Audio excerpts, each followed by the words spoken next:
secrets. The intelligence they control has life or death consequences. Some of my colleagues on the other side of the aisle, some of whom have indicated great discomfort with Ms. Gabbard and her troubling disregard for America's security interests, appear willing to vote for a confirmation despite their misgivings. At this critical moment, all senators must honestly answer these questions. Given everything you know about Tulsi Gabbard, do you trust her with life or death national secrets?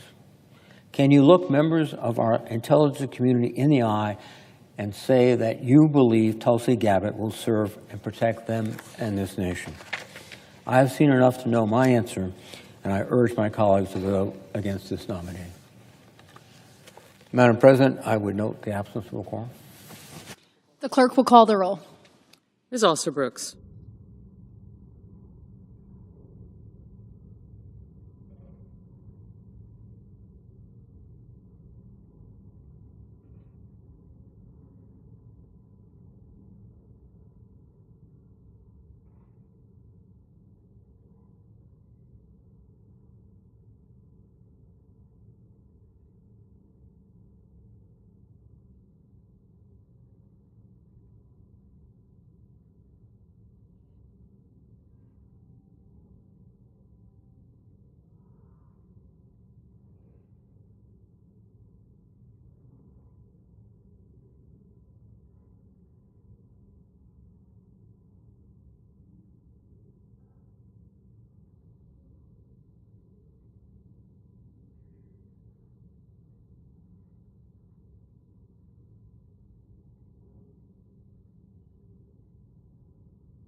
I ask unanimous consent that the quorum call be vitiated. The senator from Michigan is recognized. Thank you. Without objection. Well, look, I rise today as a very new senator, a freshman senator, to talk about the confirmation prospects for the nominee for the Director of National Intelligence, Tulsi Gabbard. And I think context matters here. I am the first CIA officer to ever be elected to the U.S. Senate. Before I ran for office in Michigan, I had a career in national security. I'm what's called a 9/11 baby. I happened to be in New York City on my second day of graduate school when 9/11 happened. It changed my life. I decided to go into national security, got recruited by the CIA right out of grad school, and then was quickly sent on my first of 3 tours in Iraq alongside the military, providing intelligence to the U.S. military to deal with the groups that were shooting at U.S. forces and plotting against the U.S. homeland. I worked in national security roles very proudly in both administrations, Democratic and Republican. I worked in the White House for George W. Bush, and I was there the Friday that he left office, and the Monday that Barack Obama walked in. I did the same job for 2 very different presidents, one from each party. I went on to be a Pentagon Assistant Secretary of Defense. But in between all that time, one of the things I got to do was help stand up the Office of the Director of National Intelligence. I was the intelligence briefer in Baghdad for Ambassador John Negroponte, who was the first ambassador to Iraq under the Bush administration. I would provide him intelligence briefings early in the morning. And one day he came back from a trip to Washington and said, I'm going to be nominated to be the first Director of National Intelligence. It's this completely new position.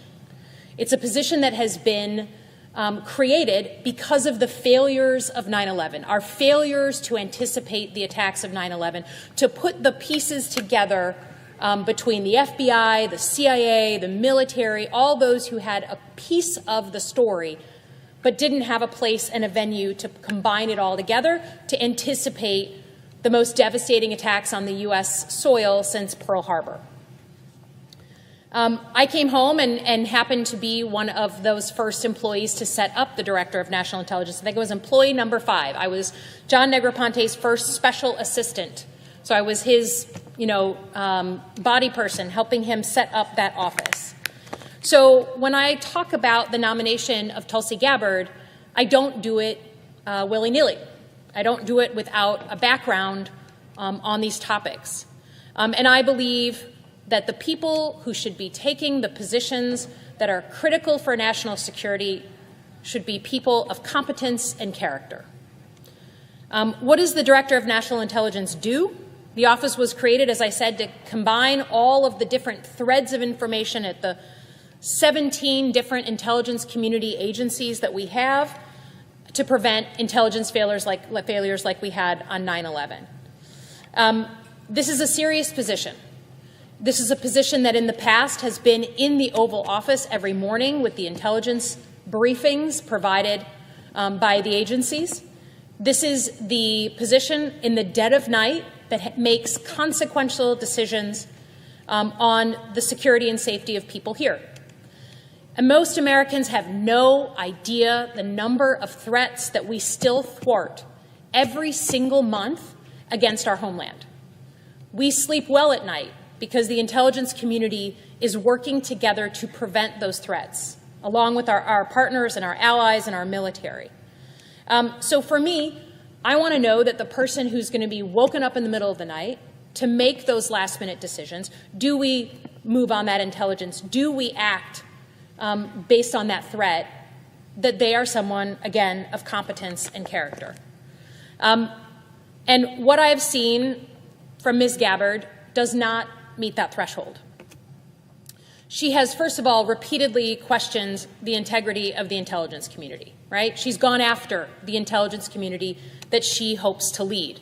She has labeled tens of thousands of intelligence personnel as deep state without even a semblance of understanding of what they do every day to keep her safe. She's questioned the findings of the intelligence community, and I think more egregious than anything, She has shown a repeated preference for our adversaries over the intelligence community in the United States of America. Most notably, a surprise trip to visit the now ousted president of Syria, Bashar al-Assad.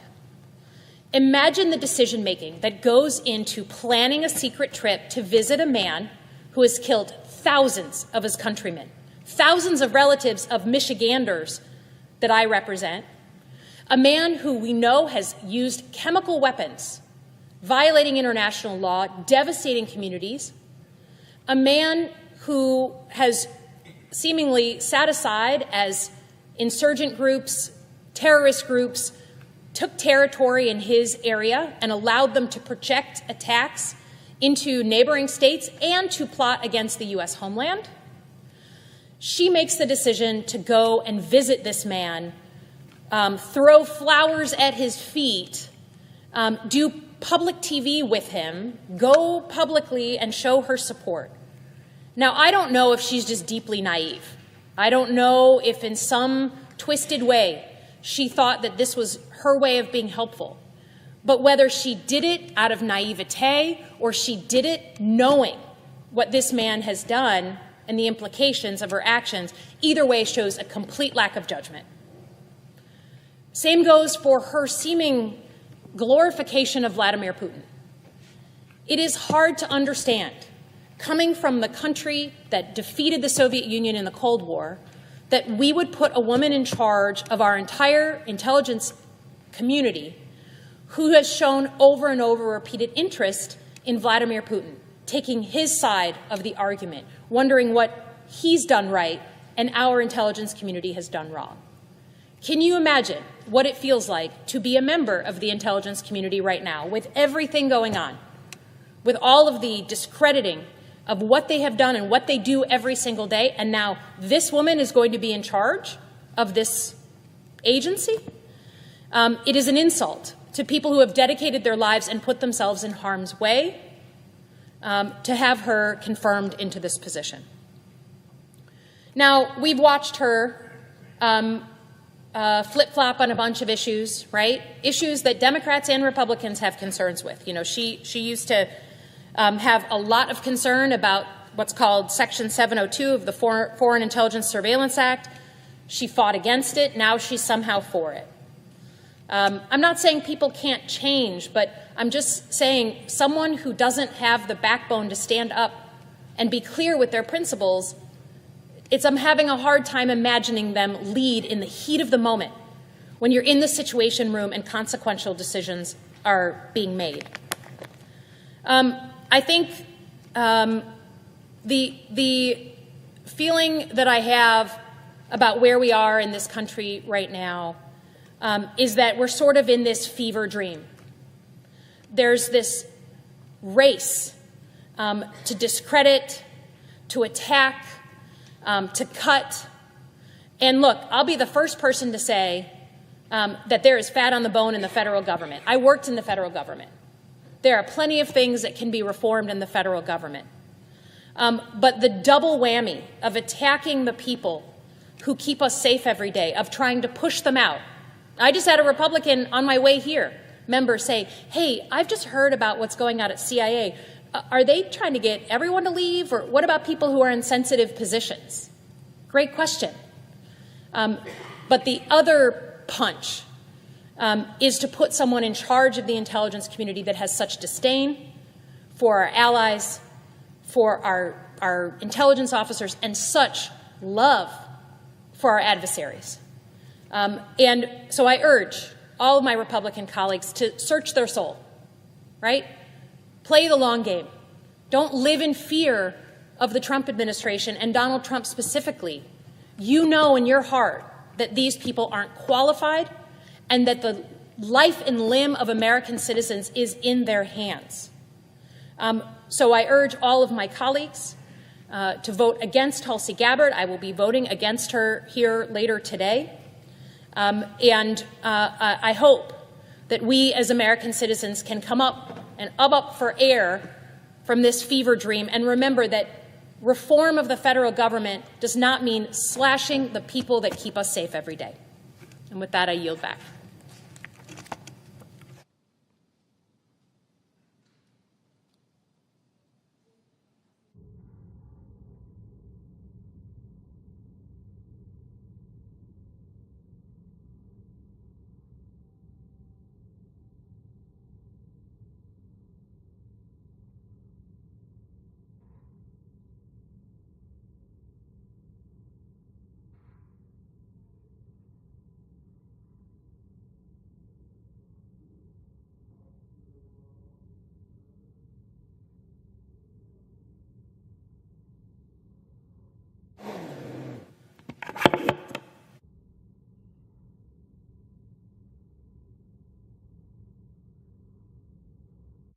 Mr. President, The senator from Alabama.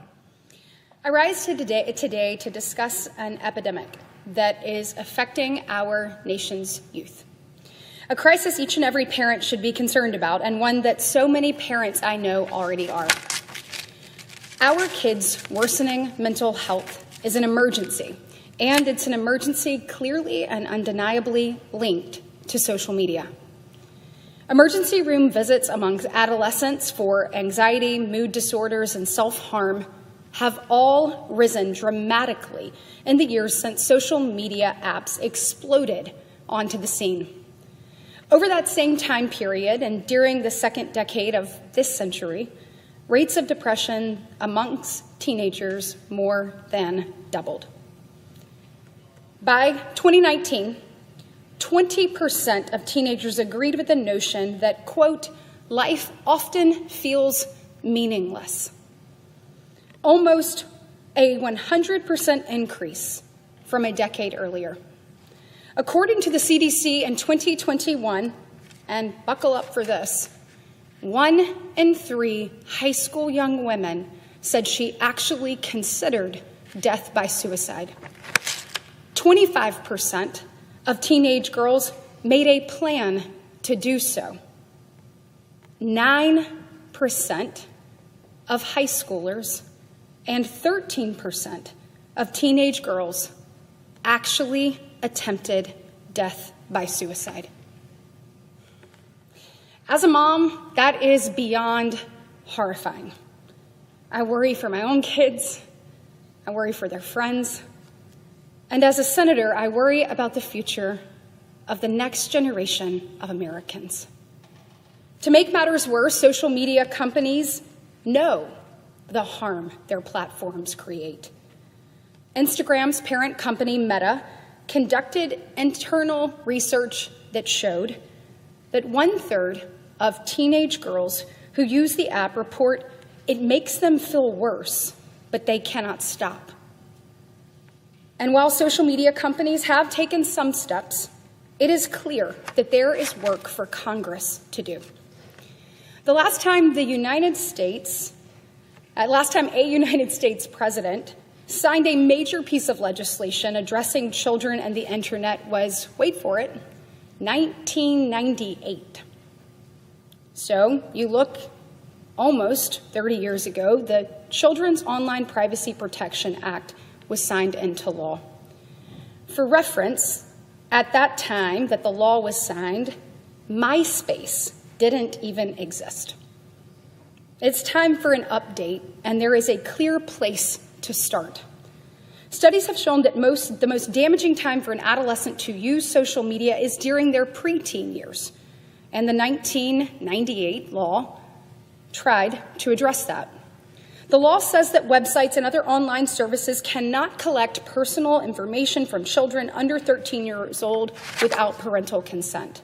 Now, the catch is that those websites have to know that the child is under 13. The standard minimum age for social media platforms is 13. But current law creates an obvious incentive for companies not to verify whether their users are old enough to be on the app. And because social media companies have to know that a child is under 13 for the law to apply, they simply choose not to verify this information. Look, anti-child sex abuse organization Thorn actually conducted a study in 2021 that showed that 49% of respondents between the ages of 9 and 12 years old said that they had used Instagram. 52% said they had used Facebook. 58% said that they had used Snapchat. And it was just last week in a Senate Judiciary hearing where I heard not one, but two parents tell about their painful story where their children had died of fentanyl poisoning from a pill that they had bought on Snapchat, thinking it was something else, thought they bought a Percocet, they thought they bought an oxycodone. It was laced with fentanyl, and now they're dead. 68% of these people in this survey between 9 and 12 years old said that they had used TikTok. The age limits social media companies claim they have mean absolutely nothing. That's why I introduced the Kids Off Social Media Act alongside Senators Ted Cruz, Chris Murphy, and Brian Schatz. The four of us approach this not as Democrats or Republicans, not as someone who sits on the right or the left, but as four concerned parents that are raising teenagers right now and dealing with this issue. Our bill would set a minimum age of 13 years old for social media platforms, but that's not the only thing that it would do. The Kids Off Social Media Act would also prevent platforms from feeding targeted content picked by an algorithm to users under the age of 17. For anyone who's curious about why that's in the bill, all you have to do is ask a teenager, especially a teenage girl. Former U.S. Surgeon General Vivek Murthy wrote that nearly half of all adolescents say that social media makes them feel worse about their bodies. That doesn't seem like an accident. If you read, and many people have, Jonathan Haidt's book, The Anxious Generation, you will learn that these apps use algorithms that, quote, home in on and amplify girls' desires to be beautiful in socially prescribed ways, which includes being thin, end quote. Once that starts, once the algorithms start feeding teenage girls images and videos of increasingly thin and unhealthy women, the vicious cycle begins. And those girls end up finding images or videos promoting anorexia and, or as Haidt says, emaciated young women urging their followers to try extreme diets like the, quote, corpse bride diet or the, quote, water-only diet. These algorithms on social media platforms are not just leading our daughters to starve themselves, they are leading them to torture themselves as well. By turning the Kids Off Social Media Act into law, we can put a stop to this. I am so grateful that Senator Ted Cruz from the great state of Texas prioritized our bill in the Commerce Committee. And I am sure that parents everywhere are grateful too. After all, parents overwhelmingly support our mission. A survey conducted by the Count on Mothers group showed that over 90% of mothers agreed that there should be a minimum age of 13 on social media platforms. And 87% of mothers agreed that social media companies should not be allowed to use personalized algorithms to deliver content to our children. Mr. President, if there has ever been a theme of the legislation that my colleagues and I have pursued so far this Congress, it is keeping American families and children safe. The Laken Riley Act will help keep kids safe from criminal illegal aliens. The Halt Fentanyl Act, which I spoke about on this very floor just last week, will help kids be safe from deadly fentanyl and fentanyl poisonings. And the Kids Off Social Media Act will help keep kids safe from mental health effects that these platforms and their algorithms produce. There is nothing more important we can do as a body then protect the people we serve. So let's do it. Let's get the Kids Off Social Media Act through Congress and to the president's desk.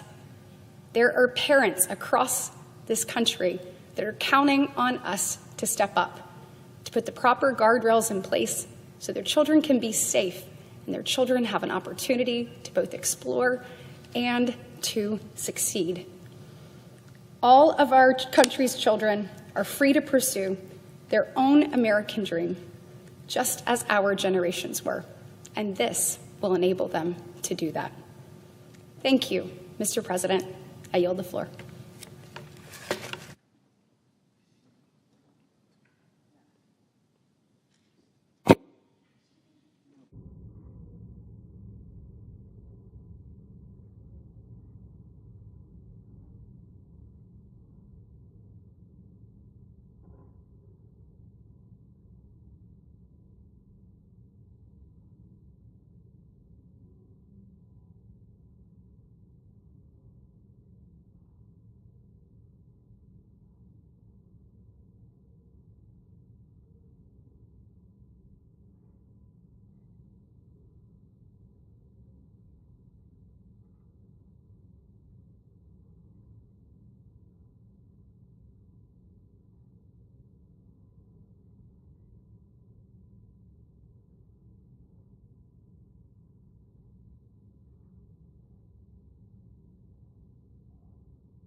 President, The senator from Vermont.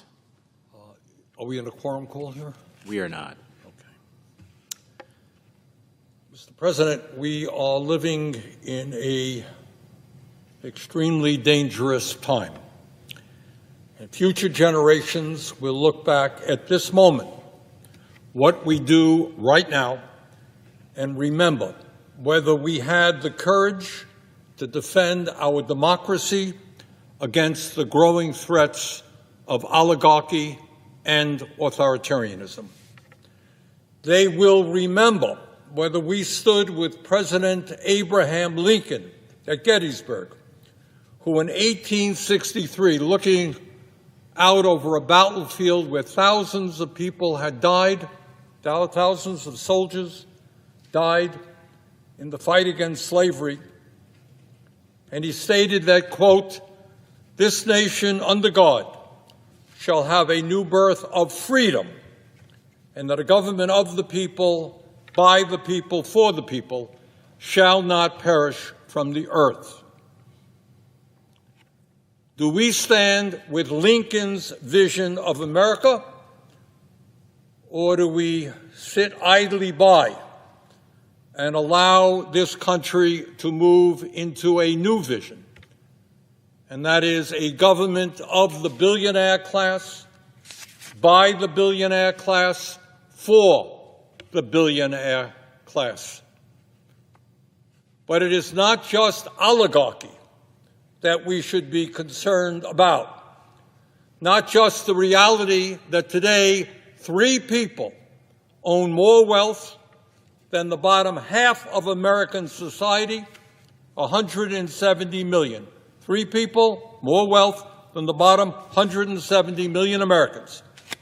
It is not just that the gap between the very, very rich and everyone else is growing wider, and it is not just that we have more income and wealth inequality today than we have ever had. On top of all of that, the reality is that today we are moving rapidly under President Trump toward authoritarianism. More and more power resting in fewer and fewer hands. Mr. President, as we speak right now, Elon Musk, the wealthiest man on the planet, is attempting to dismantle major agencies of the federal government which are designed to protect the needs of working families and the disadvantaged. These agencies were created by the U.S. Congress, and it is Congress's responsibility to maintain them, to reform them, or to end them. It is not Mr. Musk's responsibility. What Mr. Musk is doing is patently illegal and unconstitutional and must be ended. Mr. President, 2 weeks ago, President Trump attempted to suspend all federal grants and loans, an outrageous and clearly unconstitutional act. And as I hope every 6th grader, every kid in the 6th grade in this country knows, under the Constitution and our form of government, the President can recommend legislation, he can support legislation, he can veto legislation, but he does not have the power to unilaterally terminate funding passed by the Congress. It is Congress, the House and the Senate, who control the purse strings. But in this move toward authoritarianism, it is not just the Congress that is being attacked. It is our judiciary. This weekend, the Vice President of the United States, a graduate of Yale Law School, who clerked for a Supreme Court justice, said that, and I quote, "Judges aren't allowed to control the executive's legitimate power," end quote. Really? I thought that one of the major functions of the federal courts is to interpret our Constitution and, when appropriate, serve as a check on the unconstitutional power of the executive. That's not just what I believe. That is what I suspect every legal scholar and lawyer in America understands to be the case. Further, Mr. Musk, meanwhile, has proposed, and I quote, that the worst 1% of appointed judges be fired every year, end quote, and he demanded the impeachment of judges that have blocked him from accessing sensitive Treasury Department files. No doubt, under Mr. Musk's rule, it will be him and his billionaire friends who determine who the worst judges are. And no, Mr. Musk, I must tell you, you don't impeach judges who rule against you here in the United States. You may or may not know this, Mr. Musk, but under the U.S. Constitution, we have a separation of powers, brilliantly crafted by the founding fathers of this country in the 1770s, and it has worked pretty well throughout our country's history. We have an executive branch, we have a legislative branch, and we have a judiciary. Mr. President, what we are seeing now is not just an organized attack on the power of the Congress and the responsibility of the judiciary. Mr. Trump and his friends are not just trying to undermine two of the three pillars of our constitutional government, Congress and the courts, they are also going after the media in a way that we have never seen in the modern history of this country. Trust me that every member of Congress will tell you that the people working in the media and media organizations are not perfect. We have all had our experiences with the media. Media, like everything else, makes mistakes every day. But I do hope that every member of Congress understands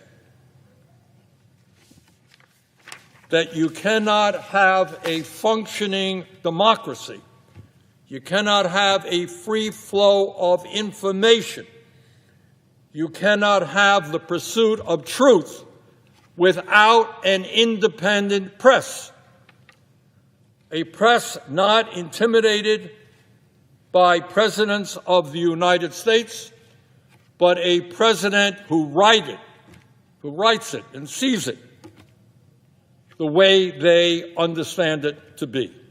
And in that regard, I want to mention to my colleagues what President Trump has done just in recent months. Mr. Trump has sued ABC and received a $15 million settlement. He has sued Meta, the parent company of Facebook and Instagram, and received a $25 million settlement. He has sued CBS and its parent company Paramount and is right now in negotiations over a settlement. He has sued the Des Moines Register for a poll results that he didn't like, and his FCC is now threatening to investigate PBS and NPR, major news outlets in our country. In other words, we have a president of the United States who is using his incredible power and the power of his agencies to go after media in this country who are saying and doing things he does not like. How are we going to have an independent media if journalists are looking over their shoulders, fearful that their reporting will trigger a lawsuit from the most powerful executive in the world?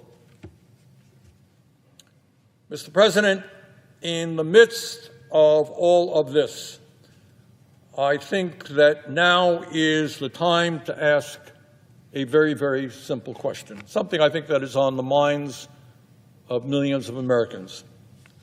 What do Mr. Musk, Mr. Trump and their fellow billionaires really want. Now, it's not really taking over Greenland, the Panama Canal, all that stuff. The real question is, what is their end game? What is their goal? What are they striving for?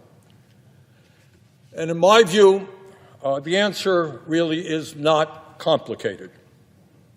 It is not novel. It is not new.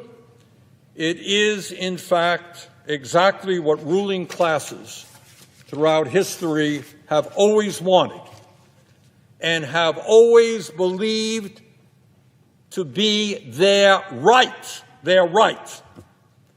and that is more power for themselves, more control for themselves, and more wealth for themselves.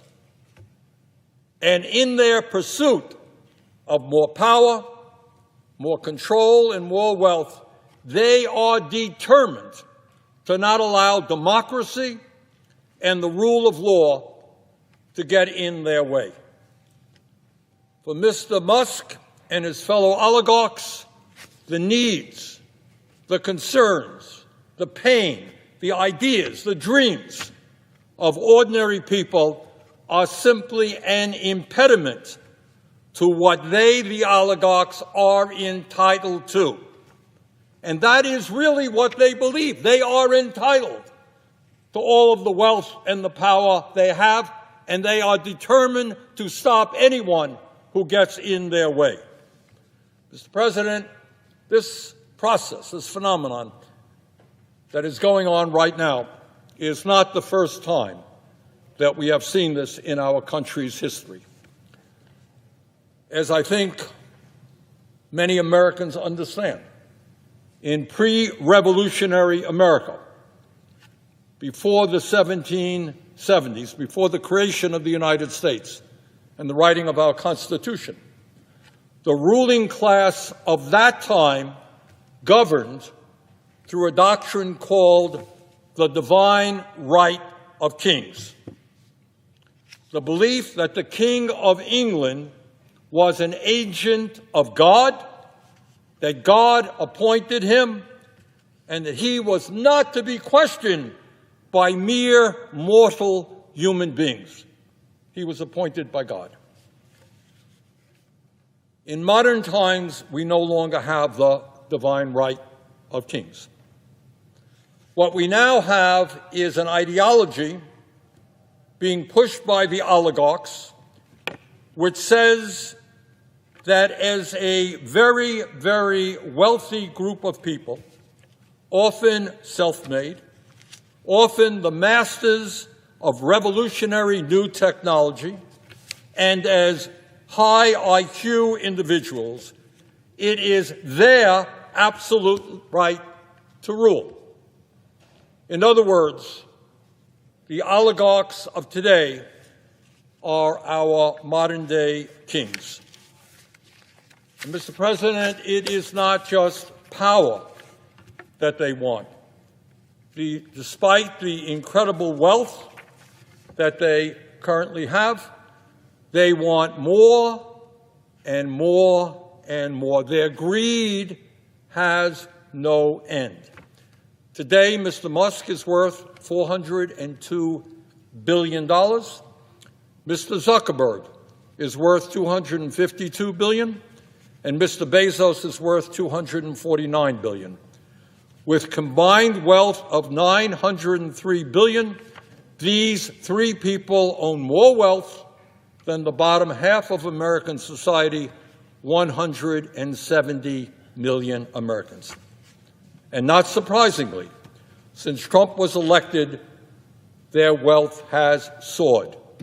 Musk has become $138 billion richer, Zuckerberg has become $49 billion richer, and Bezos has become $28 billion richer since Election Day in November.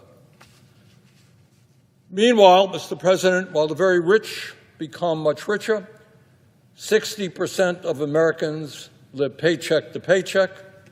85 million Americans are uninsured or underinsured in terms of health care.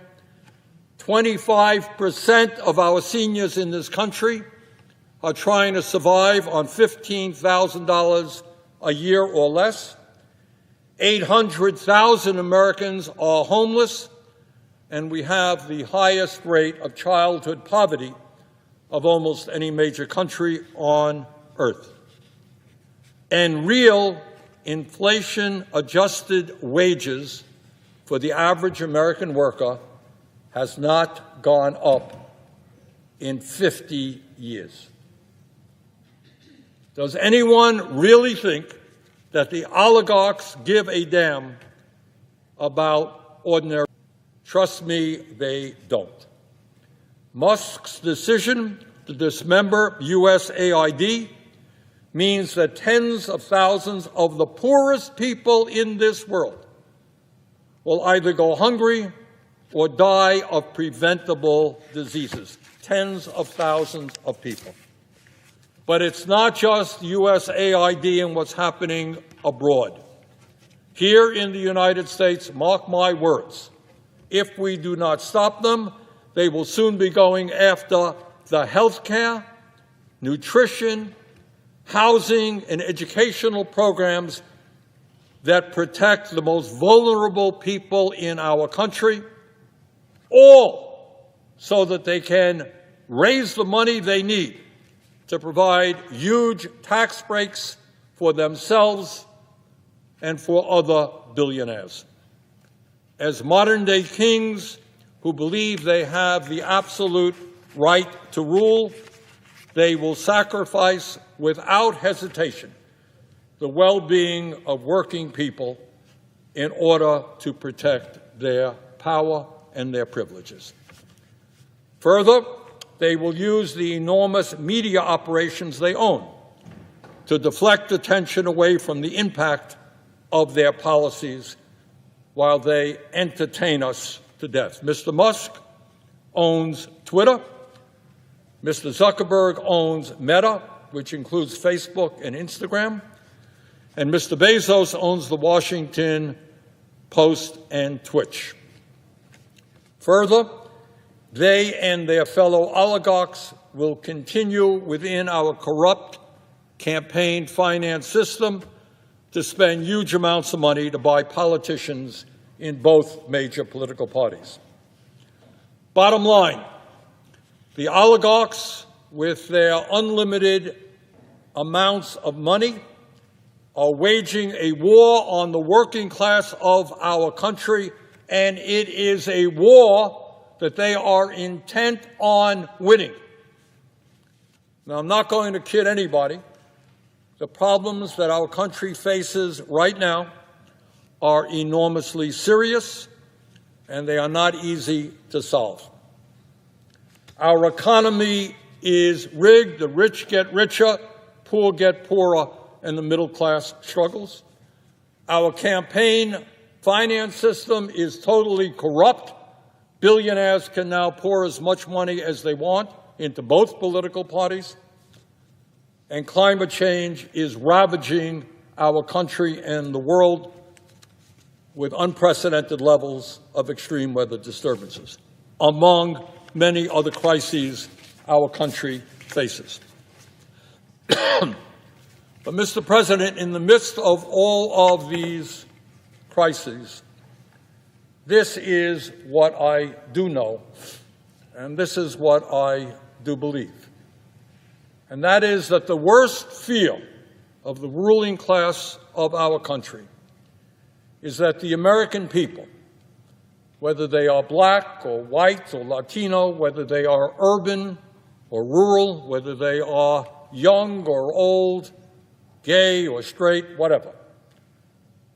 The fear of the ruling class is that the American people come together to demand a government that represents all of us, not just the people on top.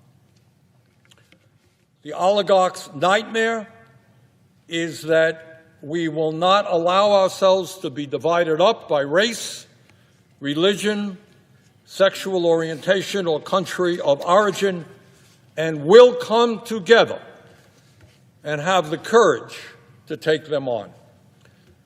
Will this struggle be easy? No, it will not. And one of the reasons that it will not be easy is that the ruling class of this country will constantly remind us that they have the power. They control the government. They own the media. But our job right now in these difficult times is to go back and remember the great struggles and sacrifices that millions of Americans have waged over the centuries in difficult times to create a more democratic, just, and humane society. Think about all of the sacrifices and the struggles that Americans went through to create a more democratic, just, and humane society. And think about trying to put yourself to where they were in those times of crisis. Think about what was being said at those times. Think about the 1770s, overthrowing the King of England, the most powerful person on earth, the British Empire, to create a new nation and have self-rule here in the colonies? Impossible. So many people thought it could not be done. Establishing universal suffrage, the right of all people, whether they were wealthy or not, to vote. Imagine that, what a radical idea, extending the right to vote to poor people. Impossible, couldn't be done, but it was done. Ending slavery and segregation, taking on all of the power of the slaveholders. Impossible, but it was done. Granting workers the right to form unions and ending child labor, taking on the power of big business. Impossible, but it was done. Giving women control over their own bodies, taking on sexism, taking on the powers that be. Couldn't be done. Impossible, but it was done. Passing legislation to establish Social Security, Medicare, Medicaid, a minimum wage, clean air and water standards. Impossible. It couldn't be done, but it was done. In other words, Mr. President, I think back to what Nelson Mandela told us. And he said, everything is impossible until it is done. So in these difficult days, when we find ourselves arrayed against the wealthiest people in the world, the most powerful people in the world, people who want to expand the power of the oligarchy, people who want to move us toward authoritarianism, I know that people get discouraged, that we can't take them on, that we cannot create a government that works for all and not just the few, that we cannot do what every other major country on earth does, guarantee health care to all people as a human right, that we cannot raise the minimum wage to a living wage so that tens of millions of people do not earn starvation wages, that we cannot make sure that all of our kids get the quality education that they deserve, that we can't expand Social Security to lower the poverty rate among seniors. I know that in this moment people say, well, that's an impossible dream, can't be done.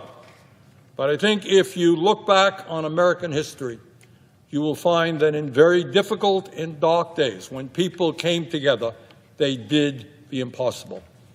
So this ain't going to be easy.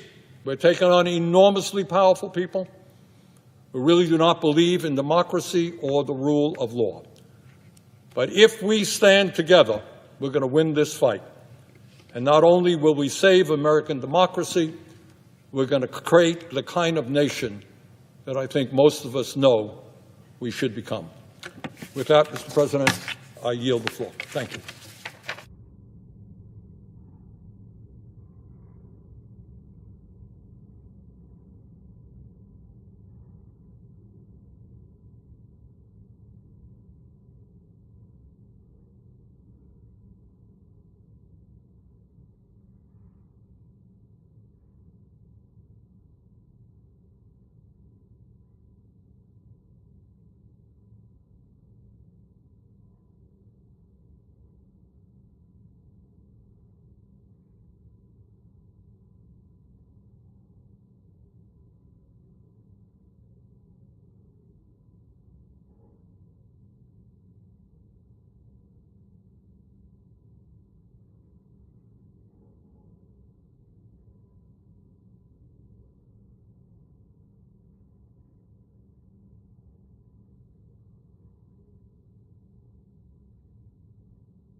Senator from Delaware. Mr. President, trust is at the very center of our national security. The trust that we share with allies and partners around the world. The trust that the American people have in us and in our armed services and in our intelligence services. The trust that vital allies have that causes them to share with us information about threats, challenges, opportunities. That's the very foundation of our national security. And today I rise to warn my colleagues about the risks to our national security posed by the nomination of Tulsi Gabbard to be the Director of National Intelligence. As the ranking member of the Senate Defense Appropriations Subcommittee, I have a significant involvement in our nation's intelligence apparatus. And over the course of the confirmation hearings and the debate here on the floor about former Congresswoman Gabbard, I've concluded that she has an alarming record, revealed more fully in her confirmation hearings, but also in a review of her speeches, her travels, her positions.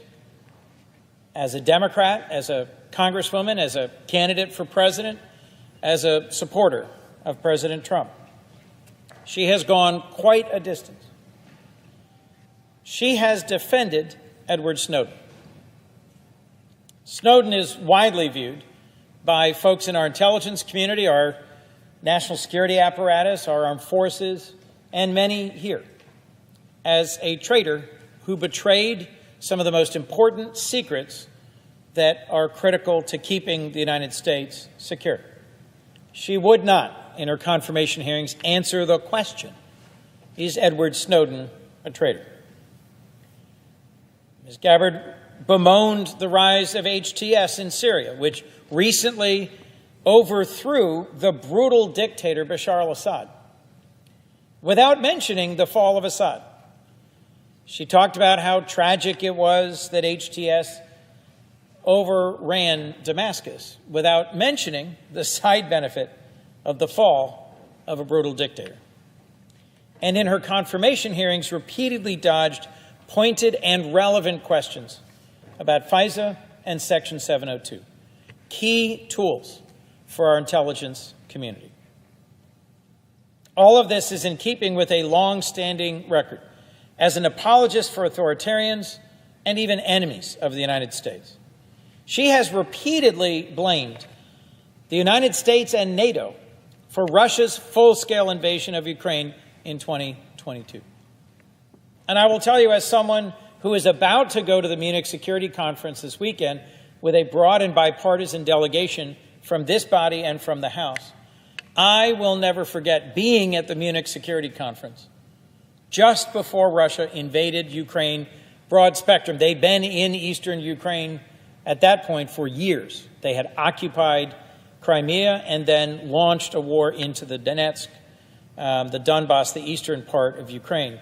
But it was just days after the Munich Security Conference in February of 2022 that tens of thousands of Russian troops, whole divisions, poured over the line in a broad-spectrum invasion that included brutality against civilians, bombardment of the entire nation, ultimately cruel acts of violence against women and children, fully documented in the press and courts around the world.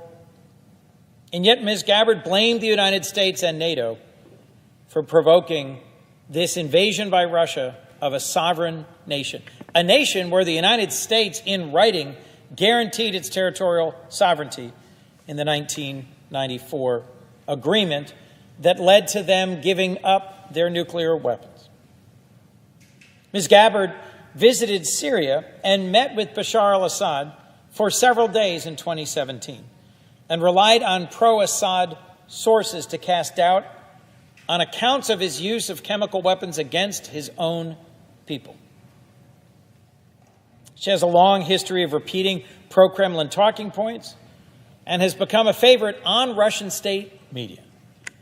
She appears frequently because she frequently is attacking the United States in Russian state media. Mr. President, this body will all too soon take up the confirmation of Tulsi Gabbard. We should not proceed. We should not vote for her. Our nation faces massive threats that are growing day by day.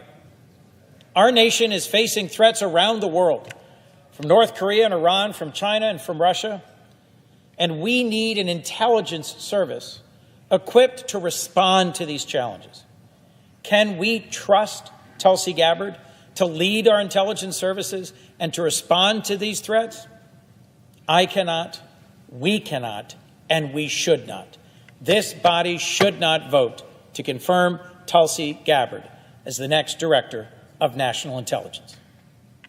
Thank you.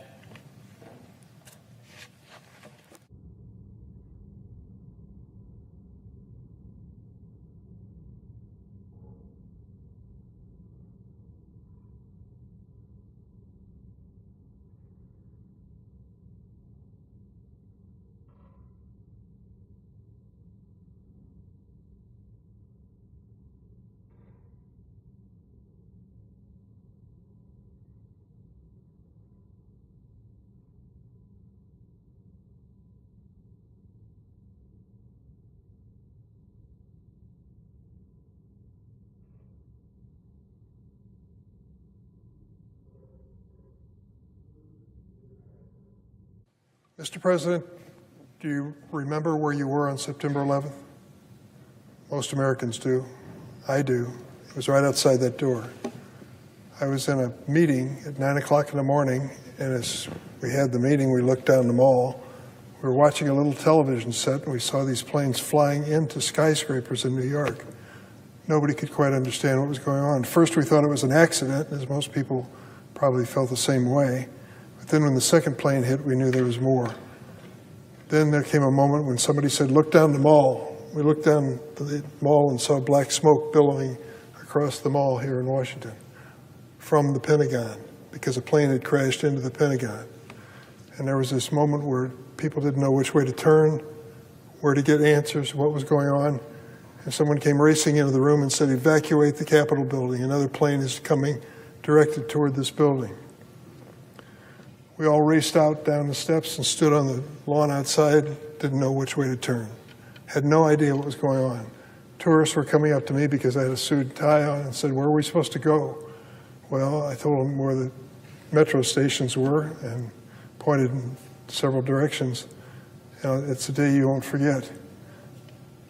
Most of us, I'm sure, felt at that point we had to figure out what happened first and to stop it from ever happening again. So where did we turn?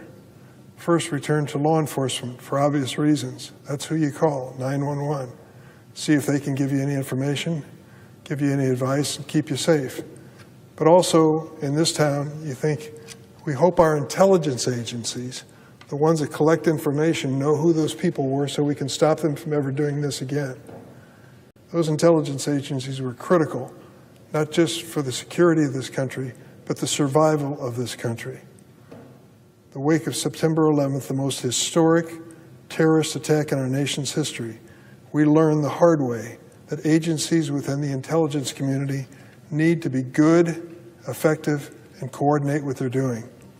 And so we embarked on several projects, and one that I was a small part of, in rewriting the laws, creating intelligence agencies, and making sure that each of our intelligence agencies, as good as they are, speak to one another.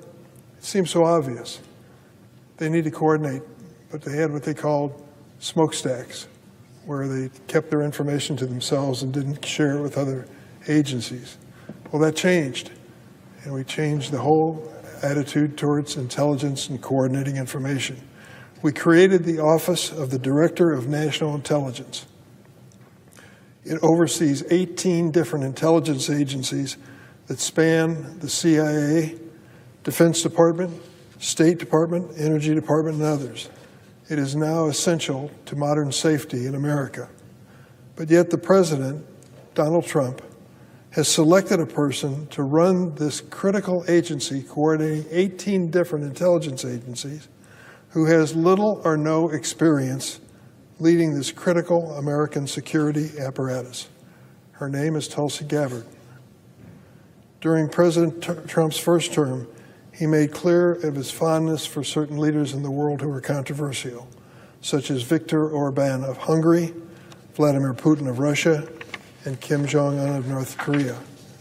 So he ends up picking a person to run intelligence network who shares a similarly terrible judgment on critical leaders. Tulsi Gabbard, former Congresswoman, is infamous for spending time with despots and autocratic leaders in the world, including Vladimir Putin of Russia and Bashar al-Assad of Syria, and traitors to the United States like Edward Snowden. Her fondness for these oppressive, anti-democratic regimes does not go unreciprocated. They know her, they like her, and they say quite a few things about her. Let me show you one of these posters.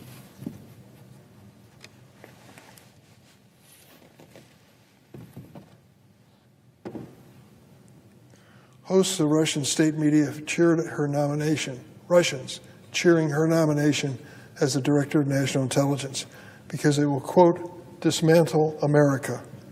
Some on Russian state channels have even referred to her affectionately as their girlfriend. Russian state TV also called her a Russian comrade in Trump's emerging cabinet. A pro-Putin propagandist, Vladimir Sokolov, once called Gabbard our friend. Later, when asked if she was, quote, some sort of Russian agent, he replied, of course, yes. What's going on here? This woman wants to head up the intelligence agencies, and she's being cheered on by Russians. And in a glowing profile in a Russian state newspaper, it said of Tulsi Gabbard, and I quote, the CIA and FBI are trembling, noting that Ukrainians consider her, quote, an agent of the Russian state. Imagine that. The person tapped to head America's intelligence community being called a puppet of an adversary country by that very same country. It seems too ridiculous to be true, but I'm sorry to say it is. To merely join America's intelligence community, never mind lead it, candidates have to go through a vigorous background check and earn security clearance. I'll just tell you, based on what she has done since serving in Congress, she could not pass a routine security clearance. If Tulsi Gabbard was applying for the entry-level position, her relationship with Russia alone would disqualify her from the job. Why then would we trust our entire intelligence network to the number one friend of our number one enemy? Why then would we want to put that sort of person in charge? Given the examples that abound of Tulsi Gabbard proving publicly, shamelessly, and carelessly her sympathy for nations that undermine U.S. interests and security, that is inexplainable and irresponsible. Perhaps this was summed up best by one of her people who worked with her for years. Here's what he had to say, quoted in Atlantic magazine, quote, she was willing to do or say whatever. It was like she had absolutely no moral compass. And to head up all of our intelligence agencies? It's as controversial as choosing Kash Patel to head up our Federal Bureau of Investigation. No experience which qualifies him, nor does she have any experience either. You see, our allies depend on us as much as we depend on security and to share critical intelligence. Now they're looking at us in disbelief that we would let someone like Tulsi Gabbard, with such an appalling record, anywhere near the leadership of the intelligence community. Intelligence professionals from Canada and the United Kingdom, members of the critical Five Eyes Intelligence Alliance, along with the U.S., Australia, and New Zealand, have expressed concern about even working with her if she's in charge. In order to keep Americans safe throughout the world, we need to have the trust of our allies and their cooperation.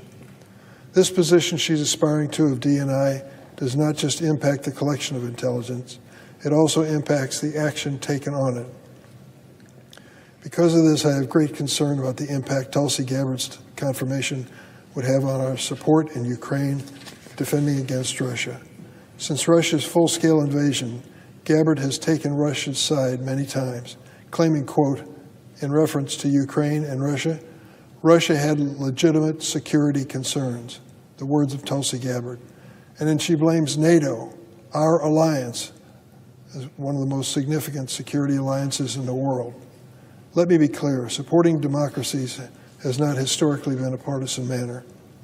For example, contrast Tulsi Gabbard's nonsense with former President Ronald Reagan and his clear understanding of the danger of the communist Russian Empire. Nearly 40 years ago, Ronald Reagan stood at the Brandenburg Gate in West Berlin and famously challenged the Soviet Union to tear down this wall. Reagan understood the true nature and threat of the Russians.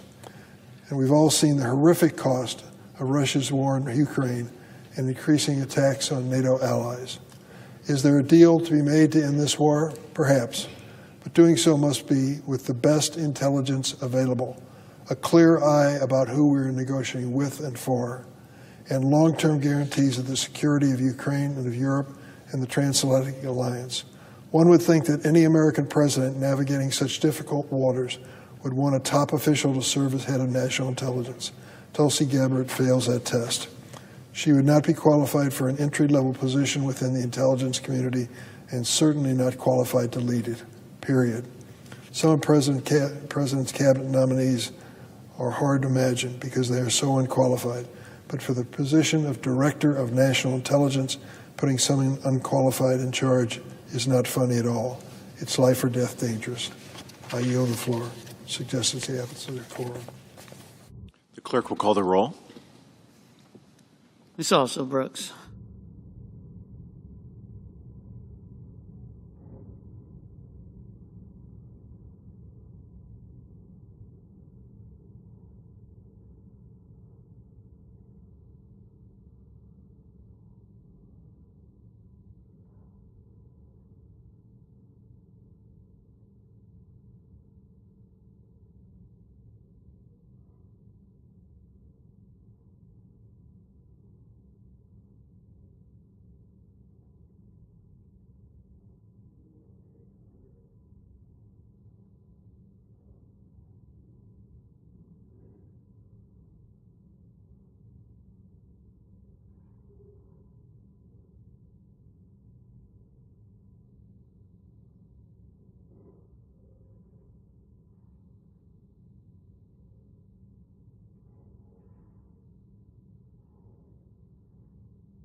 The senator from Vermont. Thank you, Mr. President.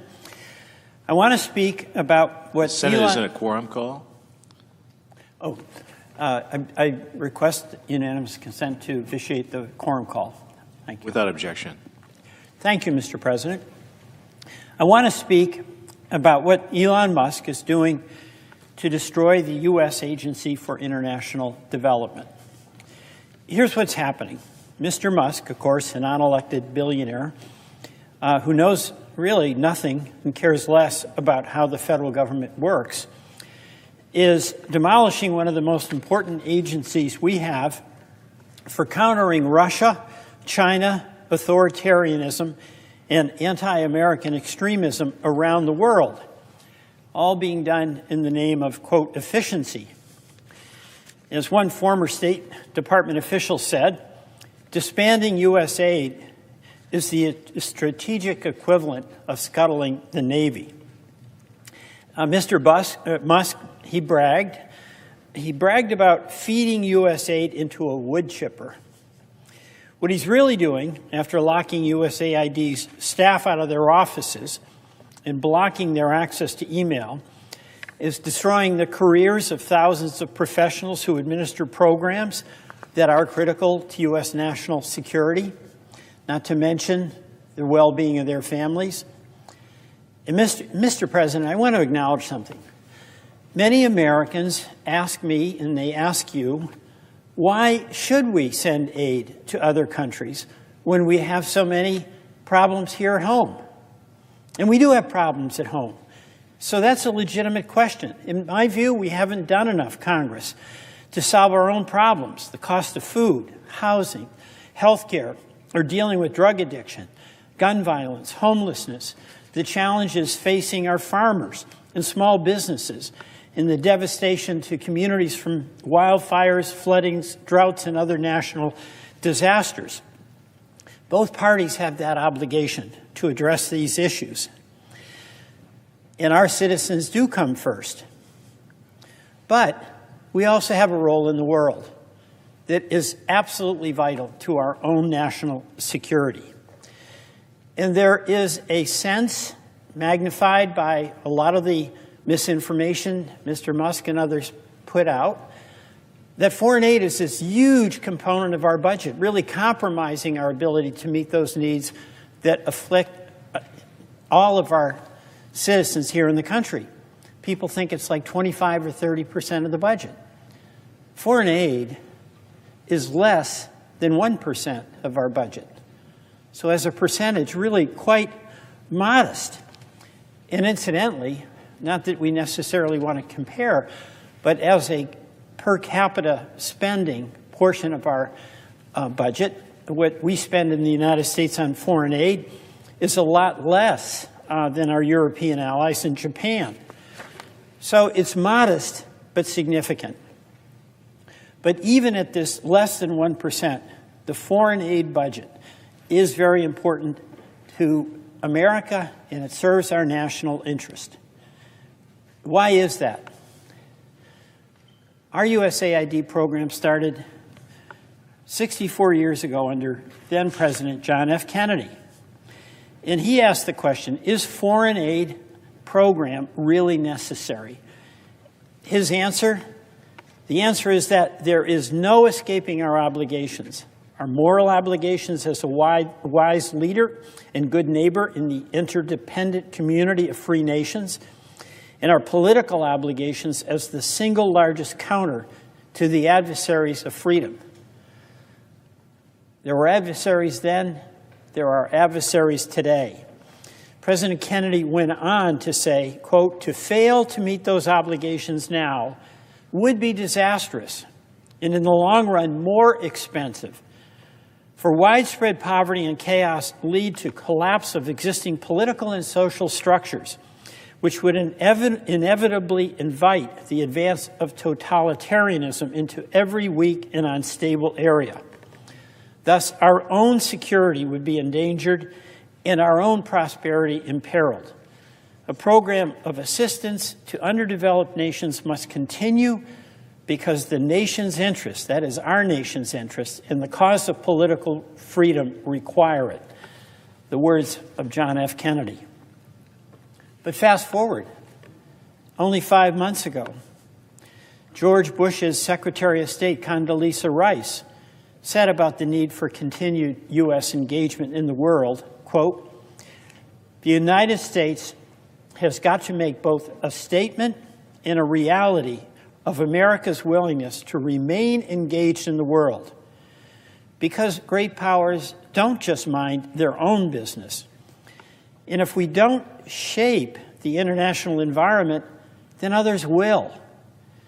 And they are others that we do not want to cede the territory for our values and our interest, powers like China and powers like Russia, unquote. The words of former Secretary Condoleezza Rice. So the question that we need to answer today is not why we spend money on foreign aid. I don't believe we need to answer that because I think President Kennedy and Secretary Rice explained that very well. The question is, how can we make the best use of the 1% of the federal budget to protect our interests in an increasingly unstable and dangerous world? As Secretary Rice said, if we don't shape the international environment, then others will. Because no matter how many times President Trump and Elon Musk say America first, isolationism, this is a decision that each one of us in the United States Senate must make. Isolationism is not an option. What does happen in Central America, in Africa, in the Middle East, in Asia, does threaten our own security, far more so today than in President Kennedy's time. Our Secretary of State, Marco Rubio, a valued former colleague, someone we're all quite proud of, has said this administration is not going to eliminate foreign aid and that many of USAID's programs will continue. He and others in the administration have called what the administration is doing a, quote, review. Let's talk about that a minute. If this were a review, I'd be all for it. We should always be looking at the best way and the best use of taxpayer dollars to get the best outcomes from the programs we fund. I've been calling for a review of FEMA, an organization that was very helpful to Vermont to recover from the floods of 2023 and 2024. My view, we should be doing a review of every agency, from food stamps to the Pentagon. So if it were a review, I'd be all in favor of it. But it's not a review. It's a frontal assault to destroy USAID. Just consider. Emails go out telling people not to go to work. Emails go out telling people in foreign lands they've got to come home. Websites are closed down. Work is stopped in its tracks. That's not a review. That's a decision. It's an action to dismantle and destroy an organization. By the end of the so-called 90-day review, people in Africa working for USAID will be in the U.S. There won't be anything left. And the administration really makes no secret about it. It acknowledged that it has decided to reduce the number of USAID staff from 14,000 to a few hundred. That's not a review, it's a decision. Mr. President, many of us know a lot about USAID. Bring on reform, yes, but this organization has helped our country by doing good work in other countries. Many of us have met USAID staff at posts overseas, often in some of the world's most dangerous places.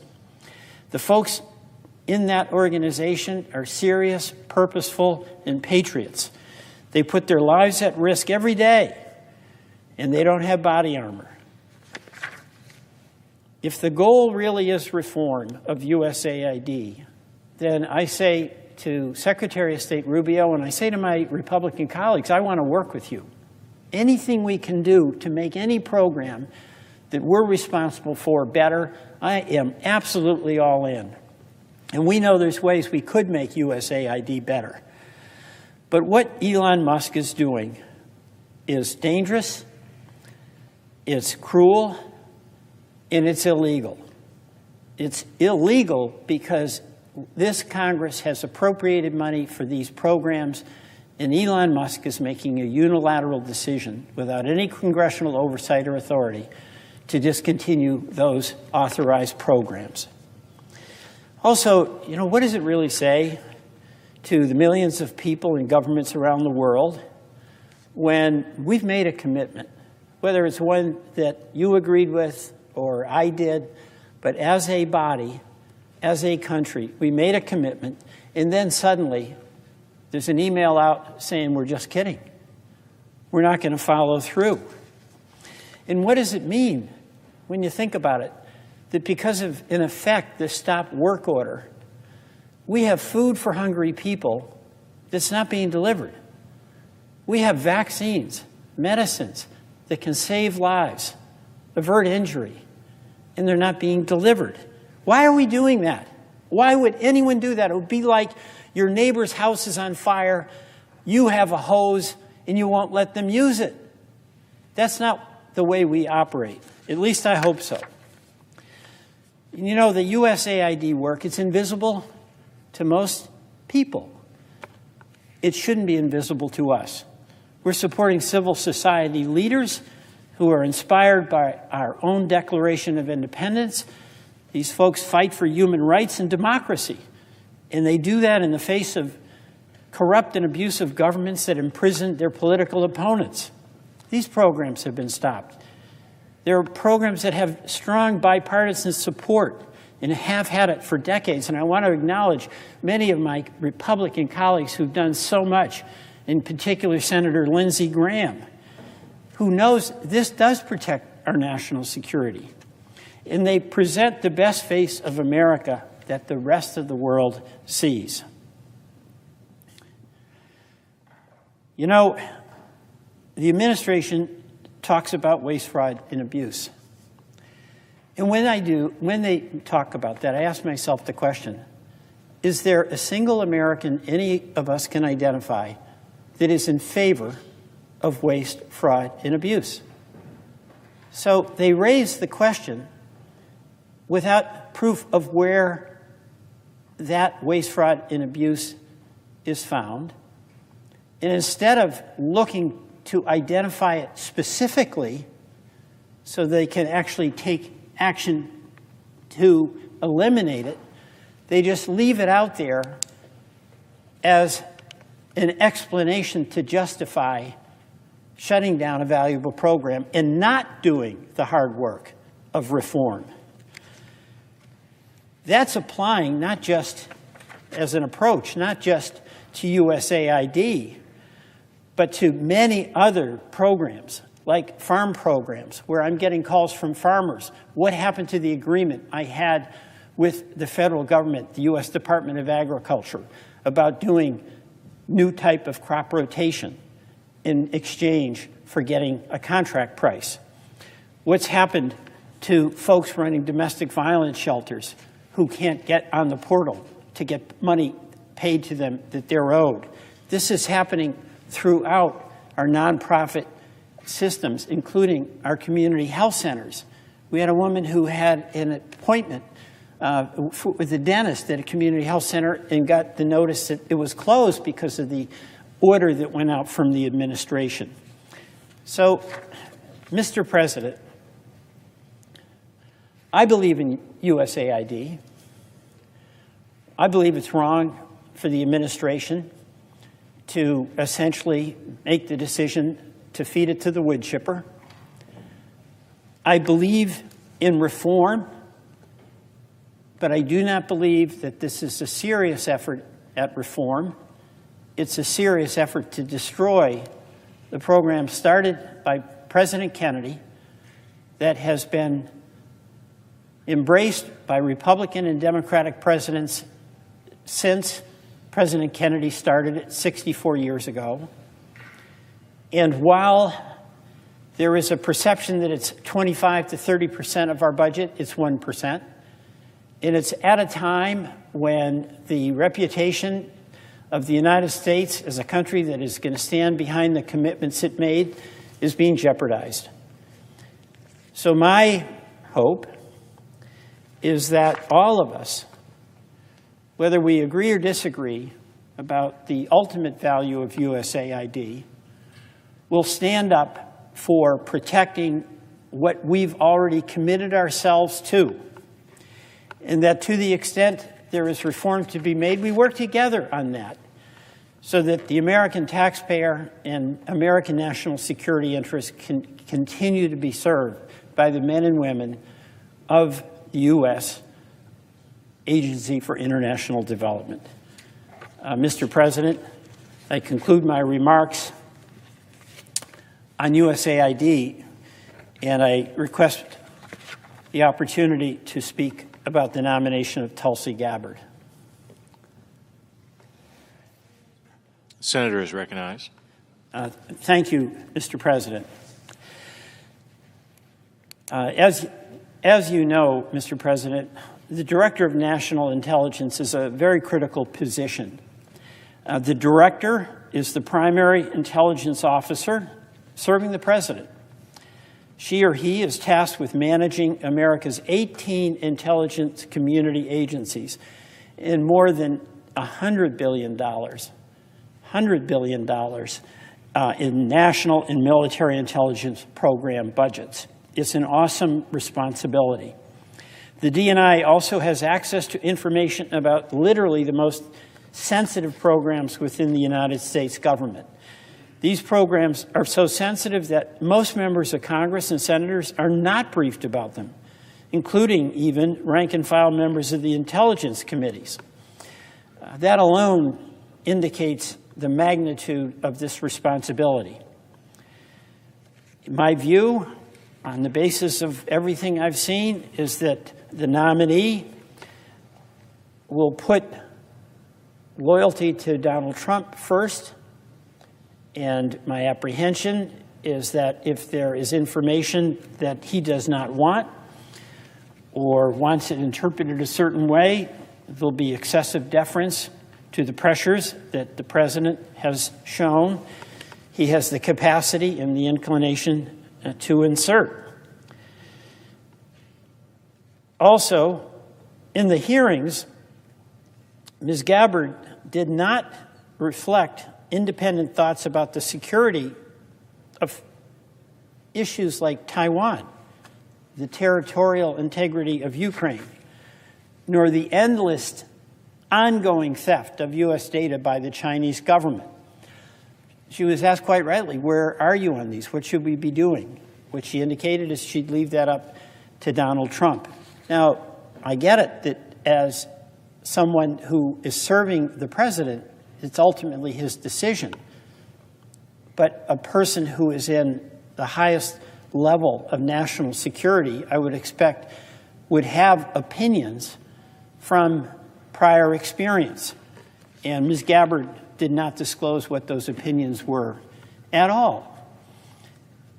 My concern as well is that Ms. Gabbard does not have the sober experience where it's needed most. We're a few weeks into the second term of President Trump, and there's an immense amount of disruption. And depending on the point of view, disruption is a good thing. I actually see the argument for it. But what I'm seeing is that it's done in such a meat cleaver way. It's much more about destruction. And I want to make certain that whoever is the Director of National Intelligence has the experience and the credibility within the intelligence community to defend the legitimate role that that intelligence community plays in our national security. Ms. Gabbard has maintained a security clearance for many years. However, this job is much more than about having had a security clearance. It's about judgment and character and integrity that must go along with that. You're required to form a clear-eyed policy position free of politics and not just give the seal of approval to absolve poor judgment. That's a very, very challenging task for a person who serves in the Trump administration. I have also been concerned about some of the judgment calls that Ms. Gabbard has made, refusing to acknowledge what we all know. Edward Snowden broke his oath to protect classified information. Edward Snowden betrayed the trust given to him and every other American who holds a security clearance. And by the way, Mr. Snowden had a whistleblower protocol he could have followed but chose not to. People's lives were put in jeopardy. Mr. Snowden, as you know, intentionally gathered and deliberately walked out the door with more than 1.5 million classified files. Went to China and eventually found safe harbor in Russia. Also, I have some concern about where Ms. Gabbard is getting her news.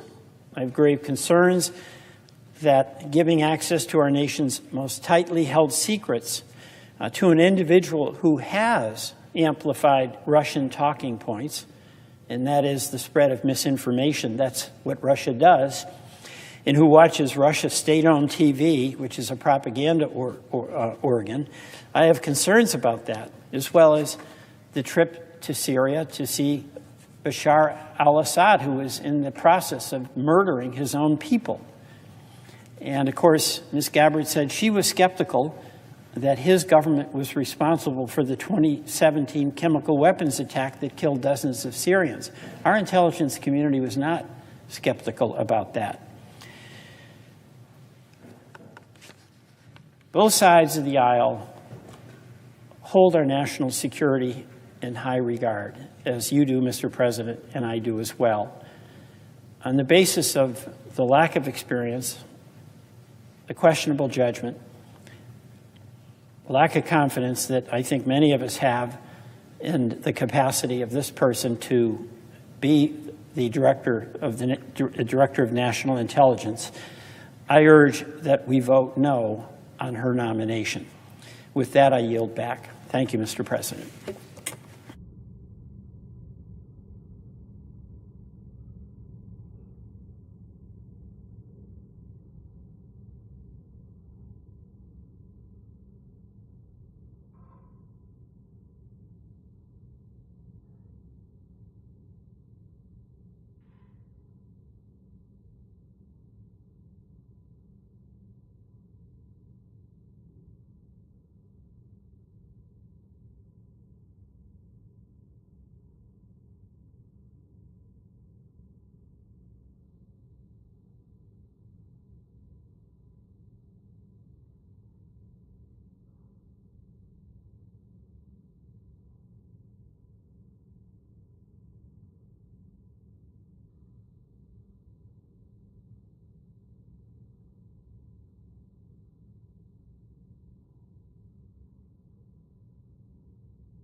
Sure.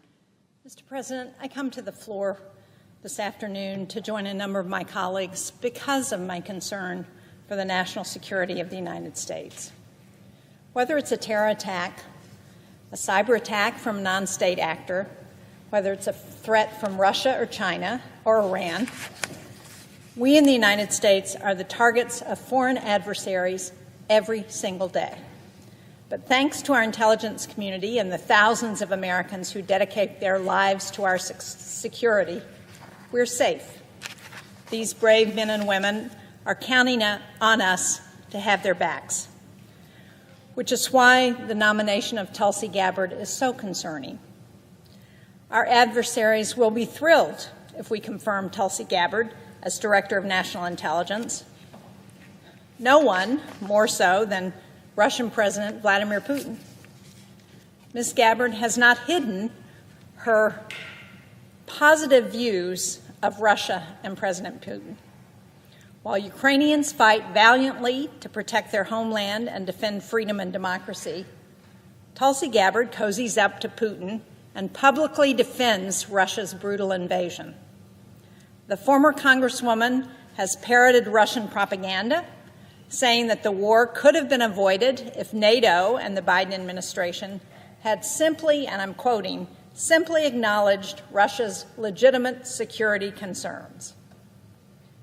And we know that a nominee is problematic when the Kremlin has such nice things to say about her.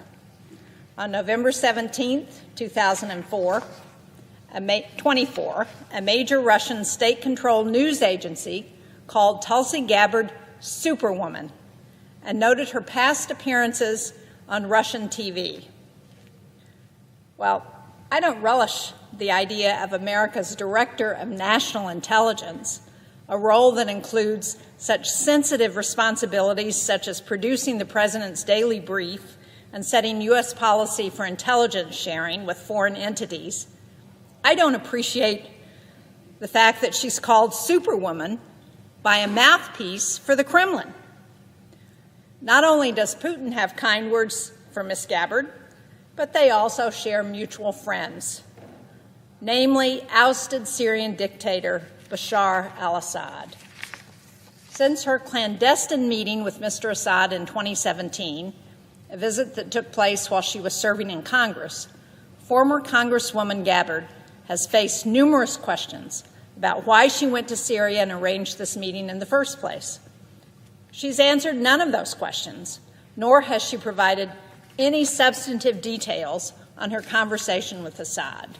And in fact, Ms. Gabbard has repeatedly refused to call Assad what he is, and that is an enemy of the United States, a brutal dictator who is responsible for the deaths of hundreds of thousands of Syrians. Assad, who's Putin's best buddy in the Middle East, Assad, who's backed by Iran, whose regime openly seeks to undermine and destroy American interests and values worldwide. This is the person who co-presidents Musk and Trump want to lead our intelligence agencies, to spearhead our national security operations. Well, that doesn't make me comfortable sleeping at night. To talk amiably about a brutal dictator who's openly opposed to American interests and human rights, a dictator like Assad, and like Putin for that matter, shows at best a lack of judgment, and at worst, allegiance to our adversaries. And even in cases of proven espionage against the American intelligence community, the very organization that she seeks to lead, Tulsi Gabbard instead has sided with criminals. Of course, I'm speaking about her support for Edward Snowden.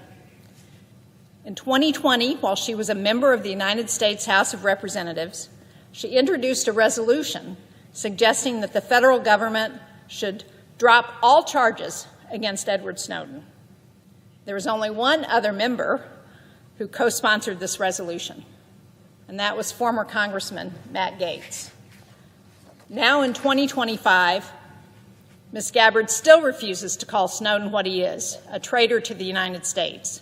When she was asked about that at her hearing, She was given several opportunities to indicate that she understood that Edward Snowden is a traitor who put at risk the lives of thousands of Americans in the intelligence community.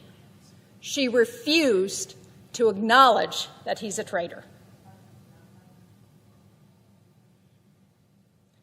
With such a track record, how are we supposed to expect that she will properly classify our enemies? How are we to expect that she would label Xi Jinping or Kim Jong-un as enemies of the United States, or simply as foreign leaders, or as friends? Who knows what Ms. Gabbard will do? I think there's a stark difference between our adversaries who want to undermine the United States and those who are our allies. And it doesn't appear that Tulsi Gabbard understands the difference. So how can the men and women of the intelligence community trust that Ms. Gabbard will protect their secrets? That she'll protect our secrets, the secrets of the United States? How many Russians are going to risk their lives to pass along information to our intelligence officers if they're worried that Ms. Gabbard will sell them out? How much will our allies in NATO and the Indo-Pacific share with Ms. Gabbard in charge? The work of American covert operations and intelligence gathering is based on one central principle, and that is trust. I wouldn't trust Tulsi Gabbard any further than I can throw her. I think this chamber faces a choice. We can choose to defend America's national security and keep our promise to our constituents to protect their lives and safety and their interests, or we can choose to give a gift to Vladimir Putin and our adversaries, to usher them into the inner halls of the American intelligence system. I know which choice I intend to make. I intend to vote no on Tulsi Gabbard, and I hope that my colleagues, particularly those across the aisle, at least some of them, will have the courage to do the same. Thank you, Mr. President. I yield the floor.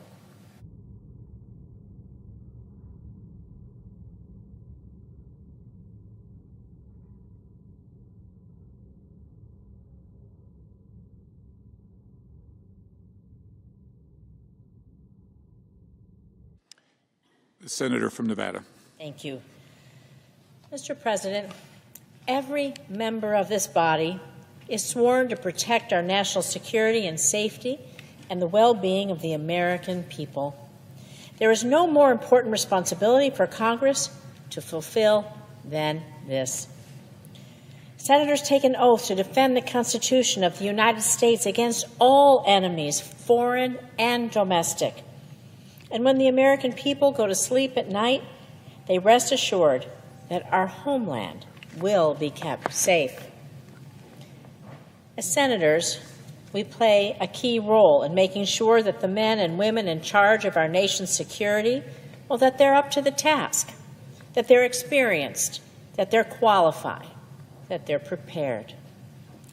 These are jobs with enormous responsibility.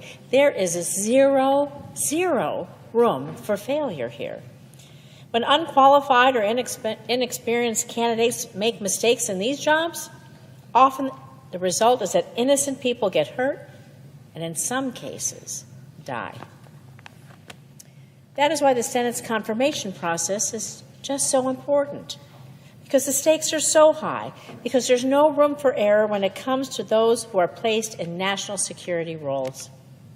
I take this aspect of my job incredibly seriously. Our intelligence community is made up of courageous men and women who collect and analyze information on our threats from around the globe. They're an integral part of our nation's defense. The Director of National Intelligence oversees and compiles intelligence from domestic, from military, from foreign sources for the President of the United States, who then uses it to make life or death decisions. The Director is in direct line from our intelligence community to the president. That's why this position needs to be filled by an experienced and trustworthy candidate, key qualities that Tulsi Gabbard does not have. At a time of rising global threats, having Tulsi Gabbard serving in this role would make America less safe. And I want to say that again, would make us less safe, full stop. Our allies are dumbfounded, and our adversaries, well, in Moscow, Beijing, Tehran, and all over the world, they're laughing at us. They're laughing at the idea that the United States of America would weaken its national security by placing someone so deeply unqualified in such a critical role for our safety, for our security. Our adversaries, well, they are overjoyed that they're going to have an ally leading the American intelligence community. And my concerns, they're not political. After all, Ms. Gabbard and I used to serve in Congress together in the same caucus when she represented a district from Hawaii as a Democrat. My concerns are that she not only lacks the qualifications needed, but that she has also peddled talking points straight from the Kremlin. Think about it. Tulsi Gabbard has never worked in intelligence before. As a member of the House of Representatives, she didn't even serve in the House Intelligence Committee. During her time in the House, Ms. Gabbard actually voted against critical national security-related legislation, like increased funding for preventing terrorism in high-density, high-threat level urban areas, like my city of Las Vegas. She voted against all of that security for Nevada.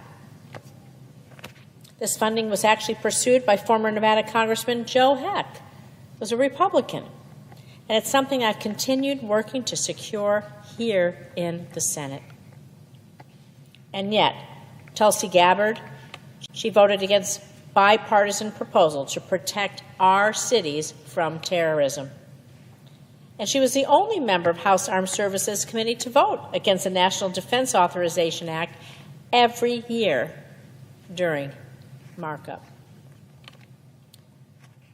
As concerning as her lack of experience and tendency to vote against our security is, Ms. Gabbard's history of cozying up to America's adversaries is far, far more troubling. Her actions and words suggest that she has been directly influenced by foreign propaganda, whether that comes from Russia, from Syria, or other brutal dictatorships. And this isn't just me saying this. It's the view of many of Ms. Gabbard's former staff members during her time here in States, and I'm going to quote here. Former advisors to Gabbard suggested her views on Russia and its polarizing leader, Vladimir Putin, have been shaped by her unorthodox media consumption habits. 3 former aides said Gabbard regularly read and shared articles from the Russian news site RT, formerly known as Russia Today, which the U.S. intelligence community characterized in 2017 as the Kremlin's principal international propaganda outlet, end quote. Is this who Donald Trump wants to lead America's intelligence community? Is this who he wants in a prominent national security role? Someone who is so easily swayed by foreign propaganda. And it's clear that she's taken this propaganda and disinformation to heart. Just look at her justification of Russia's brutal invasion of Ukraine, which she did not blame Vladimir Putin, who, let's be clear, is entirely responsible for the invasion. Instead, Ms. Gabbard has parroted Putin's talking points and placed blame on the United States and on NATO for Russia's vile assault upon the Ukrainian people. We can also look at her attempts to give cover to Syria's former dictator, Bashar al-Assad, who used chemical weapons on his own people, killing kids, killing babies in his own attempt to hold on to power. Ms. Gabbard even went to Syria to buddy up with Assad and then came back to the U.S. to defend his killing of innocent men, women, and children, those babies he killed to hang on to power. It's sickening, actually. It's a betrayal of our country's values.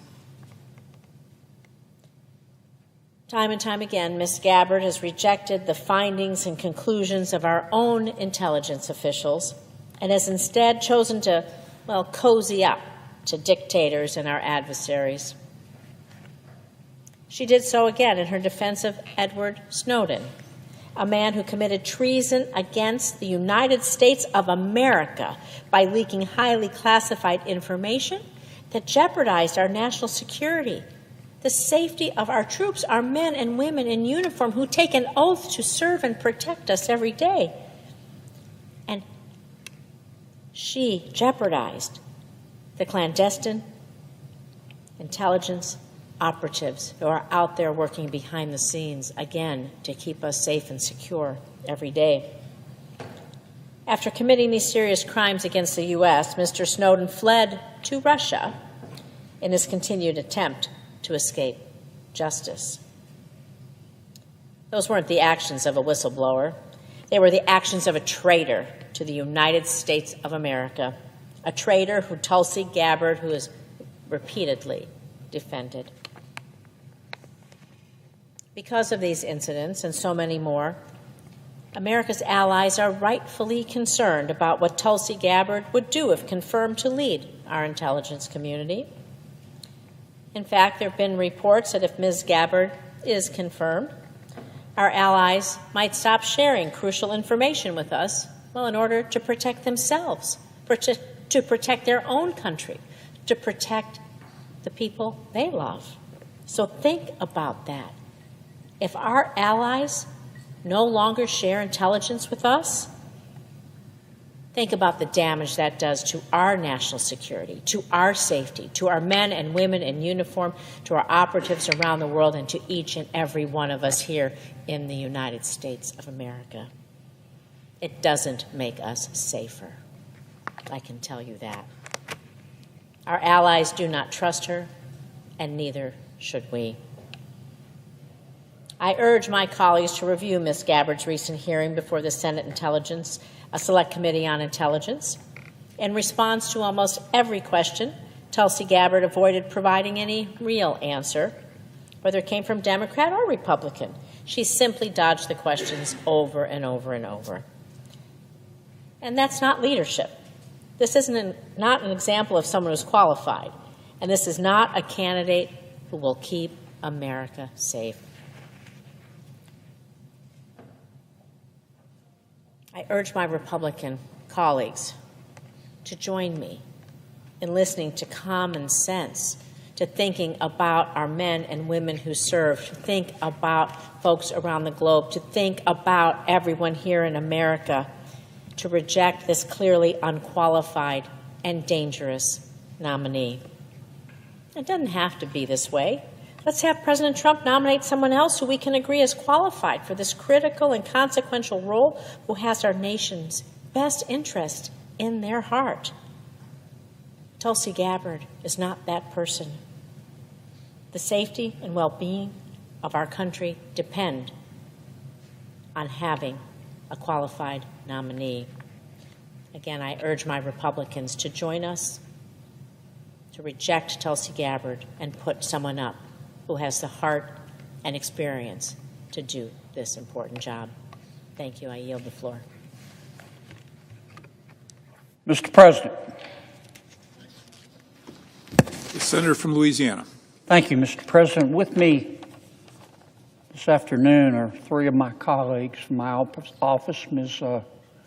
Jess Andrews, my communications director, Mr. Henson Weber, and Mr. John Lowry. As I said, there are three of my colleagues in my office. I depend on their counsel and their advice and their good judgment every day. Go ahead and put that up.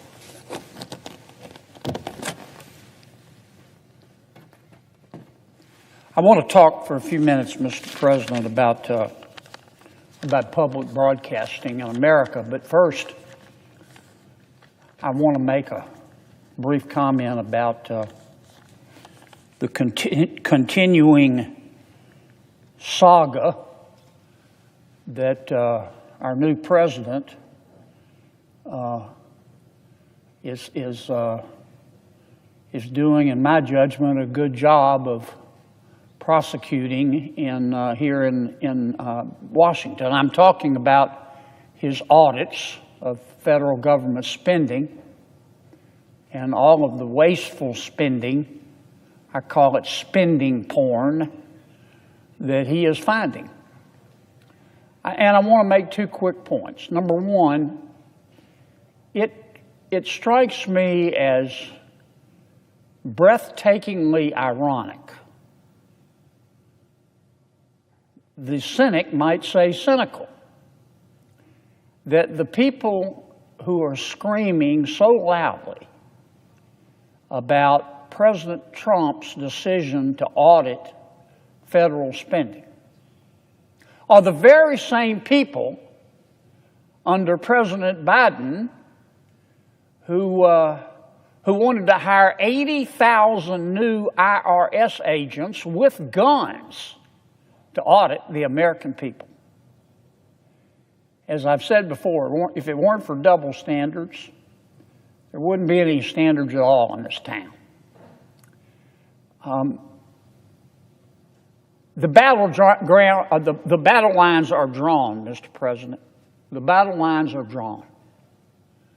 Some of my colleagues have decided to support the bureaucracy and the spending porn over the American taxpayer. That's what they've done. And some of the same people, it's not just my Democratic colleagues, there are many people in Washington, D.C. that have grouped together and they've circled the wagons and they've decided to support the spending porn and the bureaucrats over the American taxpayer. That's their right. It's not against the law or unconstitutional to be foolish in America. But these are the same people. These are the same people who chose to support illegal immigration over the rule of law. These are the same people who have chosen to support teachers' unions over parents and kids.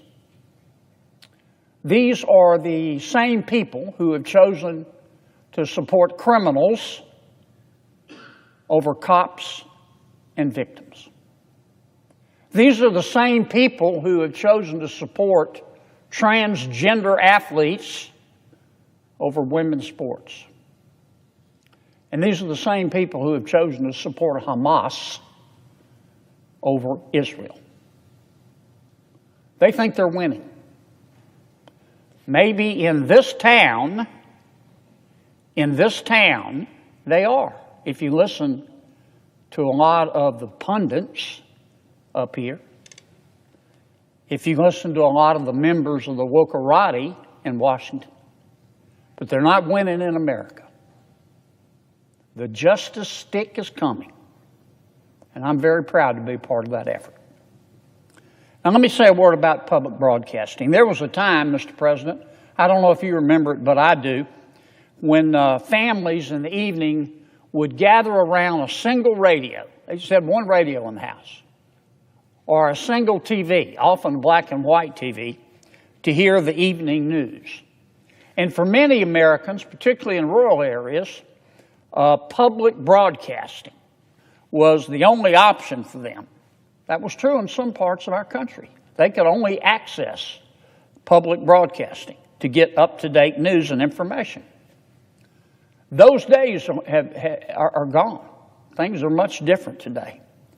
Today, Americans get their news everywhere.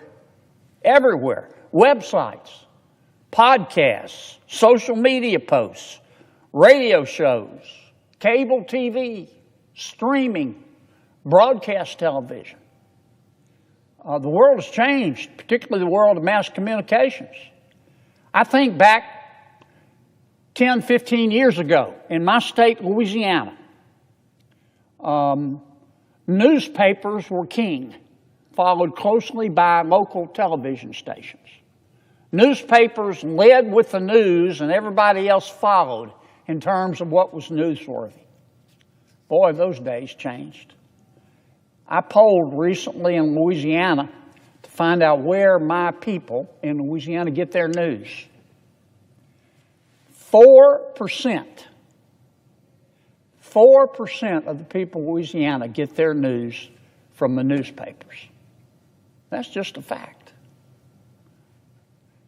Number one, as you might imagine, is the internet. The world has changed.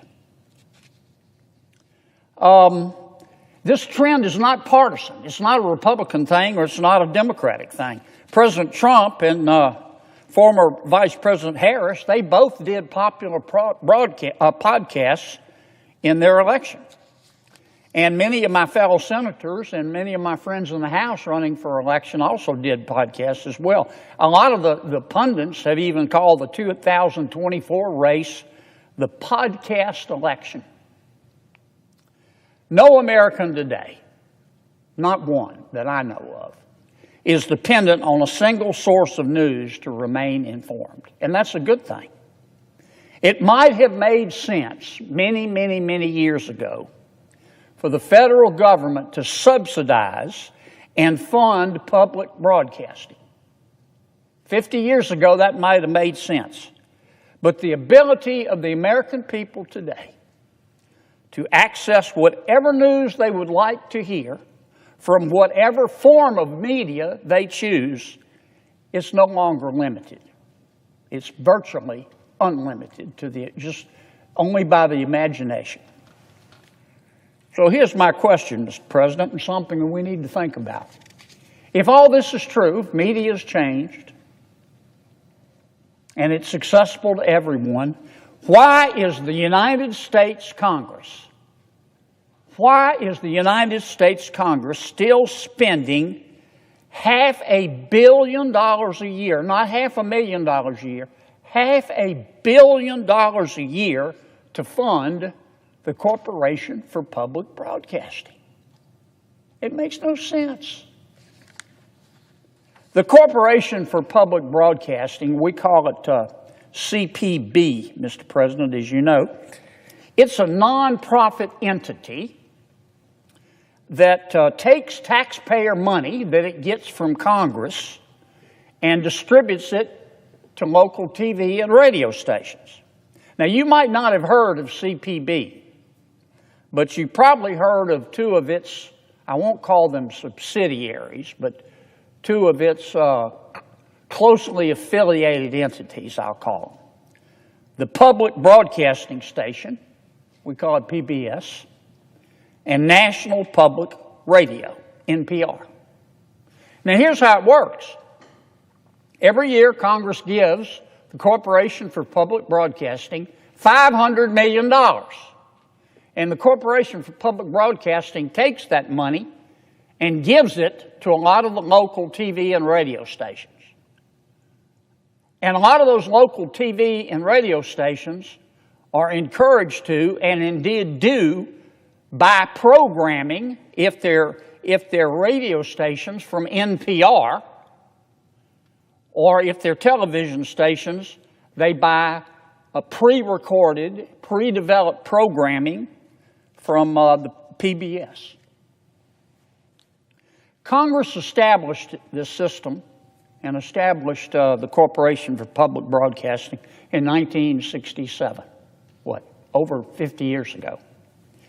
At the time, Congress tasked CPB, and I'm not saying it didn't make sense then, it probably did make sense then, but Congress tasked the CPB with the mission to ensure that the American people had, and I want to quote here, to be precise, had, quote, universal access to non-commercial, high-quality content and telecommunication services. And indeed, CPB boasts that on its website that 99% of Americans have access to public media. Hell, they ought to. We're spending $500 million of your taxpayer money to make sure they do. That's not the question. Because Americans have access to all different types of and forms of media today. They don't need to get their news from public broadcasting. This isn't the old days when people had one television set or one radio and lived in a rural area and that was the only source of news. The world has changed. The issue today is whether the American people need taxpayer-funded public broadcasting to access high-quality content anymore. And they don't. And we all know they don't. You don't have to be Walter Cronkite's cousin to figure that out. Everybody's got a cell phone. Everybody's on the internet. Everybody's heard of podcasts. Everybody's heard of cable. Many people have streaming services. Today, 97% of Americans have access to the internet. Why do we need public broadcasting? That's more than double the number of Americans who could access the internet two decades ago. Things have quickly changed. People now have a bottomless supply of news sources right at their fingertips whenever they need them. Why do we have to give $500 million a year to subsidize a certain small favored section of the media? Parents can also very easily find free educational programming if they want to. They don't have to go to public broadcasting. All they got to do is go to YouTube. All they got to do is go to other streaming services. The popular YouTube series Crash Course, for example, it has more than 16 million subscribers. PragerU is another educational content provider. It has 3.3 million subscribers. For comparison, PBS only has 1.4 million subscribers. You know what the difference is? You give them $500 million of your hard-earned money. That's the difference. Now, some may argue, well, we still need public broadcasting because it offers non-commercial programming. They argue it's really cool because you don't get interrupted by commercials. Well, the new chairman of the Federal Communications Commission, Mr. Brendan Carr, has just called that into question. He's called into question whether NPR and PBS are really non-commercial broadcasts. Mr. Carr has noted that NPR and PBS regularly run commercial advertisements during their shows and broadcasts in contravention of federal law. No advertising? All you got to do is turn on the stations. Give me a break. And in fact, the FCC has launched an investigation into NPR and PBS to determine whether they've been violating federal law. There seems to be no distinction between the advertiser-funded content on PBS or NPR and the content Americans can access for free anywhere else. But there is a key difference. I'm going to keep coming back to it. PBS and NPR receive a truckload, a bucket load of cash from the American people. In total, Congress will send the Corporation for Public Broadcasting, and indirectly NPR and PBS, $535 million in 2025. That's an increase of 20.2% since 2020. Has your income gone up 20.2% since 2020? I know your expenses have. By 2027, CPB wants Congress to send it nearly $600 million. For what? For what? PBS alone received roughly $130 million last year in taxpayer-funded grants from the federal government through the Corporation for Public Broadcasting. That's 35% of its total budget. NPR similarly receives $96 million through taxpayer-funded grants from CPB. That's also roughly 32% of NPR's total budget. Why? Why? Why CPB? Why NPR? Why any of these alphabet soup entities? Why not the New York Times? Why not the Washington Post? Why not Fox News? Why these three particular entities? That's a question we have to ask. And we're not talking chump change here. We're giving them $500 million a year. NPR is one of the few, as far as I know, they're the only newsroom in the country that gets taxpayer funding. And you would think that after receiving nearly $100 million from NPR, I want to single out NPR for a second, you would think that after receiving nearly $100 million from taxpayers, that would motivate NPR to play it right down the middle, to only publish fair reporting.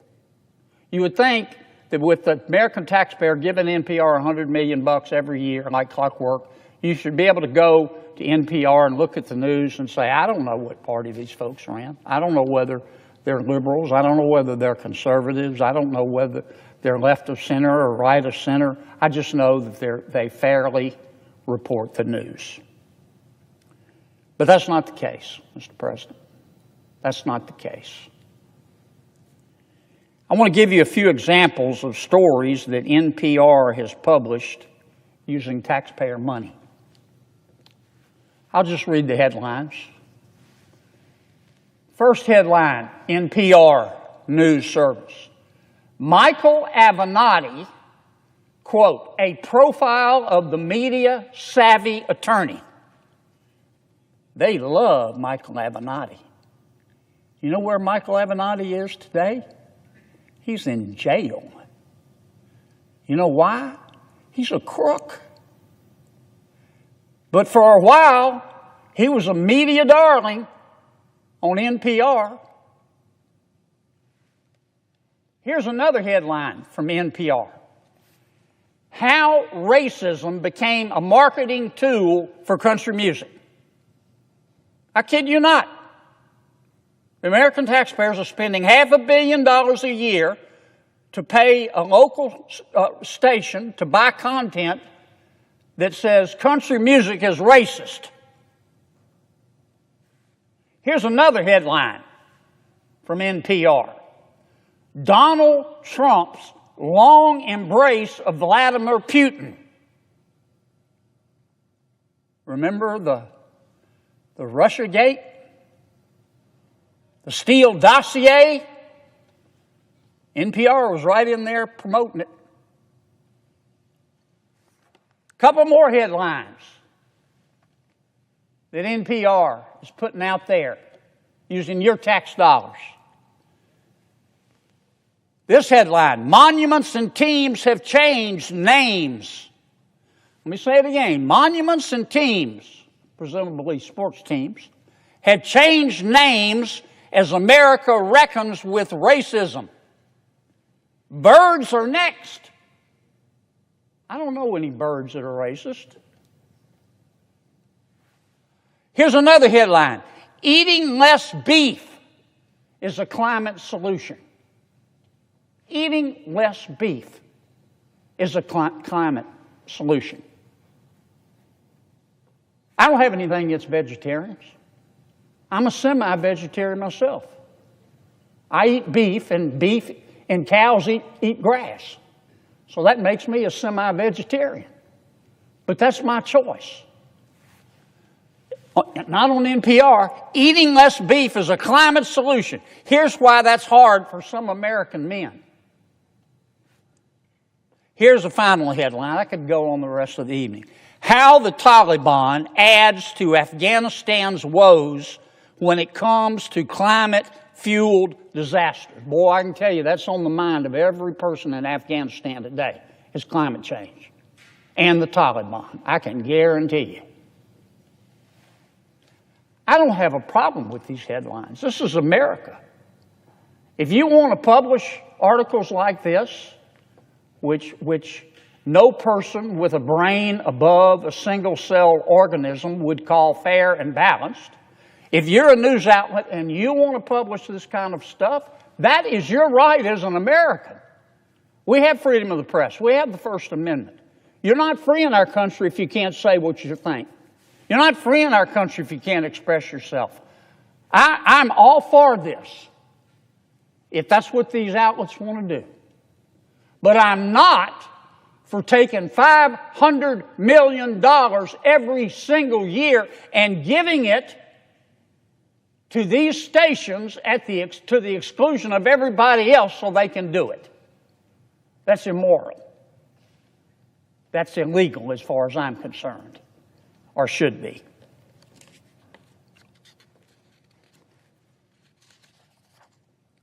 Now, I'm sure that there's an audience in some campus coffee shop that wants to learn about racist birds, or the different ways in which cheeseburgers and the Taliban are contributing to climate change.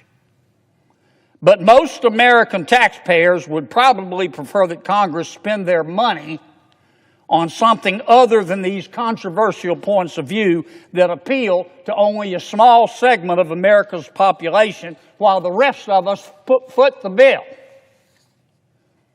Now, that's not just my opinion. A former editor at NPR, a gentleman by the name of Yuri Berliner. Mr. Berliner, he used to be an editor at NPR. He published a column last year. And in the column, he outlined the extreme bias at NPR.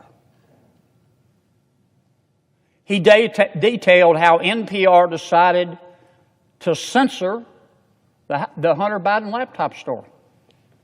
It wouldn't run stories about it. It said it wasn't real. Mr. Berliner, the former editor at NPR, said that NPR told its readers, and I'm quoting, quote, "We don't want to waste our time on stories that are not really stories. And we don't want to waste the listeners' and readers' time on stories that are just pure distractions." End quote. The Hunter Biden laptop is real. The FBI has it. It's there at the FBI headquarters, bigger than Dallas. Of course, we now know that the laptop was not just a distraction. Every bit of it was real. But NPR censored it using American taxpayer money. NPR also similarly covered the COVID-19 lab leak theory as though it was a conspiracy. That's how the news coverage reads, in my opinion. That if you believe that COVID-19 originated from a lab leak, you're a conspiracy theorist.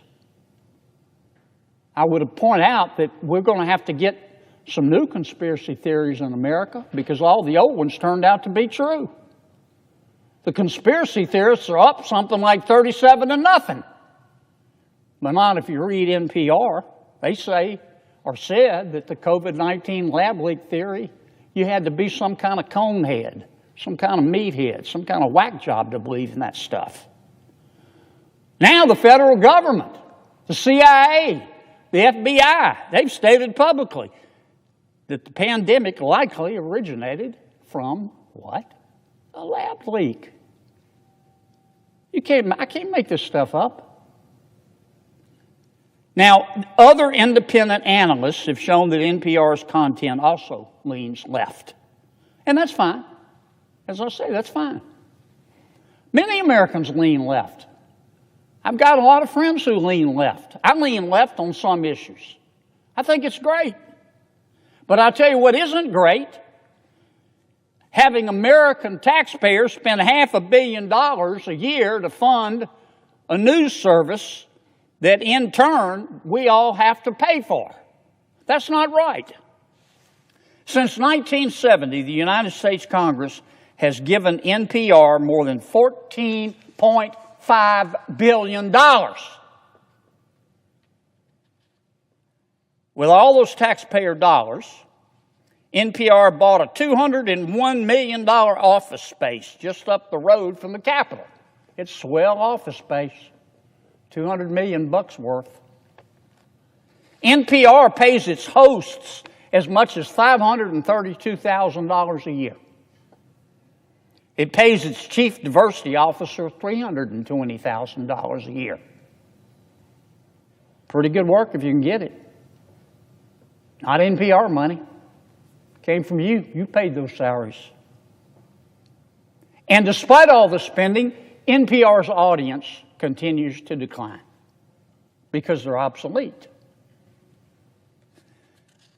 Now, Congress does not send taxpayer money to the most popular podcast hosts in America. We don't. The anchors on Fox News, the anchors on CNN, the anchors on MSNBC, nor their stations, they don't get any taxpayer dollars. Nor do any of the journalists that ask me questions every day in the hallway of this building, unless they work for NPR or PBS or their affiliates of the Corporation for Public Broadcasting. Congress should not be picking winners and losers in the news media. But that's what we're doing. The United States of America has $36 trillion in debt. We can't afford anymore to blow $500 million for public broadcasting when Americans can find the same content, and in many cases better content, online for free. Now, if you want to support NPR and PBS or any other public media outlet, that is great. God bless you. This is America. You're free to do it. You are free to donate to those nonprofits as you see fit. Donate to them.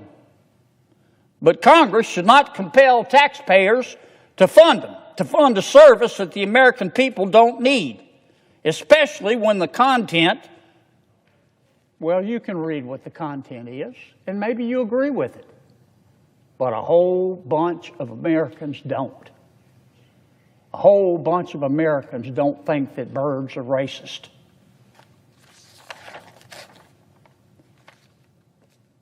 President Trump's Department of Government Efficiency is looking for fat to trim, Mr. President. As far as I'm concerned,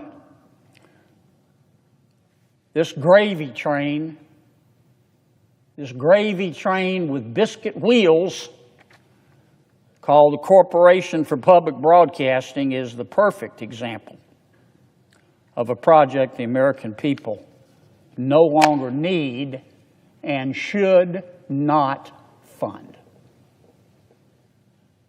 Mr. President, I suggest the absence of a quorum unless Senator Peters would like me to yield the floor. I take that back, Mr. President. I've been given instructions to read this. Mr. President, I ask unanimous consent that notwithstanding Rule 22, oh, I love this. This is great. I ask unanimous consent that notwithstanding Rule 22, this makes me so happy, the confirmation vote with respect to the Gabbard nomination occur at 11 a.m. on Wednesday, February 12th. Further, I ask that the cloture motions filed on Thursday, February 6th, ripen following disposition of the Gabbard nomination. And finally, if cloture is invoked on the Kennedy nomination, that's Mr. Robert Kennedy, the post-cloture time count, the post-cloture time count as if invoked at 1 o'clock a.m., Wednesday, February 12th. Thank you, Jesus. Is there an objection? Without objection, so ordered. Now, Mr. President, I suggest the absence of a quorum, unless Senator Clerk will Peters call the would roll. like me to. I withdraw. Wait. that motion and yield to Senator Peters, my good friend. Mr. President. The senator from Michigan. Mr. President, I rise in opposition to the nomination of former Representative Tulsi Gabbard to serve as our nation's Director of National Intelligence. Intelligence is absolutely fundamental to our national security. Our intelligence community, spread out all across the federal government, has built the world's greatest network of information gathering and analysis. This information keeps us and our community safe by providing the people who make policy decisions with a full picture to understand the current as well as potential threats to our national security, from terrorism risks to our homeland to emerging conflicts across the globe. Spearheaded by the Director of National Intelligence, the U.S. intelligence community is responsible for monitoring terrorist activities, tracking foreign military capabilities, and even intercepting nefarious cyber attacks. The courageous men and women in this community, stationed both here as well as abroad, put their lives on the line to identify and neutralize espionage efforts against Americans by our foreign adversaries. Their work is absolutely critical, particularly in today's modern digital era, where information is power. But the foundation of intelligence is trust. We must trust that our intelligence experts are providing completely unbiased, fact-driven analysis of the intelligence that our agencies are collecting.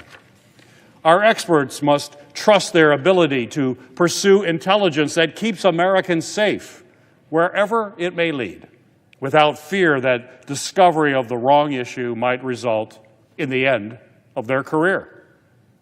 And our intelligence agencies must trust that government officials will protect their sources and their methods to ensure that critical missions and safety of Americans all across the globe are not placed into jeopardy.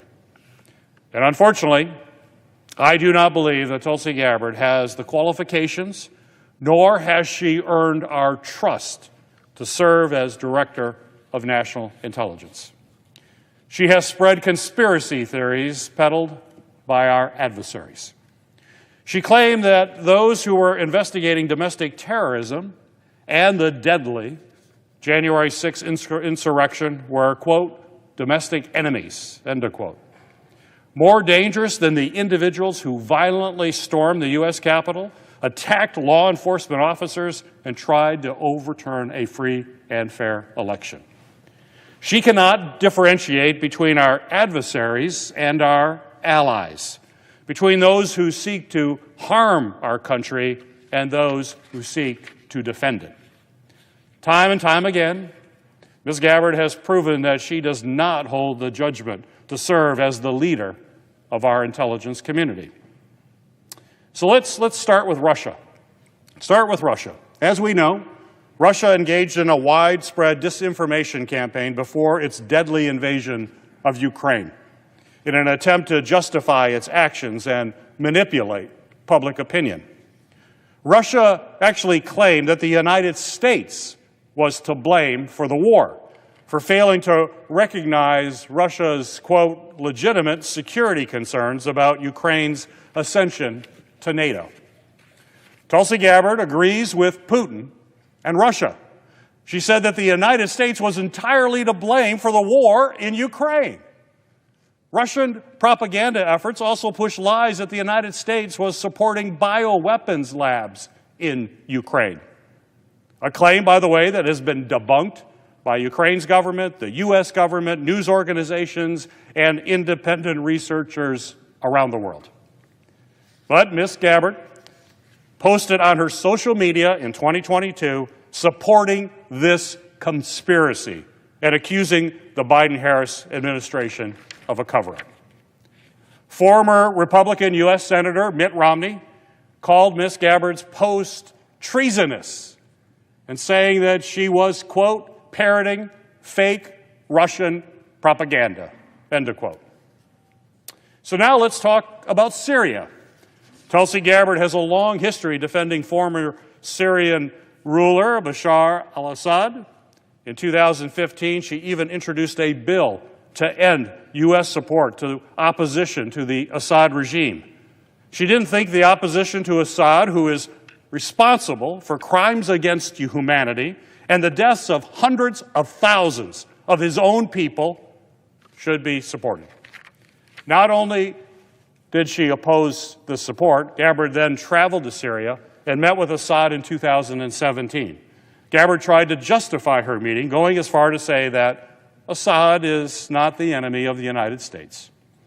And despite U.S. intelligence, Tulsi Gabbard continued to turn a blind eye to Assad's horrific use of chemical weapons on civilians, claiming there was no real evidence linking this regime to those attacks.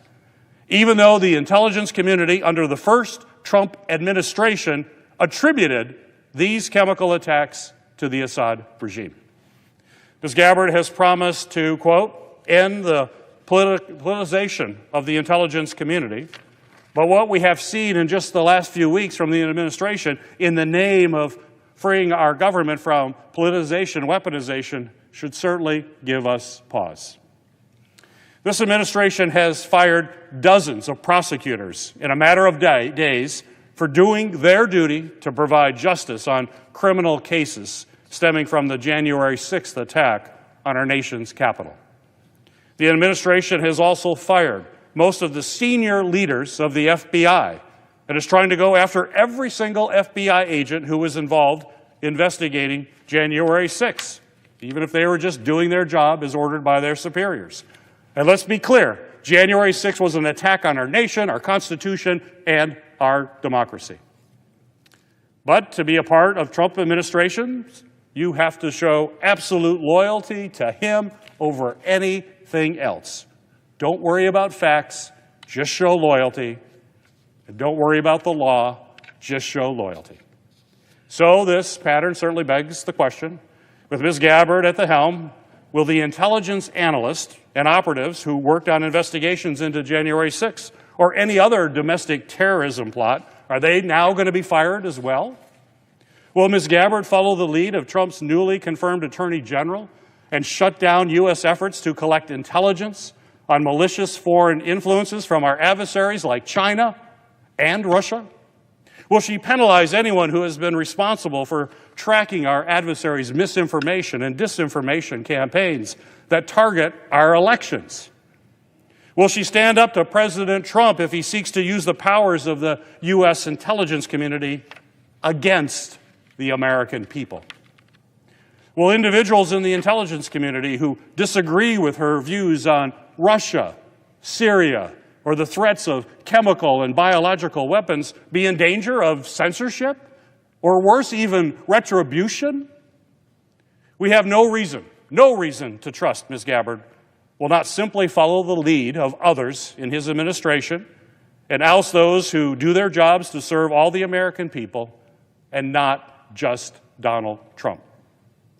But in addition to this questionable lack of judgment on who our nation's enemies are, Tulsi Gabbard is simply unqualified.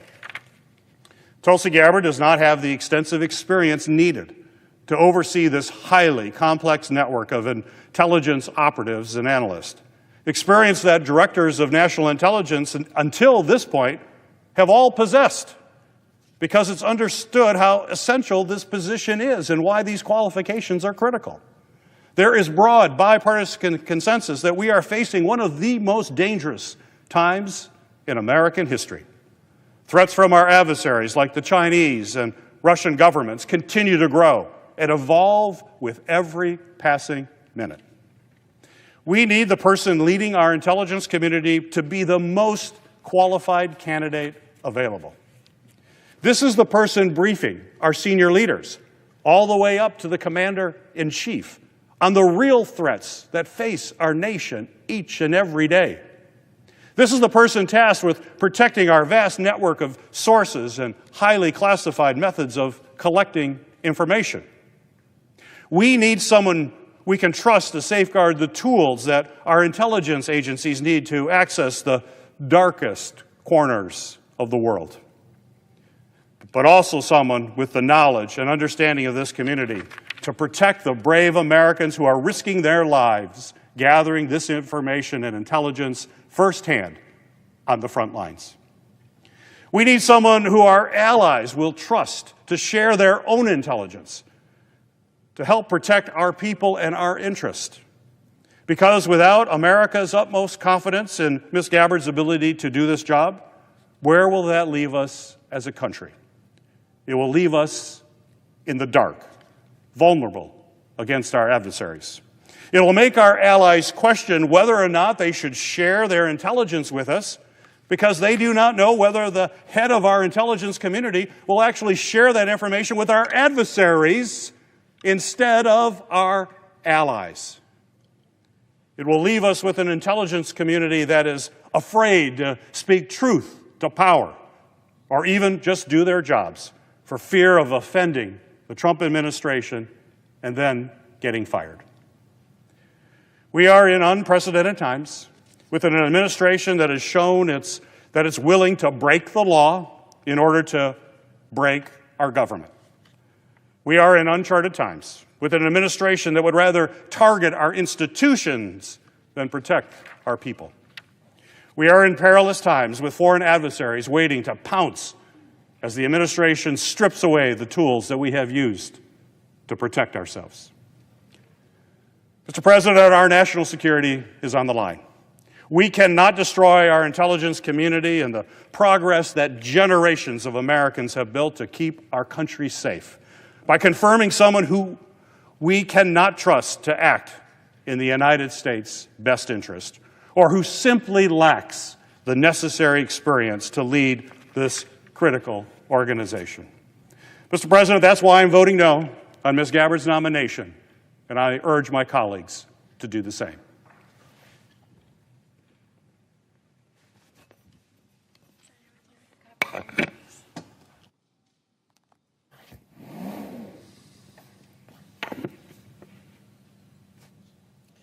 Mr. President.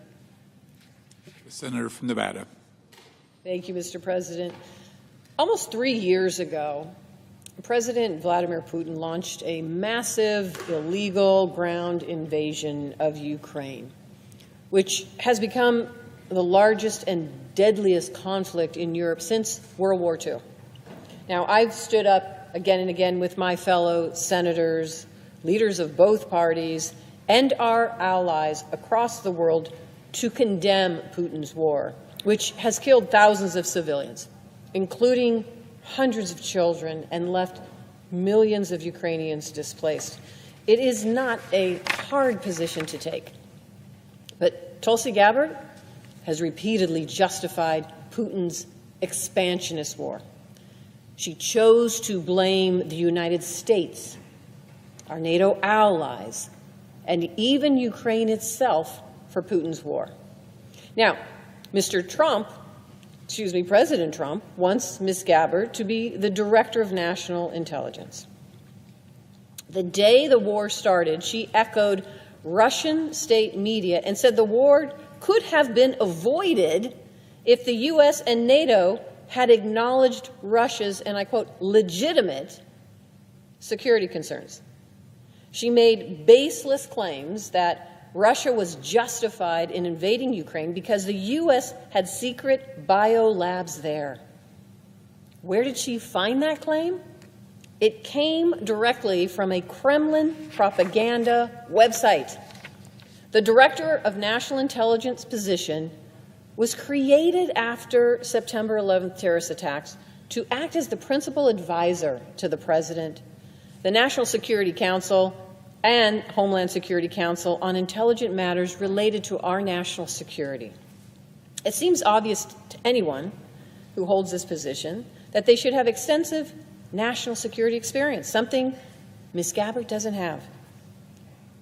And somebody who holds this position should not be parroting Russian talking points. Now, I've worked with colleagues on both sides of the aisle to make sure that Putin is held accountable for the atrocities that have been committed in Ukraine. It is shocking to me that we are on the cusp of confirming a Director of National Intelligence who was so quick to defend one of the U.S.'s biggest adversaries. Now, cozying up to Putin would be bad enough. But unfortunately, he is not the only autocrat that Ms. Gabbard has ties to. She also has an alarming connection to the ousted Syrian president, Bashar al-Assad. Assad was a ruthless dictator who engaged in human rights abuses, and that is a documented fact. But inexplicably, Ms. Gabbard disputed credible accusations that Assad used chemical weapons against his citizens. And worst of all, she actually chose to travel in her personal capacity to Syria to meet with this dictator in person. All the while, she repeatedly cast doubts on our intelligence community's assessments of the extent of the horrors of Assad's regime. Now, I understand the desire to seek out multiple points of view. But again and again, Ms. Gabbard has taken healthy skepticism too far, suggesting to the American people that they can't trust our intelligence, while instead echoing Russian and Syrian disinformation. That's just unacceptable. President Trump claims that he wants to make America safe. He says he wants to maintain America's standing in the world. He says he wants to forge stronger ties with our allies. Well, confirming Ms. Gabbard to be Director of National Intelligence is in opposition to those goals.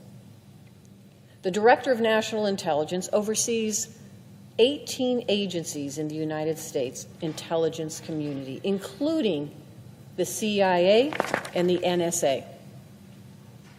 The Director has the legal authority to direct intelligence gathering and choose which intelligence to share with foreign agencies. As Director of National Intelligence, Ms. Gabbard would have access to our most closely guarded secrets. She would know the identities of the brave men and women who gather intelligence from our foreign adversaries. There should be absolutely no question about the trustworthiness or the judgment of our Director of National Intelligence. The Director of National Intelligence should not sympathize with autocrats, blame our allies for wars of aggression, or parrot Kremlin talking points. This is a low bar to clear. Mr. President, I am here in the Senate to represent the people of Nevada. They are relying on me to work to keep them and our community safe. And I'll tell you what, I pledge to help keep Nevadans safe by opposing Ms. Gabbard's confirmation, and I hope my colleagues follow suit. And with that, Mr. President, I yield the floor.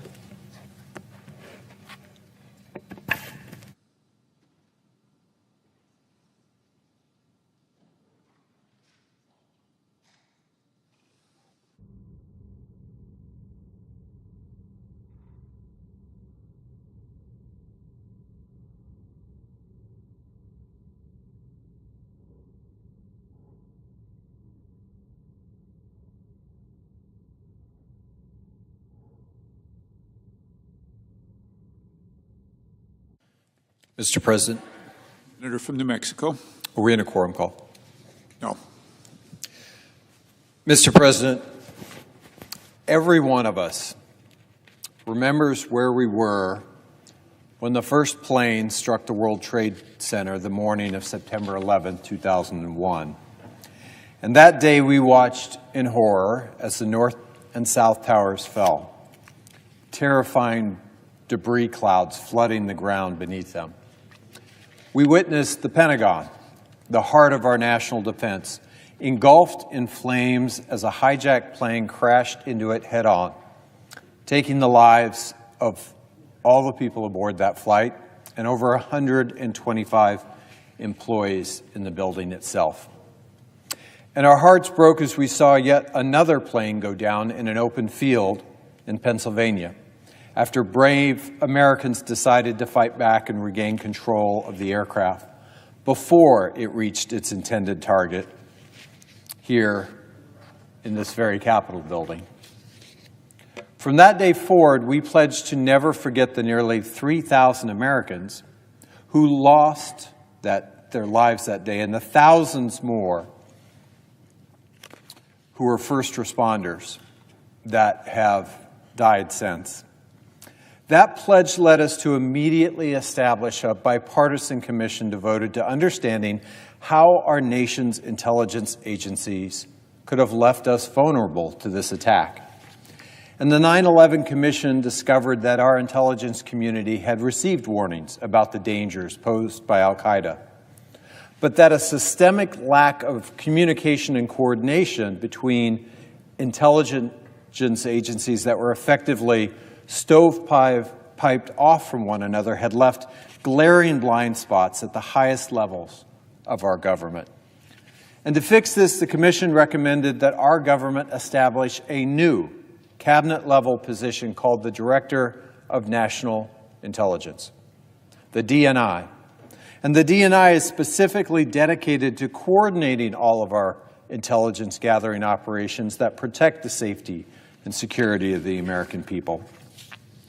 For the last 2 decades, the Director of National Intelligence has played a vital role in every administration as the leader of our intelligence community, overseeing and coordinating 18 of our intelligence agencies. The Director of National Intelligence is also one of the main voices that any president hears from literally each and every day. That's because the DNI serves not only as the coordinator of our intelligence community, but as the compiler and presenter of the President's daily brief. This is the daily, high-level, highly classified briefing on the most pressing and sensitive national security matters. This is where all of our presidents have gathered critical information needed to make incredibly difficult military or foreign policy decisions. And it's where our presidents learn about potential threats from our adversaries, from non-state terrorist organizations, and to think through how to combat those. Put simply, our national security depends on the person that we entrust in that role.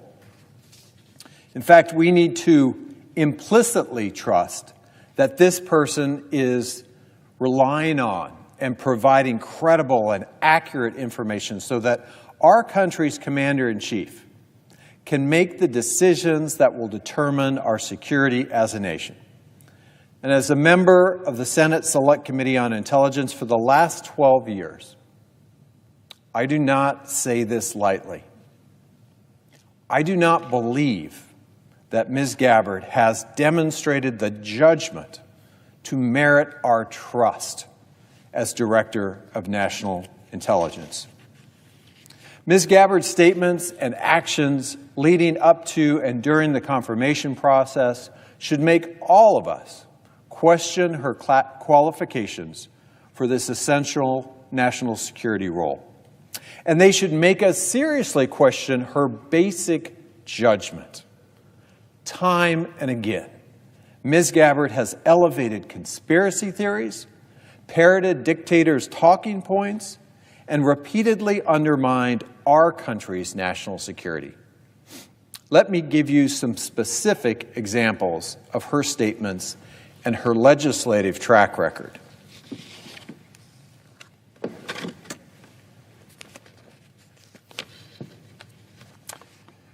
In 2017, while she was still serving in the House of Representatives, Ms. Gabbard exercised seriously questionable judgment in scheduling a foreign trip into Bashar al-Assad's pariah state of Syria. This was after Assad had committed well-documented crimes against his own people, including the use of chemical weapons, and plummeted his country into a bloody civil war and devastating humanitarian crisis. Both before and after this trip, Ms. Gabbard undermined U.S. intelligence and echoed Russian and Syrian disinformation regarding Assad's use of chemical weapons on his own people. And she has made statements that appear to defend Assad. For example, on February 6, 2019, Ms. Gabbard claimed in an interview that, quote, Assad is not the enemy of the United States because Syria does not pose a direct threat to the United States. This is a shockingly narrow view of threats to U.S. national security. During the course of Syria's civil war, Assad used chemical weapons more than 300 times against his own people, killing and wounding thousands. To this day, Syria has still not accounted for this. The U.S. has also described Syria as being in flagrant noncompliance with the Chemical Weapons Convention. And there is no question that Assad's regime posed a serious threat to international peace and security. It is mystifying to me how Ms. Gabbard could not understand this then and still apparently doesn't understand it today. Ms. Gabbard's 2020 presidential campaign website stated that she remained skeptical about two particular chemical weapons attacks in Syria in 2017 and 2018. Her website wrongly stated that, quote, both attacks occurred in towns under the control of al-Qaeda-linked opposition forces. Both attacks resulted in multiple civilian casualties, and both were immediately blamed on the Assad government. However, there is evidence to suggest that the attacks may have been staged by opposition forces for the purpose of drawing the United States and the West deeper into the war, end quote. Of course, there never was such evidence. Disturbingly, Ms. Gabbard decided to take the views of a discredited professor who was himself taken in by a Syrian-Australian YouTube influencer, that somehow the opposition forces had staged these chemical weapons attacks. As a member of Congress, she could have taken the time to read the summary of a declassified U.S. intelligence report released the week after the 2017 attack, warning that claims shifting blame to rebel groups reflected the false narratives spread by Syria and its patron state, Russia. Instead of looking into the intelligence community for answers, or to the intelligence community for answers, Gabbard sought out fake intelligence, demonstrating her distrust in the very intelligence agencies that she could soon coordinate and oversee. Her trip to Syria and her visit with Assad himself should be alarming to all of us. Normally, if any member of Congress goes on a foreign fact-finding trip like this, we take precautions to not jeopardize our vital national security interests. We coordinate with the State Department. We coordinate with the Pentagon. We carefully account for our schedules. And we sure as hell make sure we are not giving a platform to state sponsors of terrorism or terrorist leaders.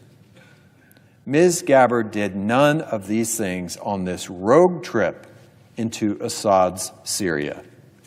In fact, she sat down for an unscheduled meeting with Assad himself not once, but twice. She also met with the Grand Mufti of Syria.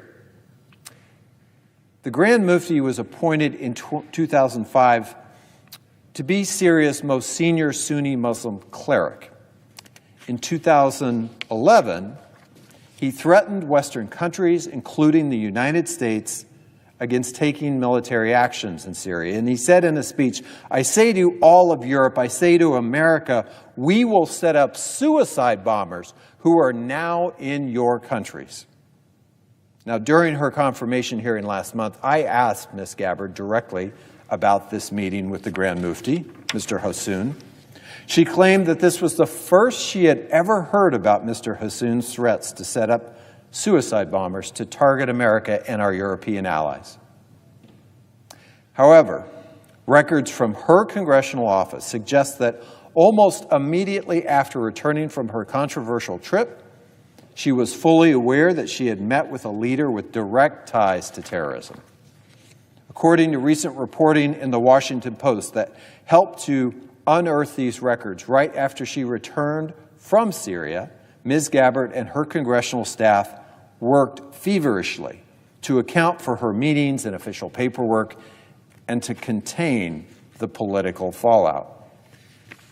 In the documents that the Post reviewed, Ms. Gabbard's staff asked her, "Did you know you were meeting with people with direct ties to terrorist organizations?" And her response in those documents, "Is this question reason the Mufti?" I want to be clear, I am not suggesting that Ms. Gabbard endorsed or endorses the despicable views or actions of this particular Syrian terrorist leader. What I am suggesting is that Ms. Gabbard's false denial to me in her confirmation hearing of any prior knowledge of this terrorist leader whom she personally met with should be evidence enough that we cannot trust her. And in the position that we are being asked to confirm her for, telling the whole truth accurately is the whole point. On top of this, Ms. Gabbard has repeatedly made public statements that echo Russian justification for Putin's unjustified, unprovoked invasion of Ukraine. She has blamed our NATO allies for failing to recognize Russia's legitimate security concerns. Those are literally her words. And she has amplified Russian and Putin's disinformation campaigns, alleging Ukraine's development of bioweapons. On February 23, 2022, Ms. Gabbard echoed Russian talking points blaming Putin's invasion of Ukraine on the Biden administration. Specifically, she tweeted, "This war and suffering could have easily been avoided if Biden administration and NATO had simply acknowledged Russia's legitimate security concerns regarding Ukraine's becoming a member of NATO, which would mean U.S. NATO forces right on Russia's border." End of quote. As my colleague Senator Bennett said so powerfully, as he pointed out at Ms. Gabbard's confirmation hearing, she sent this tweet at the very moment that Russian tanks were rolling over Ukraine's border, essentially saying that Vladimir Putin was justified in invading the free nation of Ukraine. Then Senate Intelligence Committee Vice Chair, now Secretary of State, Marco Rubio, tweeted in response saying this is, quote, "simply not true," end quote, noting that the week before the invasion, Putin once again demanded NATO leave every country that joined after 1997, including Bulgaria, Romania, and 12 others. Ms. Gabbard chose not to listen to the vice chair of the Intelligence Committee or the intelligence community itself, which had issued a declassified threat assessment 2 weeks prior. Ms. Gabbard decided instead to give the benefit of the doubt to Vladimir Putin. How can we trust that she won't do that again?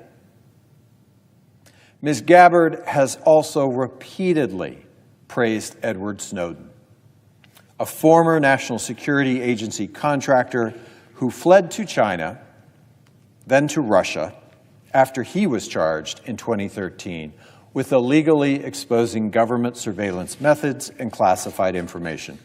Ms. Gabbard has called him a brave whistleblower, and even went so far as to introduce legislation in the House of Representatives to pardon Edward Snowden. In 2016, the House Intelligence Committee issued a declassified, scathing report that found Snowden leaked secrets that caused tremendous damage to U.S. national security. This included leaking secrets that protect American troops and American personnel overseas. As that report made clear, Snowden was not a whistleblower. He was and is a traitor to this nation. Ms. Gabbard and anyone who is interested in understanding the impact of the leaked secrets has access to the declassified House Intelligence Committee report and many other public sources of information explaining the damage that Snowden caused for our national security. Yet she continues to believe her own sources of information instead, and to this day will not say that Snowden betrayed this country. Let me be clear, Edward Snowden is not a whistleblower. He is a traitor. Ms. Gabbard should know this full well. If we confirm her as our next Director of National Intelligence, Ms. Gabbard will be responsible for transmitting lawful whistleblower complaints to Congress.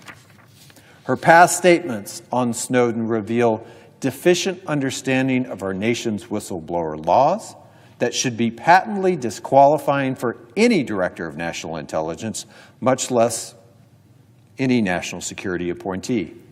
When my colleagues in the Intelligence Committee pressed Ms. Gabbard during her confirmation hearing about whether her views had changed and if she would acknowledge that Mr. Snowden is a traitor, she refused. This is who we want to lead our intelligence community?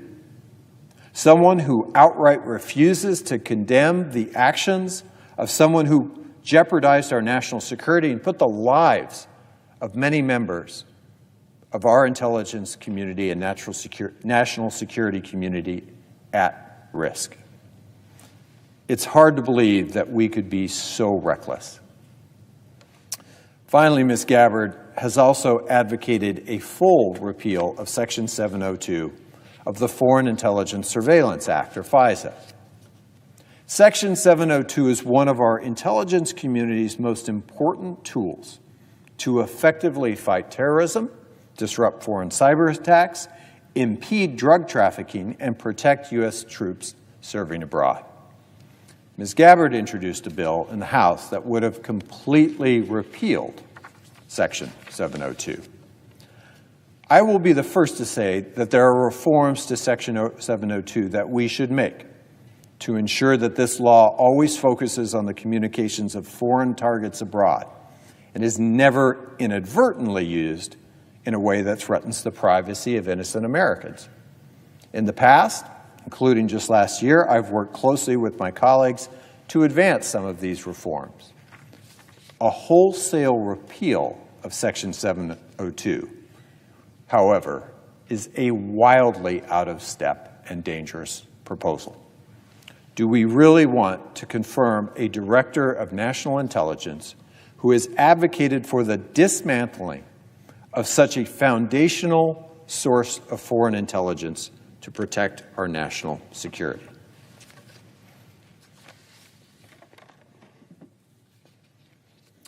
So any number of Ms. Gabbard's statements or actions would be disqualifying for a nominee to lead our intelligence community and keep our president accurately informed on pressing national security matters.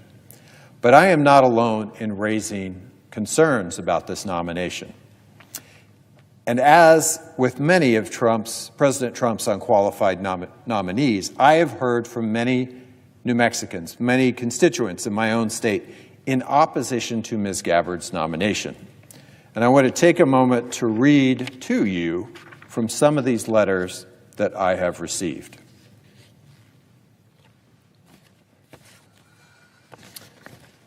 Addie from Mountain Air wrote to me to share her concern about Ms. Gabbard's lack of experience to safeguard our nation. Addie said, running the DNI requires an unwavering commitment to evidence-based decision-making, national security, and independence from political or foreign influence. Tulsi Gabbard has none of that. She is completely unfit for this position. A constituent and former intelligence officer from Santa Fe who wished to remain anonymous is concerned how Ms. Gabbard's background will impact operations critical to defending the United States from foreign threats. This individual told me, as a retired intelligence officer, I urge you to do everything you can to keep Tulsi Gabbard from becoming the next DNI. Our allies will be reluctant to share intelligence with her, as will our own intelligence professionals, given her past support for Putin and for other dictators. This is a job that needs to be filled by serious experts in intelligence and national security policy. Katie from Tularosa is troubled by Ms. Gabbard's past association with dictators and tyrants. And Katie wrote to me, Tulsi Gabbard is known to have had sympathies for Russia and has met with Bashar al-Assad, the unrepentant dictator and war criminal. Her appointment threatens U.S. national security. Gary, also from Tularosa, is a retired intelligence officer, and Gary is worried about Ms. Gabbard's lack of national security experience and how it will affect efforts to safeguard the United States. Gary wrote, "As a retired U.S. Air Force intelligence officer, I urge you to use all of your influence to block Tulsi Gabbard as the next Director of National Intelligence. She is absolutely unqualified to assume this key position in the intelligence community. To serve our nation, the DNI must have a deep understanding of the strengths and limitations of the broad array of civilian and military intelligence agencies. Only then can the DNI lead effectively and offer unbiased counsel to the President. Tulsi Gabbard has none of these qualifications or experience." Walter from Santa Fe is a veteran who served as an intelligence officer as well. He wrote to me to convey his disgust with President Trump putting an individual of loyalty over national security with his nomination. Walter said, "I am appalled at President Trump putting individual loyalty above competency in this appointment. While Ms. Gabbard is a veteran, she lacks experience in the field of national security, and her playing with conspiracy theories, lacking valid documentation, raises serious questions about her judgment." I agree with my constituents in New Mexico. Ms. Gabbard's poor judgment, lack of national security experience make her wholly unqualified to serve as our next Director of National Intelligence. Confirming her to this role will make our nation less safe. And for all of these reasons, I will not be supporting Ms. Gabbard's confirmation. Thank you, Mr. President.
President.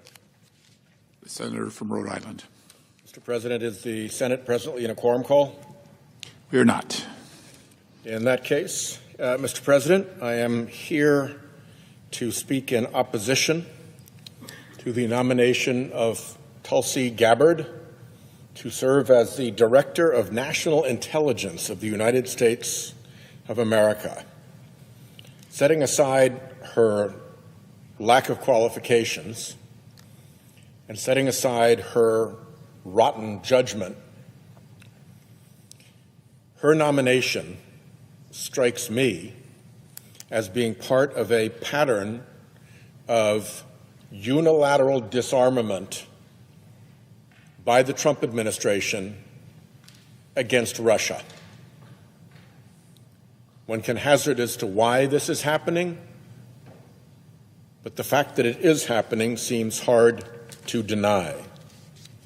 In November 2024, the Washington Post wrote this: Gabbard's planned appointment as the head of national intelligence elicited the most excitement in Russia because she has long been regarded as a darling of the propagandist Russian RT network, which amplified her sympathetic takes on Syrian leader Bashar al-Assad and Putin.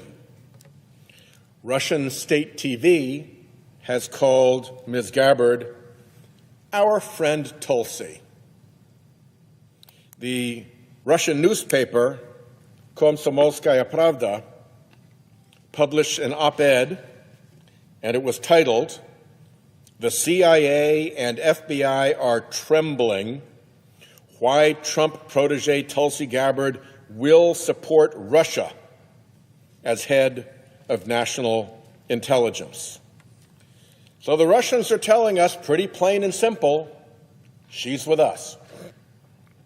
If you look at some of her behavior, particularly relevant to the DNI position, she has constantly opposed Section 702 of the Foreign Intelligence Surveillance Act, which is a key source of foreign intelligence for our national security, and which, I guess I'd have to say in this location, presumably is useful at getting intelligence on Russia.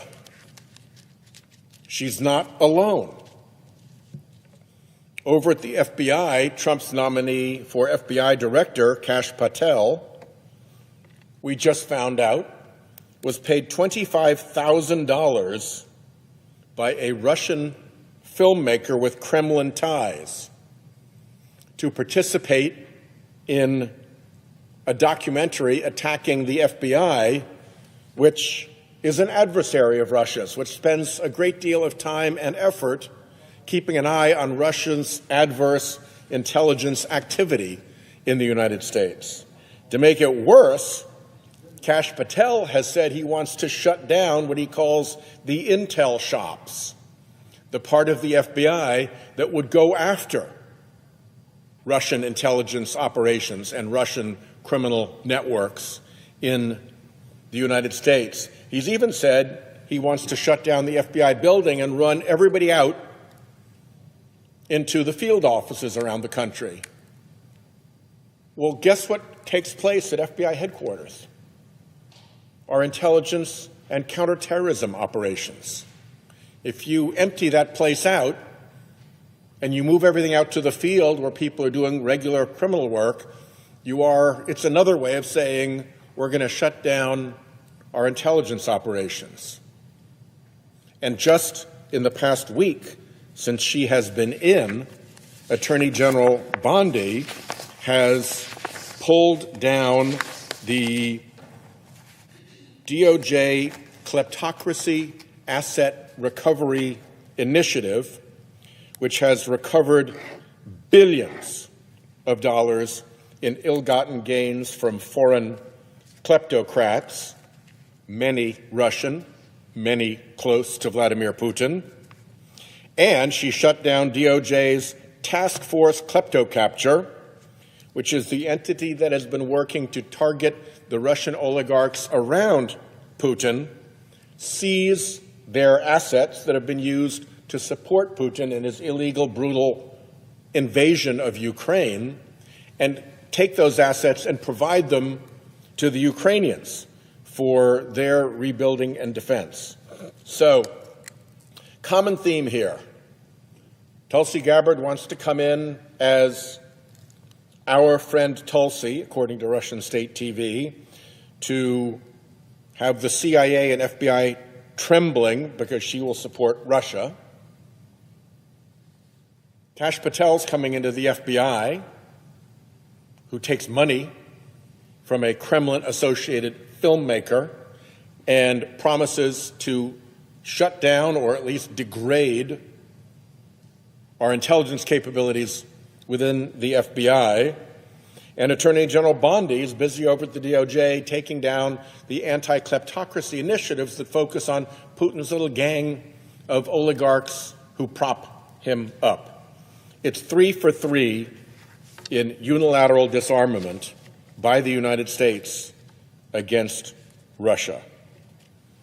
There's a little history here that's worth going back to in evaluating all of this, and it includes that Russia interfered in the 2016 election through a Kremlin-linked internet research agency. There's been a good deal of reporting on that, but since that reporting, there's been a persistent right-wing Trump narrative to pretend that never existed, that there was no Trump-Russia thing, that Trump-Russia was a hoax. In fact, it was not a hoax. Trump-Russia was a thing. As a bipartisan report from the Senate Intelligence Committee pointed out, that bipartisan Senate Intelligence Committee report found that Russian President Putin had ordered the Russian effort to hack computer networks and accounts that were affiliated with the Democratic Party and that were affiliated with the Democratic National Committee, and that the purpose was to find and to leak information that would be damaging to Hillary Clinton in that election. Here's what the committee found. I quote the report, the bipartisan report.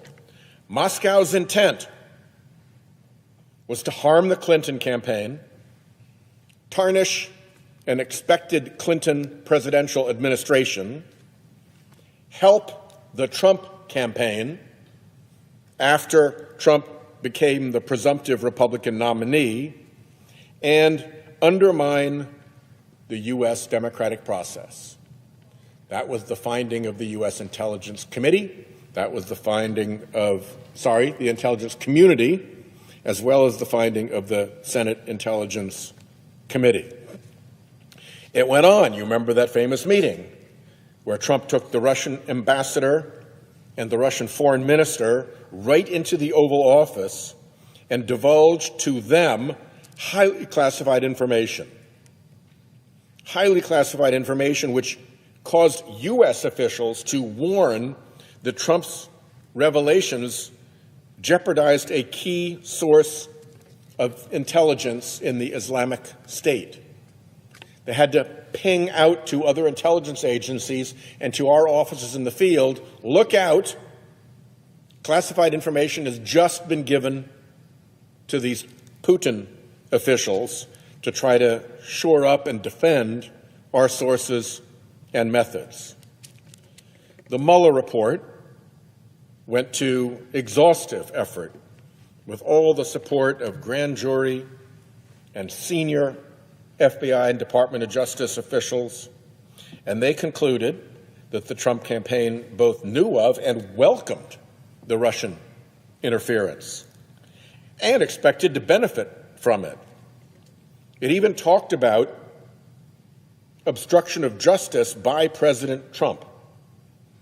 But what they concluded in talking about obstruction of justice by President Trump is that he could not be indicted as a sitting president, and therefore it would not be fair to lay out the conclusion that he had committed this crime because he wouldn't have a process by which to acquit himself and to clear the accusation. But they certainly laid out plenty of evidence that was suggestive that had he been an ordinary individual, he would have been indicted, charged, and convicted for obstruction of justice relating to this whole Trump-Russia saga. Later, when he was asked about all this,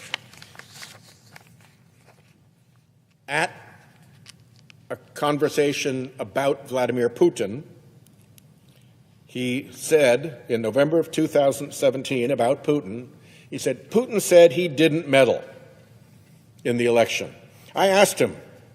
He said he absolutely did not meddle in our election. He did not do what they're saying he did. Everybody in the intelligence community knew that he did, in fact, do what they're saying he did. But Trump, for some reason, some connection, some Trump-Russia connection, went with Putin rather than the United States law enforcement and intelligence services. The next year in Helsinki, Trump met privately with Putin for 2 hours. We don't know what happened because they just met with their interpreters. And then they went out for a news conference, and there again, standing right next to Putin, he sided with him over our own intelligence agencies. But the meddling was real. The meddling was documented. The Mueller report helped document the meddling. And if you go into the details, you see the subplots. Paul Manafort was Trump's 2016 campaign chairman. He was meeting regularly, communicating regularly with a Russian intelligence officer named Konstantin Kilimnik and with a Russian oligarch named Oleg Deripaska through the campaign. The Senate Intelligence Committee bipartisan report found that on numerous occasions, Manafort sought to secretly share internal campaign information with Kilimnik. This did not end well for Paul Manafort. He was indicted by a federal grand jury for the crime of conspiracy against the United States, convicted, and sentenced to more than 7 years in prison. Oh, except that Trump pardoned Manafort in late 2020.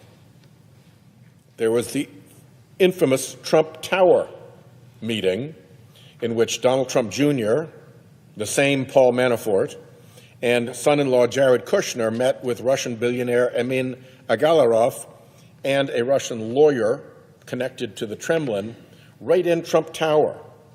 The meeting came about because Donald Trump Jr. had been told by a contact that the Russian government wanted to offer, and I'm quoting here, official documents and information that would incriminate Hillary. Official documents and information from the Russian government that would incriminate Hillary.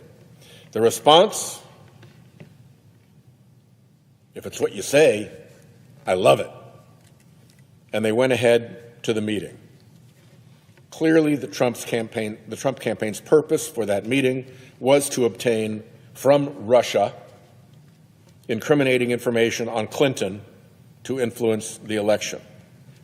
The special counsel decided not to prosecute the attendees in part because it couldn't determine that that information would actually have been determinative because it related to orphans. And what didn't connect with the Trump attendees at that meeting was that the interruption of the orphans being delivered to the United States for parents who wanted to adopt them was the response to sanctions against oligarchs and people around Putin. And this was an effort to get the sanctions lifted. And if you could crack the code, you'd know that that's what the orphans conversation was about, because that's why the orphans blockade had been set up. Ultimately, Russia did, in fact, hack emails, both from the DNC and from the Clinton campaign chair. Russian intelligence got their hands on those documents. Trump, here's what the Intelligence Committee wrote about that. Trump and senior campaign officials sought to obtain advance information about WikiLeaks' planned releases through Roger Stone. At their direction, Stone took action to gain inside knowledge for the campaign and shared his purported knowledge directly with Trump and senior campaign officials on multiple occasions. This wasn't just a one-off. This was information being channeled through Roger Stone to the Trump campaign. Didn't end well for Stone. He was indicted and convicted on charges of lying to Congress about what he and then candidate Donald Trump knew about Russian efforts to discredit Hillary Clinton's campaign, and witness tampering and obstruction. On we go to Carter Page, also associated with the campaign, who traveled to Moscow in that time frame, July 2016, to deliver a commencement speech while working for the campaign. Russia's Deputy Prime Minister, Arkady Dvorkovich, there expressed, here's the quote, strong support for Mr. Trump. Strong support for Mr. Trump and a desire to work together. Another campaign operative, George Papadopoulos, same year, May, was traveling and told the Greek foreign minister that the Russians had dirt on Hillary Clinton. So you have all these pieces coming together about the Russians seeking dirt on Hillary Clinton, getting it, leaking it through WikiLeaks, and constantly having a back channel through members of the Trump campaign. Didn't end well for Papadopoulos either. He was arrested for lying to FBI investigators and pleaded guilty. And of course, Trump pardoned him too, trying to cover up his traces. Michael Flynn, in 2015, delivered remarks at a Moscow gala honoring Russia Today, RT, the same organization that Tulsi Gabbard was the darling of.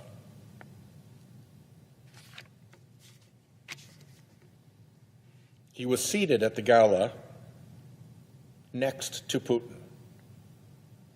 Next to Putin. He was paid $33,750 from RT, whose darling Tulsi Gabbard was, for this one speech, didn't correctly report the payment, ended up being paid more than $67,000 by Russian companies before the 2016 presidential election. Didn't end well for him either. He lied to Vice President Pence and to the FBI about communications he was having with Russian Ambassador Sergei Kislyak about sanctions imposed by the Obama administration while President Obama was in office. Yes, the sanctions related to the orphans conversation at Trump Tower.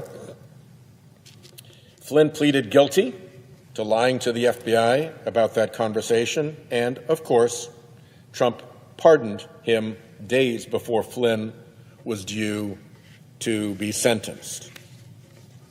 It's kind of an ongoing thing between Trump and Russia. A lot of us on both sides of the aisle are very concerned about what's going on in Ukraine. Indeed, furious that Putin would launch his army into Ukraine and perform massive atrocities and war crimes, firing rockets into children's hospitals, having his soldiers murder through neighborhoods. It is a foul spectacle, and it started with Russia's invasion of Crimea, the so-called little green men. And Trump thought that was all a pretty good thing. You'll remember that the way they started it was to foment riots by Russian-speaking people in Crimea to provide a justification for coming over the border. Sort of 1930s Europe-style tactics coming back to us here. So that kicked it off. There were these demonstrations. Putin said, oh, my people, they're being abused by those terrible Ukrainians, and in went the little green men. Here's how Trump praised Putin's invasion then of Crimea.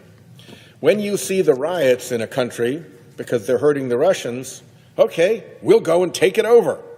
And he really goes step by step, and you have to give him a lot of credit. And of course, there's the famous comment to Russia publicly saying, Russia, if you're listening, this is during the campaign, Russia, if you're listening, I hope you're able to find the 30,000 emails that are missing. I think you will probably be rewarded mightily in the press. Then there were the episodes that I mentioned earlier where he said, no, Russia wasn't meddling in our elections, despite the fact that everybody knew that they were, but he took Putin's side in all of that. And most recently, he refused to condemn Putin for the death of Alexei Navalny, who had been such a brave fighter standing up against the corrupt Putin regime and died in a penal colony at the age of 47. For a long time, I have described the United States as being in a clash of civilizations, with rule of law countries like ours on the one side and kleptocrats, autocrats, and governments run by criminal organizations like the narco-traffickers on the other side. Fairly simple clash. Rule of law versus rule of thuggery. There ought to be bipartisan support for making sure that the United States does not become a safe haven for kleptocrats and criminals. We should not be giving aid and comfort to our enemies by allowing them to park their funds here in our country. We've made progress to combat the kleptocrats and the international criminals who are on the other side of this clash of civilizations. Ms. Gabbard is not on the right side of that clash. Not when she's so chummy with Putin, not when she's so chummy with the murderer Bashar al-Assad, not when she is our Tulsi to our darling Tulsi to Russian media channels, and not when she's lined up with Kash Patel threatening to take down the FBI offices that track Russia, taking money from a Russian filmmaker, and then stack that up with Attorney General Bondi taking down the kleptocracy and klepto-capture efforts at the DOJ that have been making the Russian oligarchs' lives miserable by going after their assets. 1, 2, 3, all unilaterally disarming against Russia in the wake of all that time in which the Trump-Russia connection appeared over and over and over and over again, and as far as I can tell, still persists today. I see my colleague here on the Senate floor, and I will yield the floor. Mr. President. From Arizona. Mr. President, today the Senate is deciding whether Colonel Tulsi Gabbard should be the person who each day makes the call on which intelligence gets in front of the President of the United States. That's what the Director of National Intelligence does. They sift through the intelligence collected and analyzed by all of our intelligence agencies, from the CIA to the NSA, and decide what to brief the President on. This includes information about terrorists planning attacks here in the United States or on our service members abroad. It includes evidence of adversaries backing cyber attacks. Often, the intelligence is incomplete, or there are pieces that contradict one another. It's this person's job to cut through the noise and present the president with what he needs to know. There can't be any spin. There can't be a finger on the scale to get him to do one thing or not do another. It requires impeccable judgment and sound decision-making. Everything we've learned about Colonel Gabbard during her confirmation process suggests that she is not the person for this job. It's that simple. Now, Mr. President, I went into this process with an open mind. Colonel Gabbard and we had a long meeting in my office. She responded to a number of written follow-up questions that my colleagues and I had for her. And I was able to ask her questions in an open and closed hearing of the Senate Intelligence Committee. And after each of those steps, I became more and more concerned. Colonel Gabbard is often dismissive and has been at times outright hostile towards our intelligence community and the tools that it uses to protect this country. Now, I have a tremendous amount of respect for Colonel Gabbard's service to this nation.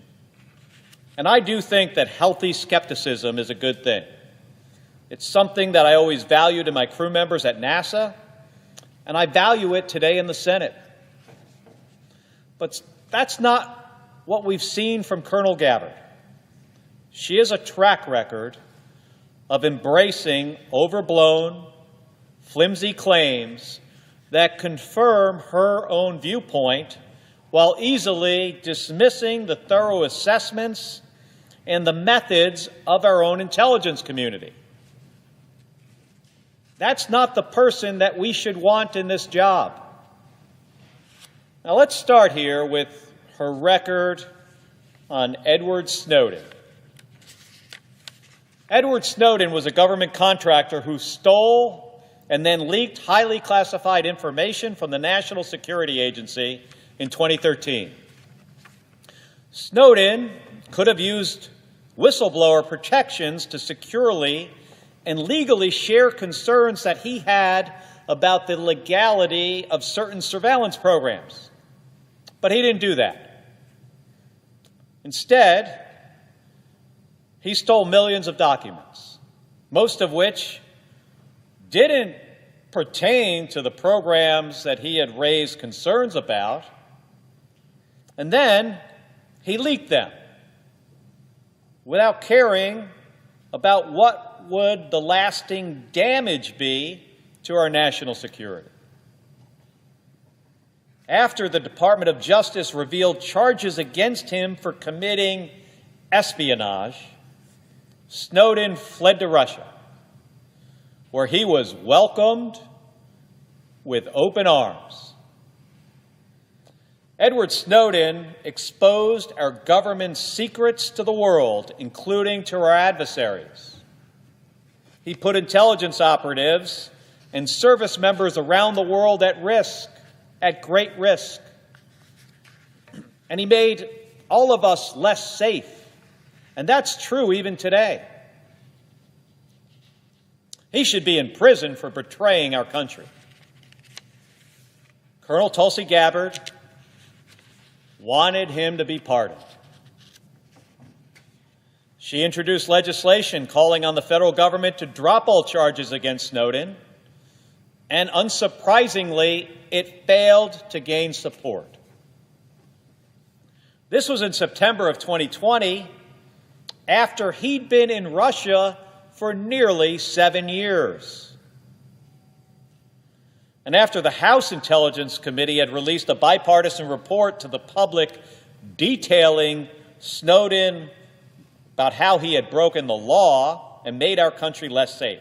This came after that. And she publicly lobbied President Trump to pardon Snowden during his first term. He didn't. And on October 6th of 2020, Gabbard called Snowden a brave whistleblower. 2 weeks later, Vladimir Putin gave Snowden permanent residency in Russia. This should obviously be of great concern to anyone considering her for this job. And it's clear that Colonel Gabbard knew it would be an issue in her confirmation hearing. She knew that. So she came prepared with a well-practiced answer. And she used it, word for word, over and over again. Vice Chairman Warner's first question was whether she thinks Edward Snowden is brave. She said that Edward Snowden broke the law, but that he released information that led to reforms. She didn't mention the harm he did to our national security. He followed up. She started with the same answer, and on it went. Next, with Senator King. Then Senator Young asked if she agreed with the House Intelligence Committee report that Snowden caused damage to national security. She repeated the same answer she had given just before. At least 8 times, by my count, as I sat there in the hearing room, she gave the same answer word for word. But the real moment of truth came when Senator Lankford of Oklahoma asked her what he himself has publicly said was a softball question. And the question was, is Edward Snowden a traitor? It really should have been pretty easy. If you believe Edward Snowden broke the law, and the law he broke is the Espionage Act, it's pretty clear that's exactly what he is. He's a traitor. She wouldn't answer. Senator Bennett gave her another opportunity. She didn't take it. Now, Colonel Gabbard came into her confirmation hearing with a plan to give the same non-answer over and over again about Edward Snowden. And she was counting on that being enough to skate by. It wasn't for me. And I still can't understand, to this day, I still can't figure it out, why she will not call this guy a traitor. Colonel Gabbard would be leading the men and women of our intelligence agencies whose work and lives Edward Snowden put at risk. I asked my Republican colleagues, how can we entrust this responsibility with someone who wanted to free Edward Snowden and still to this day cannot say whether or not he's a traitor? For a lot of nominees, that would be a way big enough issue to prevent them from getting this job. That's pretty clear. But so too would her hostility towards FISA 702, one of the most important intelligence collection tools that we have. This is the program that enables us to monitor the communications of foreign actors outside of the United States. It has stopped terror attacks. It has protected American troops serving abroad. About 60% of the president's brief every single day is derived from intelligence that's gathered from this program. The very brief that Colonel Gabbard would be responsible for compiling every single day. Without it, we'd be exposed. We'd be less able to detect and prevent terror attacks or other attacks against the American people. But that's exactly what Colonel Gabbard tried to do.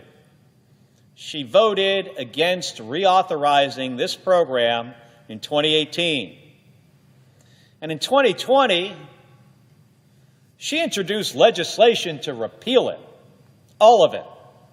Not just the piece of it that Congress was debating how to reform.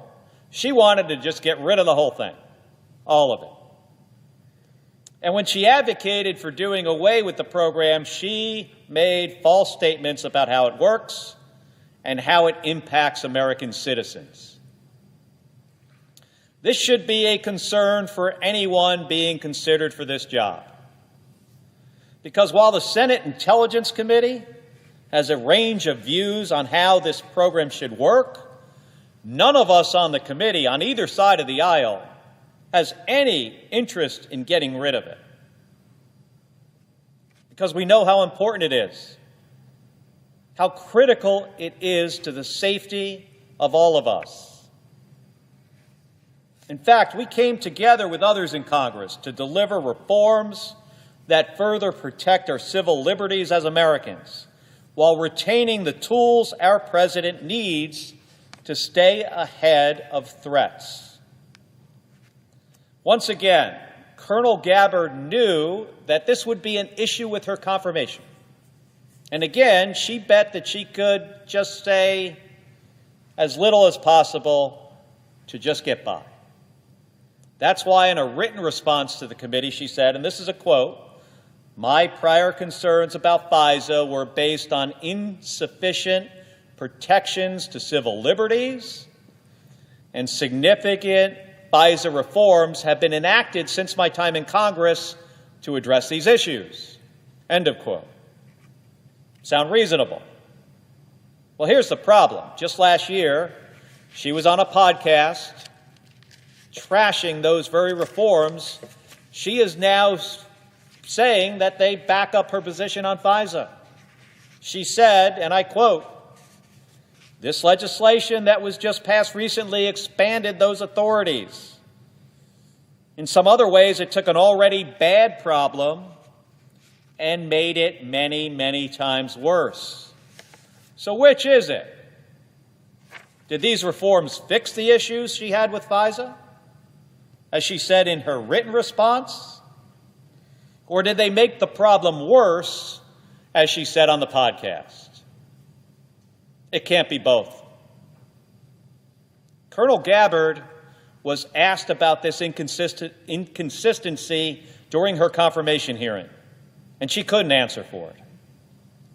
In fact, she couldn't answer for what these reforms are and how they address her concerns, or don't. And folks, Mr. President, this is not trivial. The Director of National Intelligence works with the Attorney General to assess compliance with the law and improve internal procedures that decide how the intelligence community will collect, use, and store foreign intelligence to combat threats like terrorism, while ensuring their constitutional rights are protected. That means Colonel Gabbard would be responsible for implementing these reforms and advising Congress on their effectiveness. Finally, as we are all aware, well, all of us in the Senate, we are aware that this program is up for reauthorization in just over a year. Now, President Trump, he has been all over the map on this program. But as recently as last year, he told Congress to kill FISA. The next Director of National Intelligence is going to play a critical role in advising the President and making recommendations to Congress about this program, FISA. Do we really trust that Colonel Gabbard will fight to protect this program, given her track record on this? I know I don't. That, too, should be disqualifying for this job. But the last example of Colonel Gabbard's hostility towards the intelligence community is the one that should give everyone the most concern. It is for me. Now, as I said earlier, the primary responsibility of this job is to coordinate across 18 intelligence organizations and sift through intelligence, make some sense of it, and decide what to take to the President of the United States. And in her confirmation hearing, I asked Colonel Gabbard, what does a good process look like? And her answer to this question, it was fine. She said, build a strong team, welcome dissenting voices, and make sure the truth is reported. That's great. But then we got into a real-life example when she had sought out the intel, claimed to be reporting the truth, and then got it wrong. And that's where, for me, it was obvious she is not the right fit for this job. Colonel Gabbard accepts the conclusion that former Syrian President Bashar al-Assad used chemical weapons against his own people, except for 2 incidents. She has publicly disputed the confident conclusion of our intelligence community and international experts that Assad used chemical weapons in Khan Sheikhoun in 2017 and in Douma, both in Syria, in 2018. She authored a report. This was put on her campaign website questioning whether these attacks were staged by anti-Assad groups, despite the repeated determinations that this was yet another incident of him murdering his own citizens. Now, you might be asking yourself, why? Why did Colonel Gabbard go to such great lengths to sow doubt about these 2 attacks, knowing that it would have to be useful to Assad's goals?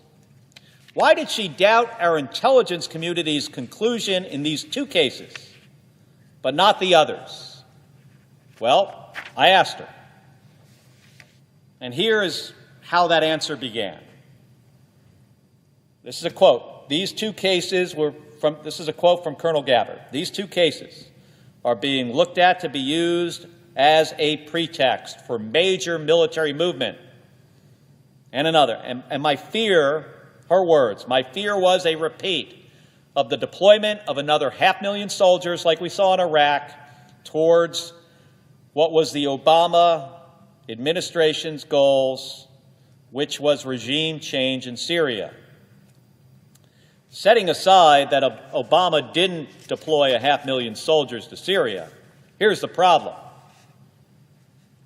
By her own admission, Colonel Gabbard's doubts about U.S. intelligence in these 2 cases began with her disagreements about how the intelligence was going to be used. She didn't want the U.S. and our allies to strike Syria as punishment for these chemical weapons attacks.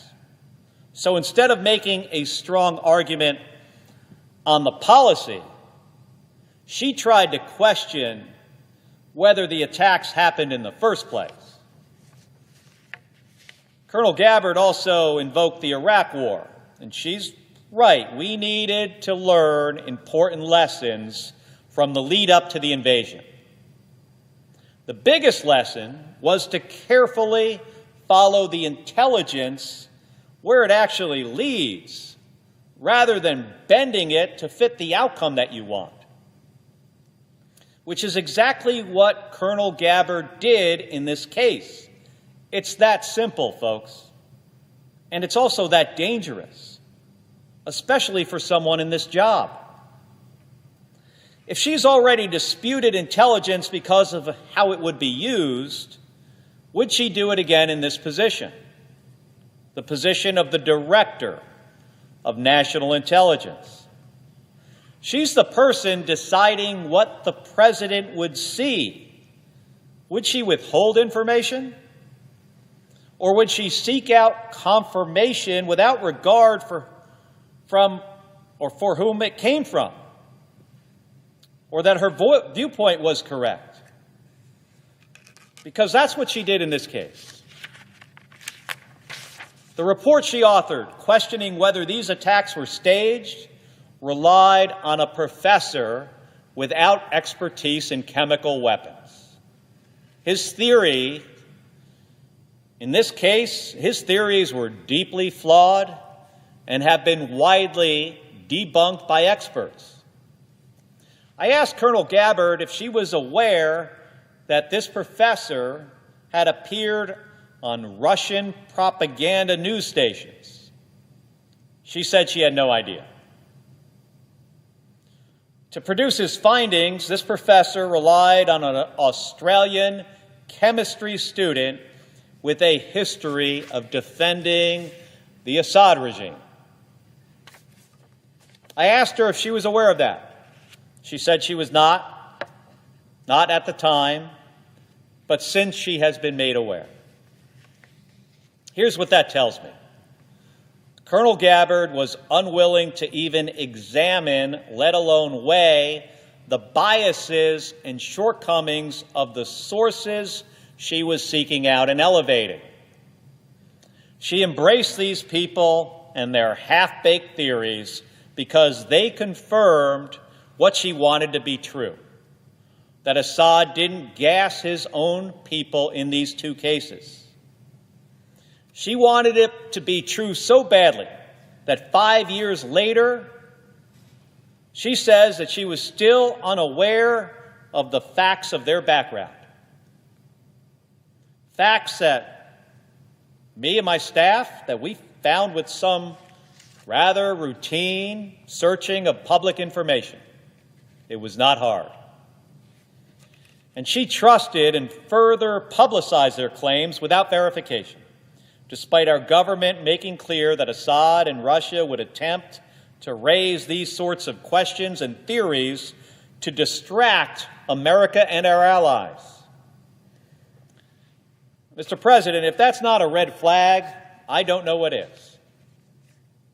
Still, 5 years later, Colonel Gabbard came before the United States Senate Intelligence Committee and repeated all of this as if it weren't in contention.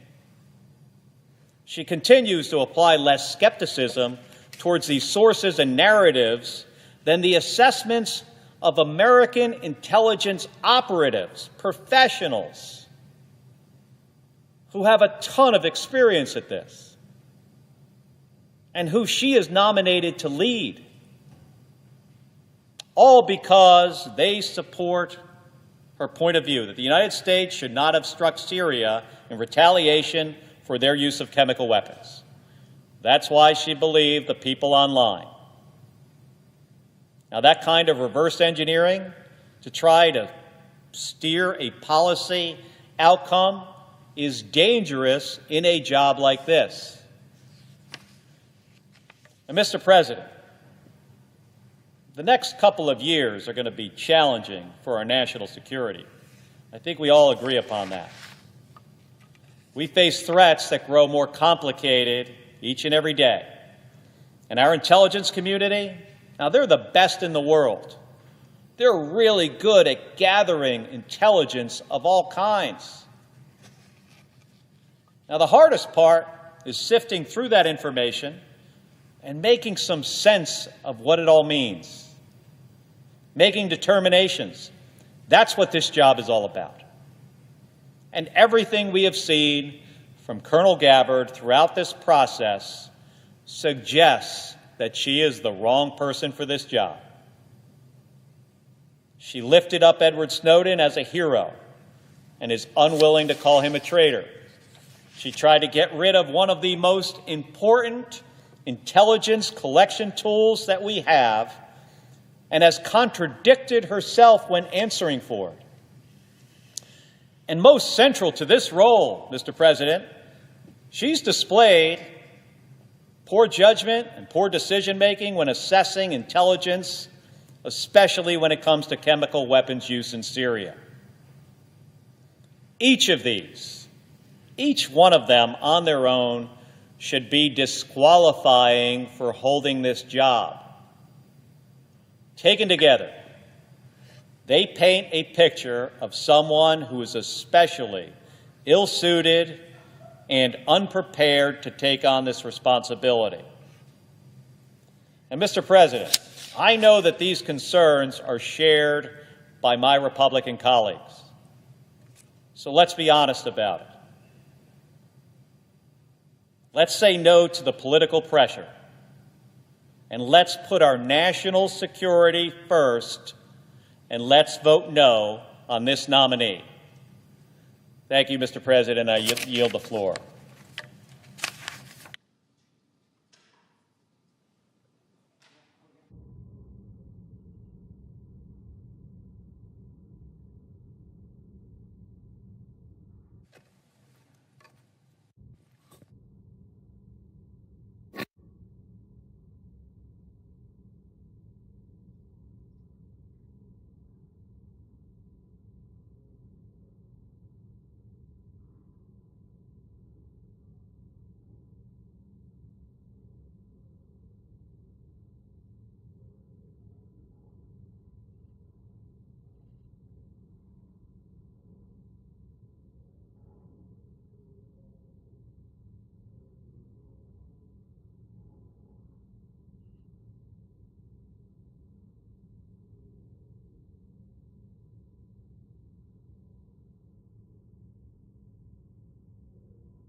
Mr. President. The senator from Wyoming. I ask unanimous consent that the Senate be in a period of morning business for debate only, with senators permitted to speak therein for up to 10 minutes each. Without objection. Mr. President, I have 3 requests for committees to meet during today's session of the Senate. They have the approval of the majority and minority leaders.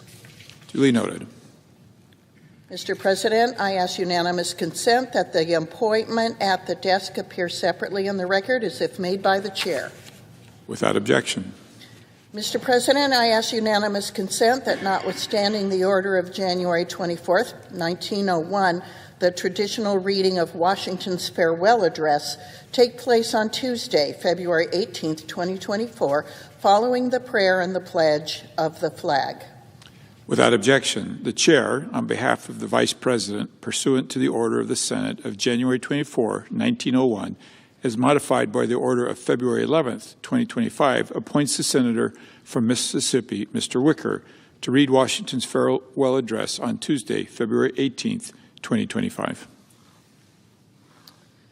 Mr. President, I ask unanimous consent that when the Senate completes its business today, it stands adjourned until 10 a.m. on Wednesday, February 12th, that following the prayer and the pledge, the Journal of Proceedings be approved to date, the morning hour be deemed expired, the time for the two leaders be reserved for their use later in the day, morning business be closed, and the Senate proceed to executive session and resume executive calendar number 18 under the previous order.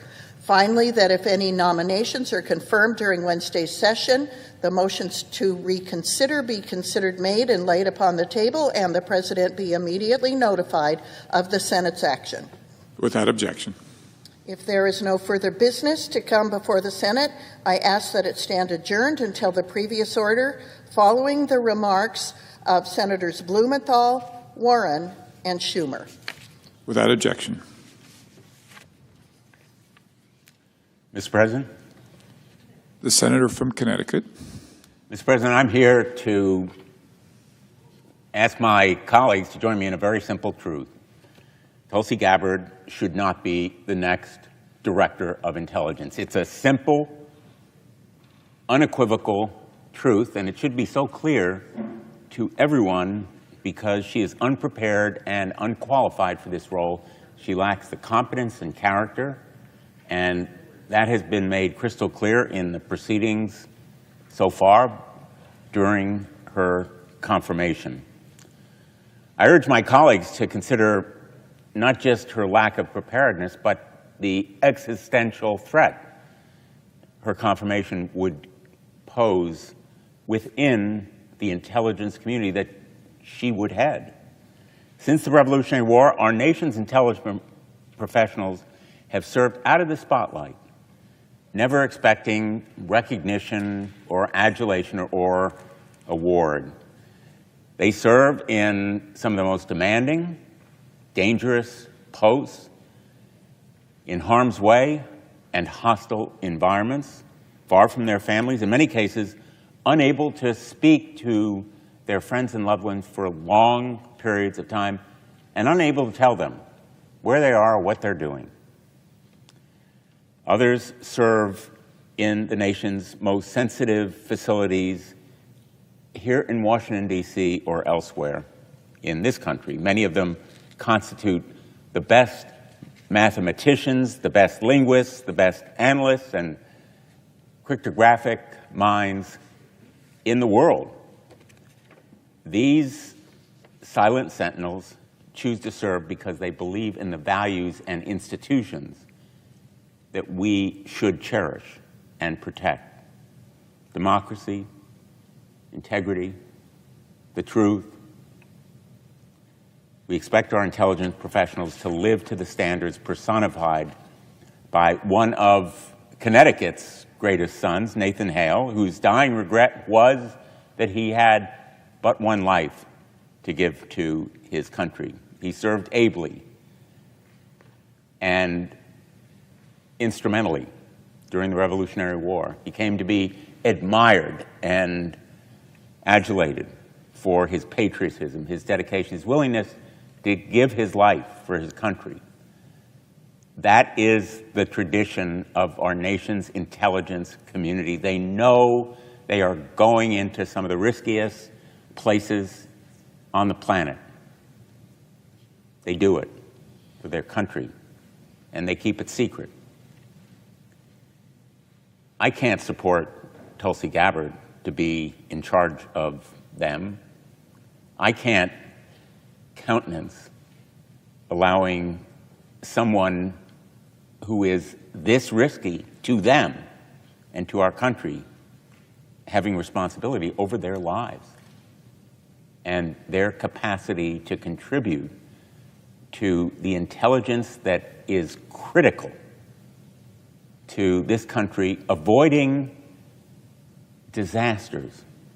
You know, what I've learned in this body is that very often the most important work of the intelligence community is to avoid disaster, terrorist attack, or other kinds of catastrophes. And the country never knows about it because it's been avoided. The history of these last 2.5 decades since 9/11 is we have avoided some of the greatest disasters that might have befallen us because of that intelligence community, their competence and their dedication.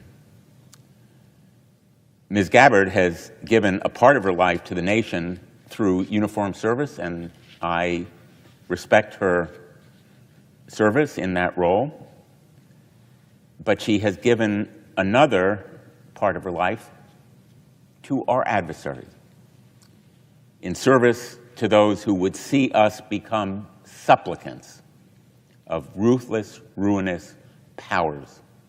Her integrity is, at best, suspect. Her judgment is flawed. Her moral compass is capricious. That's a nice way of putting it. For the last several years, she's made a career of antagonizing the very patriots who serve in the community she now wants to lead. Her disdain for the intelligence community undermines the public's trust in those very agencies that often serve as our first line of defense and avoid those catastrophic attacks on this country or on our allies and partners and friends around the world. Those agencies are not just our first line of defense, they are sometimes the line of defense against attacks. Make no mistake, we're in an age of strife and conflict. It demands leaders of principle and determination, leaders who are willing to counter the efforts of anyone who would seek to end all of our democratic and free peoples.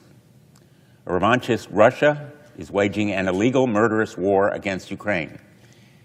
It is hell-bent on establishing itself as a disruptor in Europe for the foreseeable future, a disruptor of democracies. It is using disinformation through social media and tech for spreading lies and dividing democracy, bolstering far-right movements that threaten the fabric of our allies' democracy. It isn't just our nation that is at risk. It is democracies around the world at risk from Russia. And in the Indo-Pacific, the People's Republic of China is determined to defy the international norms that have maintained security in the region for 60 years. Iranian temerity in the Middle East throws the region potentially into an uncontained religious war, stained by sectarian zeal and the potential use of nuclear weapons. We must stop a nuclear-armed Iran at every potential cost. And we should be siding with our ally there, our great friend and partner, Israel, to stop a nuclear-armed Iran. We should support their effort to eradicate terrorism, Hamas, Hezbollah, the Houthis, proxies of Iran. The axis of evil that we're seeing now, Russia, China, Iran, moving against us, they are working together and they're developing new methods to threaten the United States and our allies around the globe. They are potentially disastrous to our security and our allies, and the intelligence community stands as a bulwark seeking information, sometimes at great cost, developing human sources of intelligence, using electronic surveillance, all of it depending on secrecy and trust. The credibility of this nation will crater if Tulsi Gabbard is confirmed. Ms. Gabbard's confirmation would be a self-inflicted wound. I don't believe that conflict is unavoidable or inevitable, but we should not do our adversaries work for them. And confirming Tulsi Gabbard puts in place someone who has proven untrustworthy throughout her career, potentially an aide to Moscow, Beijing, Tehran, and others. We are waiting for this body. They are waiting for this body to give her control of the intelligence community. Putin's minions call Ms. Gabbard Devichuk Nacha, our little girl. I'm probably mispronouncing the Russian, but I've got the English right. Our little girl. She has routinely parroted the Kremlin's talking points on the war in Ukraine, castigated NATO, and painted Vladimir Putin as a victim. That's exactly how Vladimir Putin wants to be depicted, and Mother Russia, to seek reestablishment of the Russian Empire, including Ukraine, potentially Poland and other Eastern European countries. That's his agenda. And Ms. Gabbard apparently is sympathetic. As my colleagues on the intelligence community noted, she went as far as meeting with President Bashar Assad and upended the Obama administration's efforts to isolate a vicious dictator. For years, she's been one of the most effective apologists for autocracy. Exactly what we should be eschewing at this moment when autocracy poses such a threat around the world. Her comments on podcasts were shared millions of times by the Kremlin's media arm in Africa, South America, and Asia. She is a star, but not in a good way. She is a star for our adversaries, our enemies, and others who mean us harm. She's either complicit in Putin's machinations or completely unable to distinguish fact from fiction. Either one makes her unqualified for this highly sensitive and critically important role. We can't let her, the proverbial fox, into the henhouse. We can't let her into a position that demands character, integrity, and sound judgment. We can't let her be confirmed. I ask my colleagues to join with me in saying no to Tulsi Gabbard. There are other confirmations that we've opposed. There are other individuals whom I have said are unqualified for positions of high trust in the President's cabinet. There is a general deference that should be paid to the President in choosing his team. But this position is one of the most critical sensitivity and importance, demanding the highest trust and credibility. It should not be occupied by Tulsi Gabbard. I ask my colleagues to join me in saying and voting no. Thank you, Madam President. And I yield the floor to my great colleague from the state of Massachusetts, Senator Warren. Madam President. Senator Warren is recognized. Thank you, Madam President, and thank you, Senator Blumenthal, for your unrelenting work to help protect our nation and in raising this issue around Tulsi Gabbard as a nominee to be the Director of National Intelligence. I appreciate your work here, and I'm proud to be able to follow you in this effort. I'm here today because Tulsi Gabbard's nomination is a national security threat. We are being confronted with a vote that could put all of us at risk.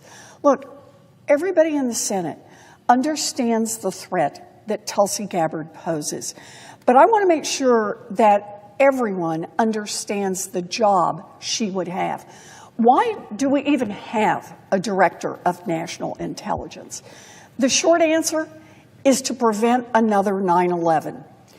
The Director of National Intelligence position was born in the aftermath of the terrorist attack on New York that caused the Twin Towers to crash to the ground, that collapsed part of the Pentagon, that led to the deaths of 40 brave passengers on Flight 93. These terrorist attacks together killed almost 3,000 people, and they affected millions of family members, co-workers, neighbors, and people in every state in our country and around the world. Soon after the attacks, we asked the most obvious questions. How did this happen? Why didn't we see this coming?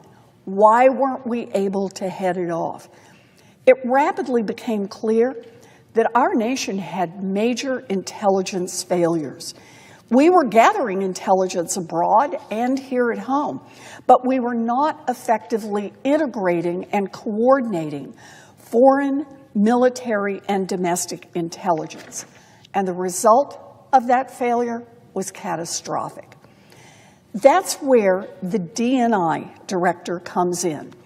The Director of National Intelligence is the keystone that holds together our intelligence community.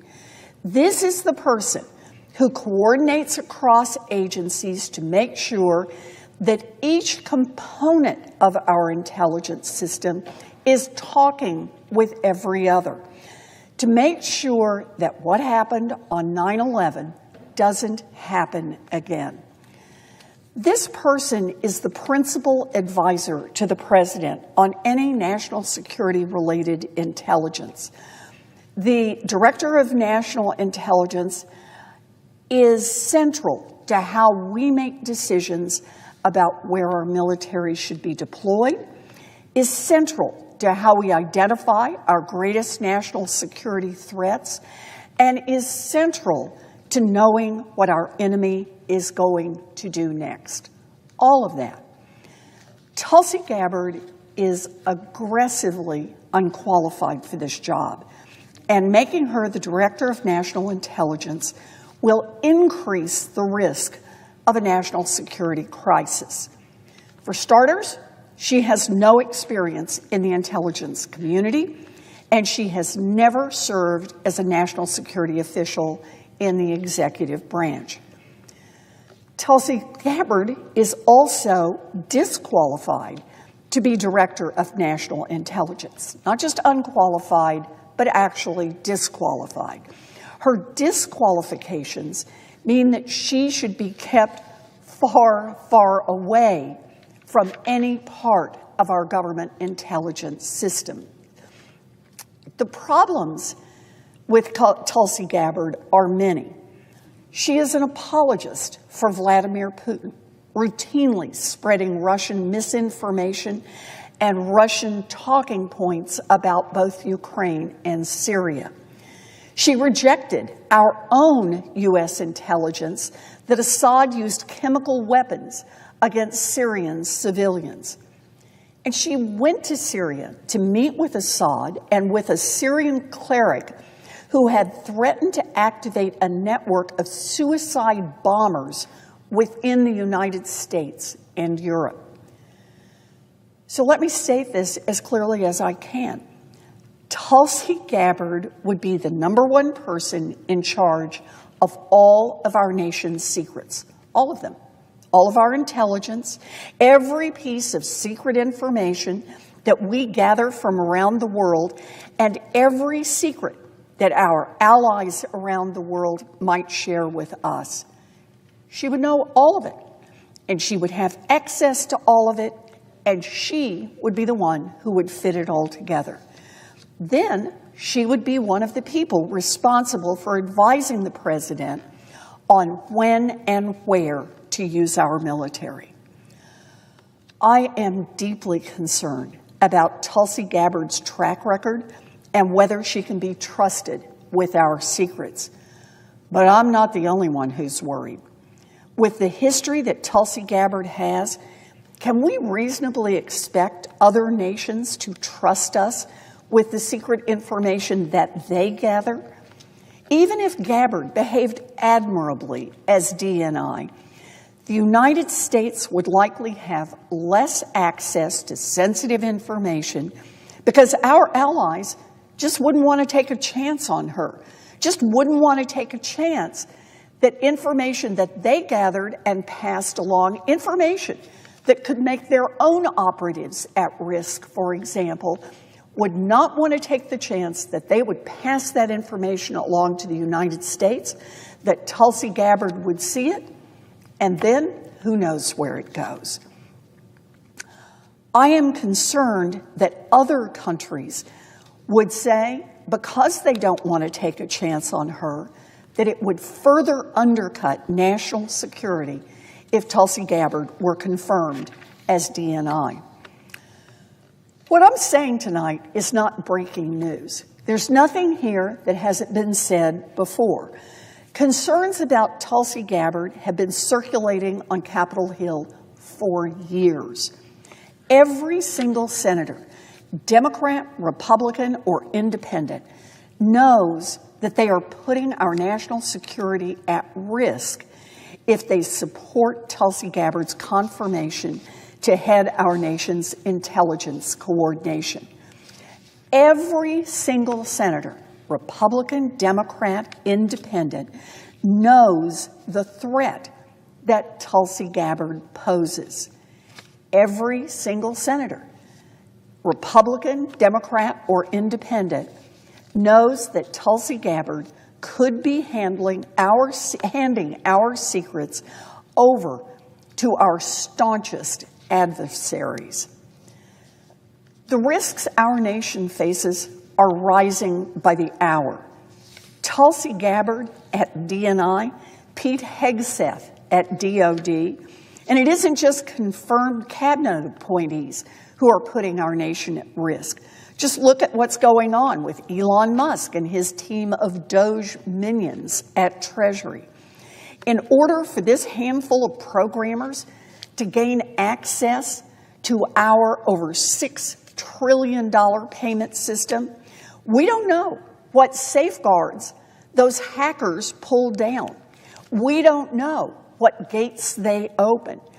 And they have apparently tried to get access to sensitive information at the Consumer Financial Protection Bureau, and they have gained access to Medicare and Medicaid records, which, by the way, is another $1.5 trillion in payments every year. They seem to be rushing to access more large data sets across the United States government every day. When Musk's team got into our federal databases, were the gates open for hackers from China, from North Korea, from Iran, from Russia? What criminal gangs and black hat hackers now have access to our personal data? I never thought we would get to this moment. My colleagues in the Senate, despite our differences, have always taken national security seriously. But at a moment when they are faced with a choice between endangering our country or bending a knee to Donald Trump, too many Republican senators are too afraid of billionaires and Trump in their own party to do what they know is right. I want to take some time to underscore just how dangerous Tulsi Gabbard will be to our national security. Let's start was Tulsi Gabbard's ties to Russia. These connections are laid out nicely in the New York Times article, How Tulsi Gabbard Became a Favorite of Russia's State Media. Quote, in 2017, when she was still a Democratic member of Congress, Tulsi Gabbard traveled to Syria and met with the country's authoritarian president, Bashar al-Assad. She also accused the United States of supporting terrorists there. The day after Vladimir Putin began a full-scale invasion of Ukraine in 2022, Ms. Gabbard blamed the United States and NATO for provoking the war by ignoring Russia's security concerns. She has since suggested that the United States covertly worked with Ukraine on dangerous biological pathogens and was culpable for the bombing of the Nord Stream gas pipeline from Russia to Germany in September 2022. European prosecutors and U.S. officials say that sabotage was carried out by Ukraine operatives. According to analysts and former officials, Ms. Gabbard seems to simply share the Kremlin's geopolitical views, especially when it comes to the exercise of American military power. Let me just say that again. According to analysts and former officials in government, Ms. Gabbard shares Russia's point of view, especially when it comes to attacking American use of military power. Back to the story. In Russia, the reaction to her potential appointment has been gleeful, even if Mr. Putin's government remains wary of American politics, even under a second Trump administration.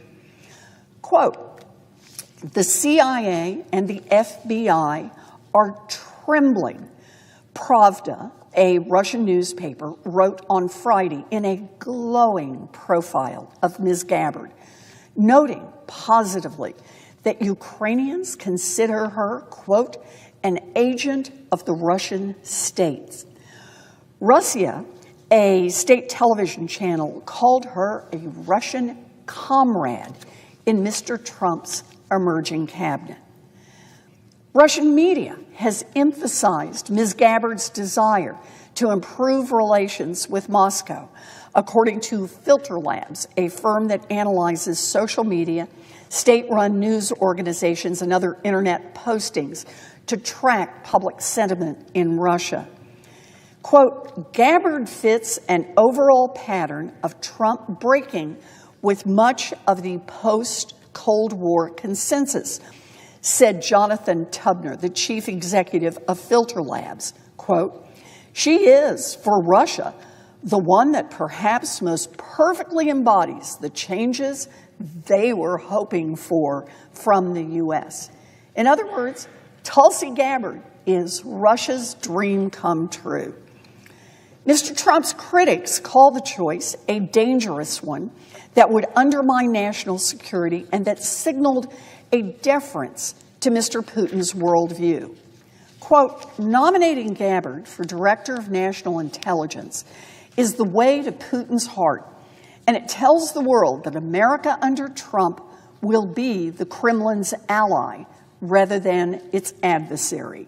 Ruth Giat, a professor of history at New York University and author of Strongmen, a 2020 book about authoritarian leaders, wrote on Friday, quote, and so we would have a national security official who would potentially compromise our national security. Let me say that one again.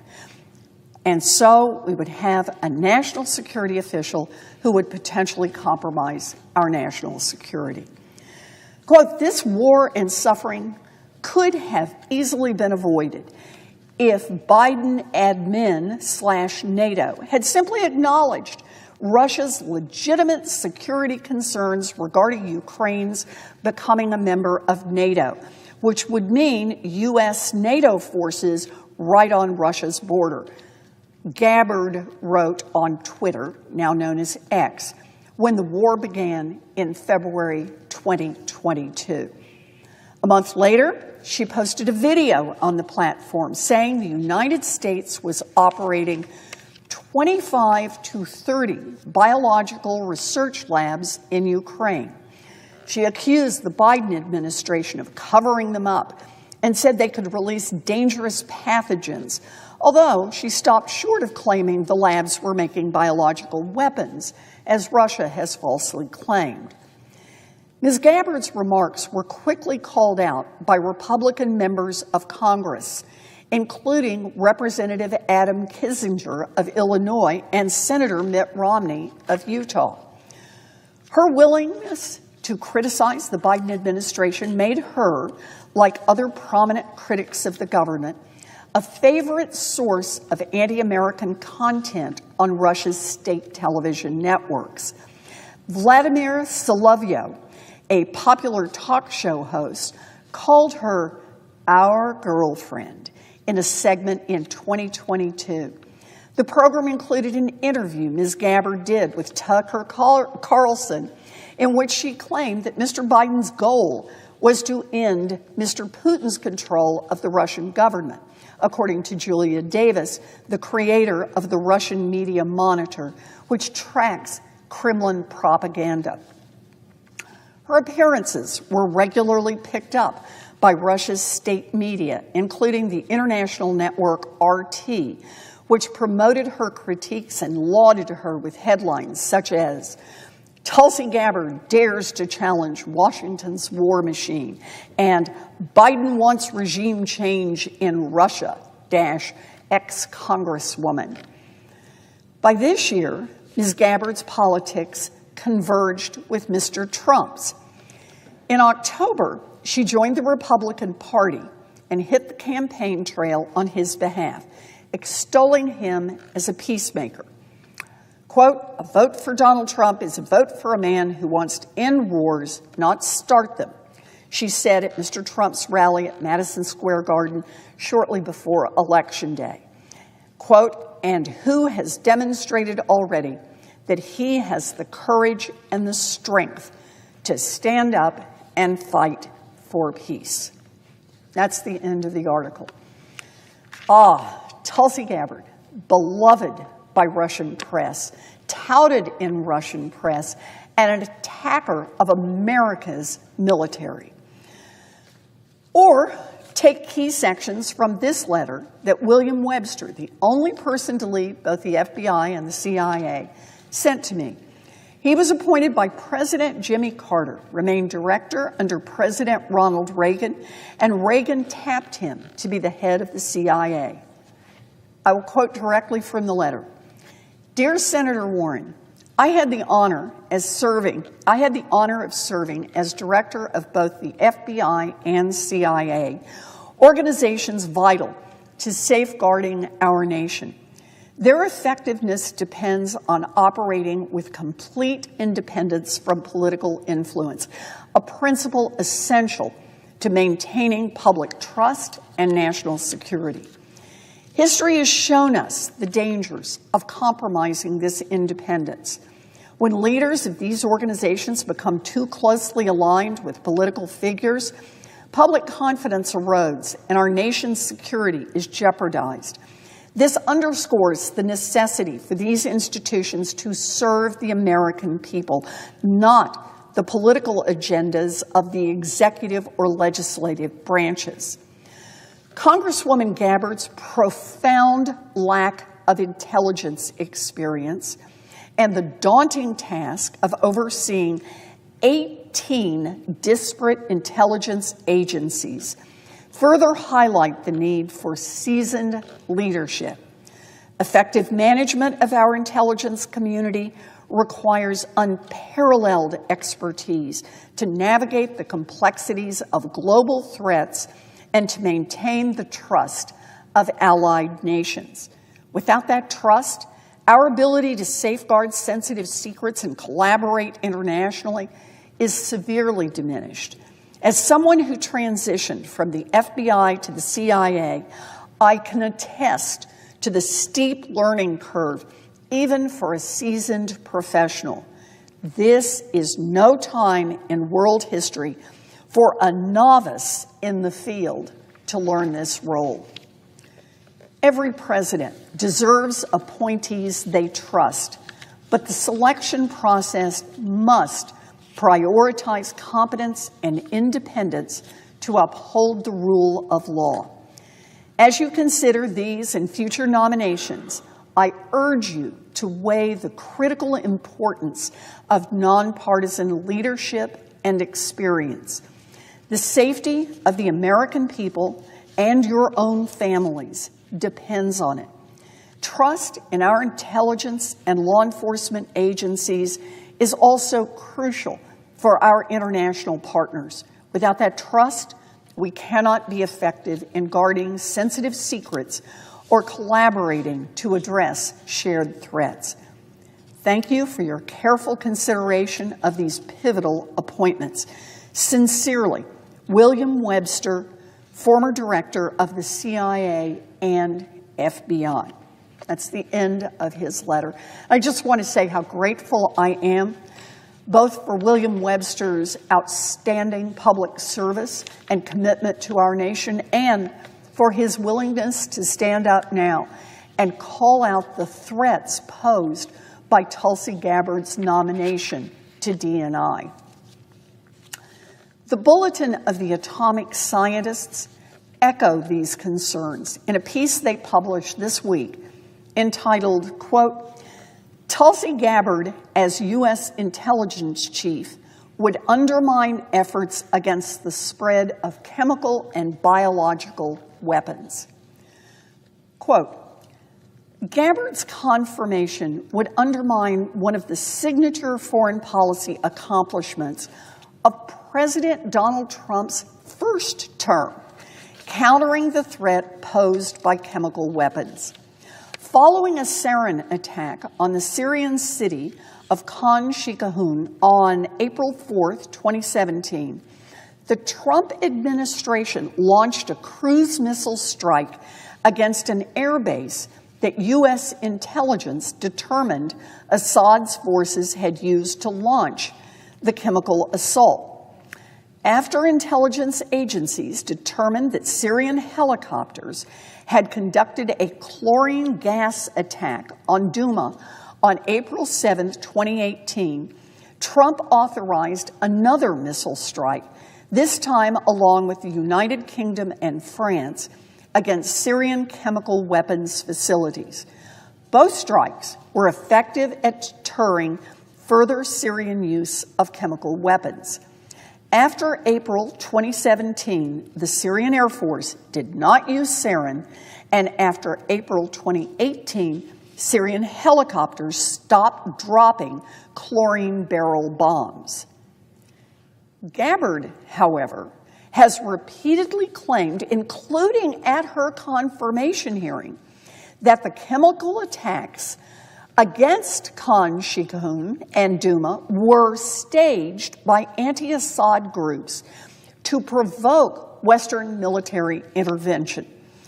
In 2019, Gabbard, then a Democratic presidential candidate, accused Trump of launching the strikes based on flawed intelligence. Quote, "Rather than waiting for evidence, Trump acted on impulse and emotion, relying on social media posts and unverified sources originating from within territory held by al-Qaeda." In March 2021, Gabbard repeated her unfounded allegation that there is no evidence supporting the Syrian government's responsibility for conducting the, quote, "alleged," unquote, chemical attack on Douma. She accused the Organization for the Prohibition of Chemical Weapons, OPCW, which administers the global treaty banning chemical weapons and investigated the attack, of a cover-up, and claimed that Trump's missile strikes on Syria were, quote, "unconstitutional." Gabbard's claims about false flag attacks, however, ignore intelligence put forward by the Trump administration and France, an investigation by United Nations Joint Investigative Mechanism, and multiple investigations by the Organization for the Prohibition of Chemical Weapons. These national and international investigations based their conclusions on compelling combination of signals intelligence, eyewitness testimony, photographs, videos, chemical forensic analysis, medical records, analysis of munitions fragments, satellite imagery, and information provided by third parties. For Gabbard to accuse opposition groups who were the victims of serious chemical atrocities of attacking themselves with chlorine and sarin is a grotesque perversion of the truth. And yet she continues it. Instead of relying on reputable sources, Gabbard has repeated Russian and Syrian disinformation and discredited conspiracy theories to call into question the quality of U.S. intelligence, Trump's judgment, and the credibility of the Organization for the Prohibition of Chemical Weapons. In March 2021, Gabbard signed a, quote, statement of concern about the organization's investigation of the Duma attack that echoed Russian propaganda and was promoted by a group linked to WikiLeaks.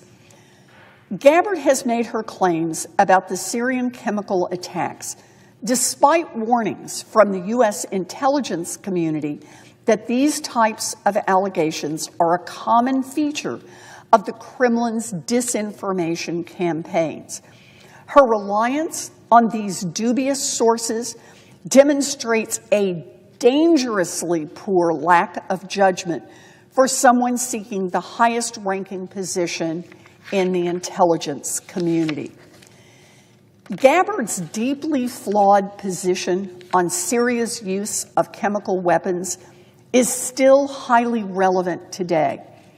With the fall of the Assad regime last December, the issue of how to secure and destroy Syria's remaining chemical weapons is back on the international agenda.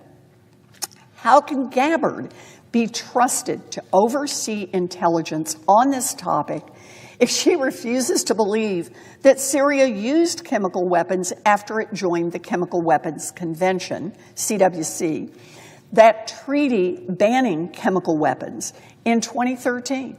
Will she provide Trump with intelligence that undermines her own strongly held position on this issue?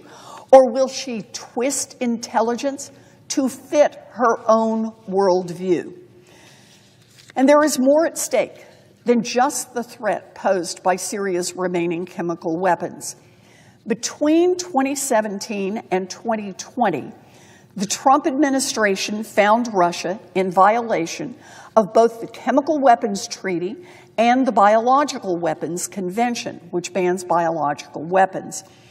Trump imposed 2 rounds of sanctions on Russia for using the Novichok nerve agent to poison a Russian defector.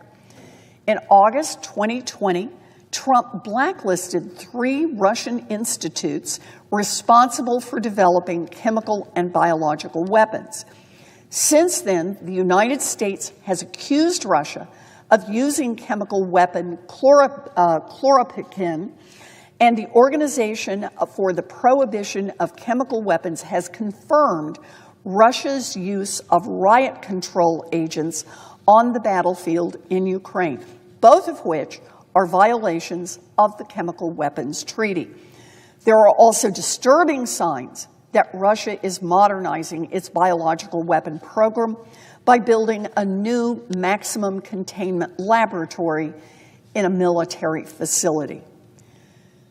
To divert attention from its own chemical and biological weapons, Russia has made a series of unfounded and debunked allegations that the United States and Ukraine are developing and using these weapons.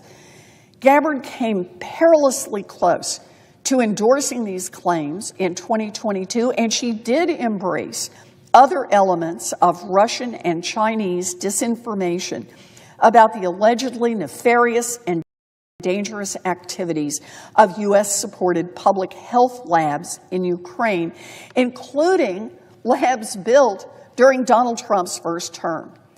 How can Gabbard be trusted to advise the president on issues related to the verification of Russia's compliance with chemical and biological arms control?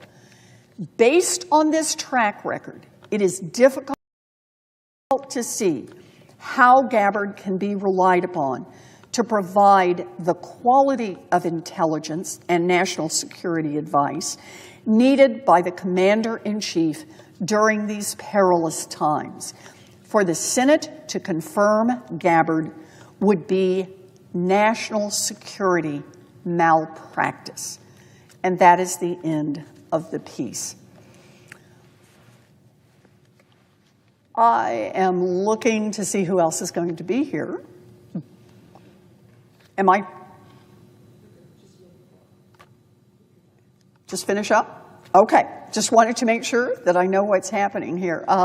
In a relay race, it's always important to know if you have to hand off the baton. Look, I will conclude with this. National security officials and experts in intelligence are begging the Senate to exercise their constitutional duty and vote no on Tulsi Gabbard for Director of National Intelligence.